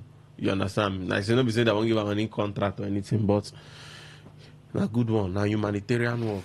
It's well. Humanitarian work. Well, thank you for this young man. Amaro Kwame, they do me for body like they could just appreciate this man. Let me appreciate him. That's good. That is good. I no say the expect to make I talk that thing. Go now go use the laugh me. I no go talk. But I appreciate them. Okay, I'm going to sharply make you shift to come up from that one. Make you look another this final story. This story no sweet at all. This story, try. Sorry. Try. Oh, no. This story no sweet. Sorry, sir. I go tell you. No verse. Now the condition of our program, I need to tell you what no go. Try. No be saying I'm my choice to tell you what no go make you happy. But we need to share them with you, make you follow here. You know, sweet anybody. Make I first play this music, make you hear them. Make I first play this music, make you hear them.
all that sound where she make finish the end of the word where she make for that music. Now it's time to say goodbye. And for real, it's really time to say goodbye to this sweet voice where you just hear. We're not going to hear this voice again for a very long time for Nigeria. Except maybe just they plan like this in memory. And I'll go fit to hear this sound again from this person. I don't know why, if you say when they don't happen like this, and now they come, they hear them. When the thing is, when they start like this, we're not going to see them. Maybe she been for don't win one contest like that, maybe she come out for this country. Or go another place where life would be very, very, in fact, number one key thing for the government there. In case you never hear the news, sorry. In case you never heard the news before, or just the breaker for you for the first time, this one the voice of that one beautiful girl will die for Abuja over the weekend on Saturday. We have a snake, forest cobra, enter inside the house. You go, come. Two big forest cobra inside her house. When I look the apartment no be like my kind of place where they inside bush. Or we all, or some of us were there inside the place where snake feed food. But the apartment look clean. Even though they say bush there for the around. But how snake take reach inside this young girl house? I know say when they say two cobras like that, that means obviously it go be male and female. Try. You know say when lizard if they pursue that red lizard, even they pursue small lizard, you see the way the speed where they run. Now the same thing they happen to snake. When they want mate, they go find place where they where place. Excuse me, sorry. But I saw most animals. And I saw every human being, of course, everything you make the entire house locked door. That's on the lighter note. So I believe you say maybe that snake don't run because they need to check their place. They don't go maybe find a small hole there, choke their head, enter that long lady room. And there they go, take it, go, boom, go hit the girl. Amarokam, we don't know the story how, but they say she they sleep.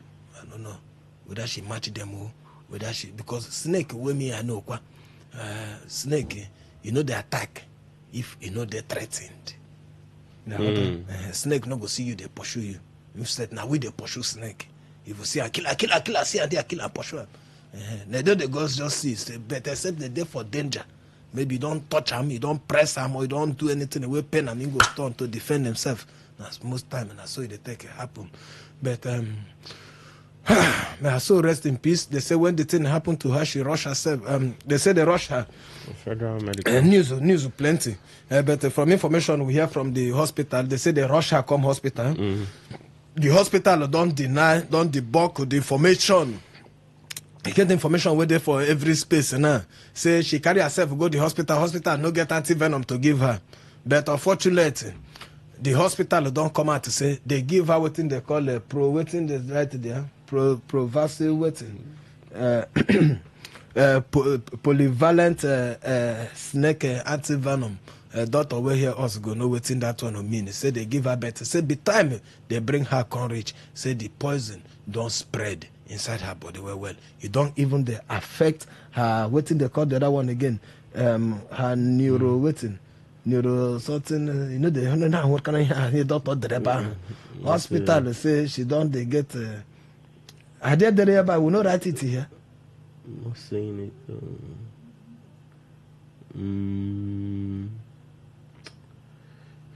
Let's see, but I know you get one this thing. They say the thing don't affect her, don't they reach her neuro something. Brain. And that means na brain and I don't reach that side. So when the spread don't go that far, it hard to help. Even though at least they hear say rumor say the brother say why they go lose the thing where they tie. where they tie for her hand. Well, I noticed that one will follow. I noticed that one will go follow to make the thing spread. If it don't delete, it don't delete. And most of this snake biting, they take time. Like the one why I hear well, they say they're very dangerous. That one, they take minutes itself. Before 5 minutes, they don't react. Now, black mamba. So that's why they waste time to react. They waste time at all. But what it is a government fit do to improve our health system, especially primary health care system of them, will be saying at the first call of respondent for health matter, and be this for our localities, them will be say especially like this side, as even this Aloru making itself. We no get better health center. If you go to this health center, say ask them whether they get anti-snake venom. They've got to tell you say they don't get anything like that. Is it possible? So what do not say government fit to do? And the only one where me I go fit advise you, if they live for your compound, bush there around you, do fumigation every time, kill your grasses around you, clear your bush where they near you, and the most especially that time I come out to do advert for my pussy, and I think a joke I do. Buy pussy, leave who tell you say pussy na chineke kwele hojo, pussy no be winch. Buy pussy keep for your compound. Okay, you like go and watch plenty video of pussy and snake. Pussy they always make them weak. You either kill them or you weaken them. Mas, now people go one die of pussy. Yes, my go down. My pussy don't finish it. Go come back again, advertise another set. When they don't go bush, go carry another one to come out. Okay, so I just talk something very brief because I don't really get the time. The truth be say, they've like you make a very good point about how many hospitals we get anti-venom. You understand? Then how many emergency care we do? I mean, because for developed countries, I be they talk to one doctor and say then get centers for this particular anti-venom, because this anti-venom not be waiting you go just enter any pharmacy or any hospital where you go see them. Say for developed countries and get the centers where we say that anti-venom did there. And if them call emergency call to those centers, now those centers they rush come meet you where you did. In few minutes, they don't meet you, apply the thing and all that. But for Nigeria, now, how many hospitals get anti-venom? Now, even for the city as Port Harcourt, I don't know how many hospitals we get to. Talk less about somebody where they stay for inside the way. Because most of these reptiles or these snakes, then they inside forests. Then they inside all those places, then we say, for like typical villages them where we say bush full and all that. Now how many hospitals where they inside our bush? Those hospitals where they inside bush, they never feel do proper care to deliver woman. They don't even get some of the facilities to deliver woman. That one is something they see regularly. They talk less about say they won't get anti-venom this thing. So the government really need to put their head down, because you get what I be they read somebody post the guy thought say for 50 years somebody never die of snake bites for UK. See, for 50 years somebody never die of snake bite because then get all the facilities available. You understand, available. So now should this say Nigeria happen to this woman? Yes, so. And because of say she did popular, if say she not did popular, how many people with snake don't even bite? Oh, not even here. Now because of say she did popular, they talk about this thing. It's sad. 0810951091. Your phone number where you go use the reach us. No fit to record the video. Then we don't hear the last one who does play for you now. And if the water, the Yobo man will come build 35 houses for people with the IDP camp. And the big wahala we will talk to say Governor Fubra on the face as NWC don't shift Congress come out for River State. 0810951091. 1 minute for every caller because we know to get plenty time, no verse for us. WhatsApp and SMS still remains 0701-9339-962. Make we check who want to talk to us. Your name and where they call us from. Pakam, who don't come your phone line. Who did there? Hello? Your name and where they call us from. Shapale. Yes, so Mazi and Instituto. Miss Oman, good evening. How are you? Shapale, carry on them. Now you know, snake bite. No, today snake bite. They bite Nigerians because as soon as talk, this one they popular. Yeah, the one where they go bite, where they enter bush, they go carry pantry DC, tie up for leg before you go know the person don't die. The country where we go into, if you carry and go hospital, you don't go see anything. Where they go use, go this. no one, they go to, see, okay, make I talk about this week, this thing over here. If they say they don't want to do Congress, we are watching now. Except God know they are alive. Okay. Even if anyhow what they like, may they do for this river state. All right, thank you. Hello. Hello, Sikuro, good evening. Good evening, sir. Yes, Mazi, I greet you. We greet you plenty. Carry on. My name is Joseph, and I come from Omagwa. You see, this Fubara something, the governor. You know, I don't say some time ago, if you recall or remember, Fubara starts in fight on time. And it's all about politics. Now, who they tell you, say, you cannot be a candidate when in the local government, you not get any person who will stand for you. You are fighting a battle in the House of Assembly, you not get multitude to support you. How you go win such a battle? So for me, the governor created problem for himself. That's how I see him. Now he create problem for himself. All now, right. The issue of snake bite, Mazi, I agree for waiting you talk. You see a cat, Busi, where me they stay, they get about 4 Busi, and every time they bring snake outside, and snake need a day again. So most of the people they think say this is now winch, not be winch. All this small thing they help. Exactly. So we should make we learn that culture. At least when they stay, they tell you 4 cats there, and I never see snake because of the cat. Sometimes they go say they go drown out. That they kill, they destroy them. You know they allow them. You know they allow them. Just try. I'm gonna try, my brother. Thank you very much. Thank you. Hello. Hello. Hello, Mazi. Good evening. Good evening, sir. We agree to carry on. See, I want to ask your name. Any person wants neck back, I am secret from Umetemete. All right. Any person wants neck back, that moment, choose bush sugarcane, and after you come back home, go take line. Wait, Ozole, no worry. We know they give Ozole, no worry. We know they give medical advice for radio. I beg you, not be doctor. I beg ethically, no they allow that one. I beg, yeah. Thank you very much. The only thing we fit just do now, just to give you conditions and things to prevent. You know, fit to say this one will go fit to treat it. Now only hospital will be go. For now, we never get any local means where they say this one and so it be. We don't get record. Nobody get that kind of herbal way. But happy go the herbal. We have to go back to our roots. Before person go drink waiting go even kill him. So na snake bite. Hello, carry on. Sir, your name? Good evening, sir. 18 is my name. Carry on. I was only minister for the young lady who died of snake bite. Yeah, dentist, so that's the perfect peace. Amen. For the government, they won't listen to us because they seek medical attention overseeing their children. So our hospital and our school are death trapped, either mortuary for Nigerian citizens. For electoral act, whether they like it or not, it happened in 2015. Jonathan refused to sign the electoral act, they carried that into law. But what happened? When the people are determined to stand their ground, say what they want, INEC, security agency, judiciary, they are no more than the masses.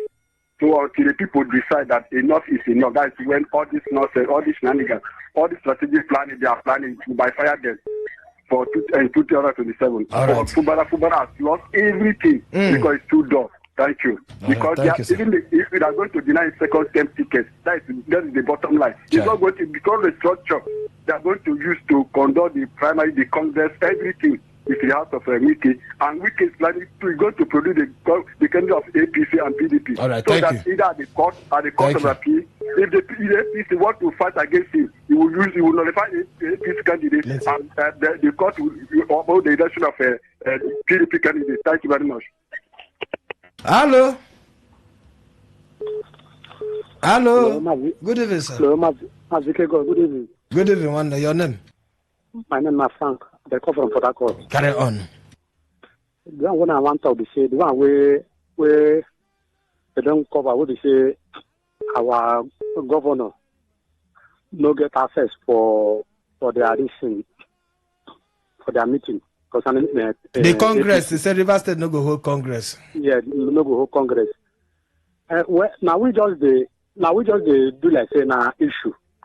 You remember when Good Luck dey power, where they gang up against Good Luck, where they say make him no gree, say heaven go fall. Instead they say make nobody cause problem. So they say no one make anybody kill in following human being because of her. Myself, I like the way Governor Sim they do. For me, I for say making resign for the power. Leave them, make them do it. If you say no go fit handle this thing and now we don't reach like this. It no go fit. And the person where they blame them now, good Lord Jonathan and his wife, we bring the man we say the owner of River State. And they blame Good Luck and Jonathan with his wife. Now then cause this problem to us. All right, thank you very much. Thank you. Hello, last caller before take SMS. Hey,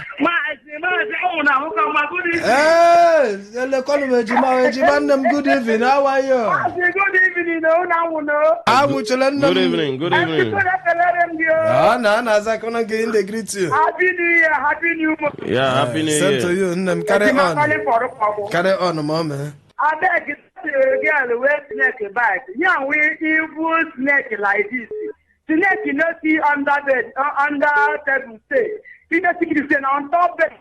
When I go back, and the girl what I am something go hospital. Like nurse, not say Lisa Luther. You have drip.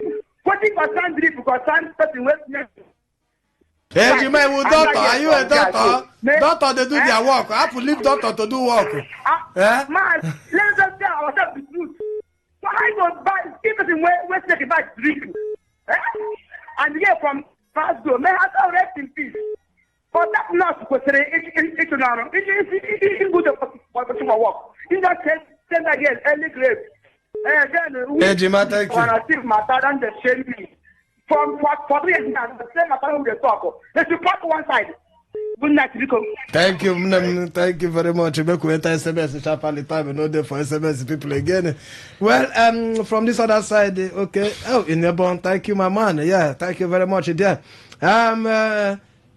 In the bond, okay, the watchers, thank you very much. Mujesule, okay, Semazi, I see you. Prosper Chigozia is Mazi Wahala too much for this country. All right, thank you very much. Make the other side of the messages. Look. Okay, SMS time. He don't reach. So this one say, good evening, Mazi and MC Kuro. I am Gift Joseph. Does it mean that the governor will not do election come 2027?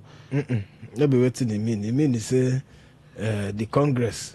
You understand? Congress, they no go hold Congress, and that means the ESCO people will be the people where federal government they use for River State. Now then they go continue till 2028. And we don't talk plenty about that one already. We could continue. Okay. The next message you'll get here. This one say, good evening, Mazi and MC Kuro. Please, I want to suggest that INEC should include the Rainbow Coalition Party of River State on the ballot paper in the forthcoming general election, because there is no other political party in River State. The state should also be known as the We Are in Charge State. Our agreement is agreement resolution state of the Federal Republic of Nigeria. This should be done so that we'll have peace in River State. Thank you from Comrade Tamnemi. Comrade, thank you. Okay, Comrade Tamnemi, thank you. This one say, greetings to you all. From Ozoba. The voice of the people is the voice of God. More people agreed and stand with Governor Fubara. The people money is in his hands. If he fail the people, God will ask him. Okay. This one say for APC and Governor Fubara, this is what they called 419, the highest order. So what is the effect of the 001 they gave to him as the leader of the party, like I said? This high level of 419. Okay, Honorable Malon. Okay, this one say, once you don't cross Ogoni, enter Akwa Ibom, you go get peace of mind. But immediately you enter Ogoni from Akwa Ibom, your brain go just a ring, kiosk. Johnson from Eliozo, thank you very much. All of us, I see on a message. Pastor Gordy, I see your message. No, take us small. PO, I see your message. Take us very small. Okay, this one say, from 3 years now, this government no get anything to offer now. Then they desperate. Then they desperate ones don't begin campaign when time never reach PO. Okay, we'll leave on for you. All right, make we leave on like that. The time you know be our friend again. No verse for us if we not pick your call or not take your SMS. Come back by 6:30. Come put your voice for waiting there. Your mind. 6 o'clock now news for now. Onya Biarije.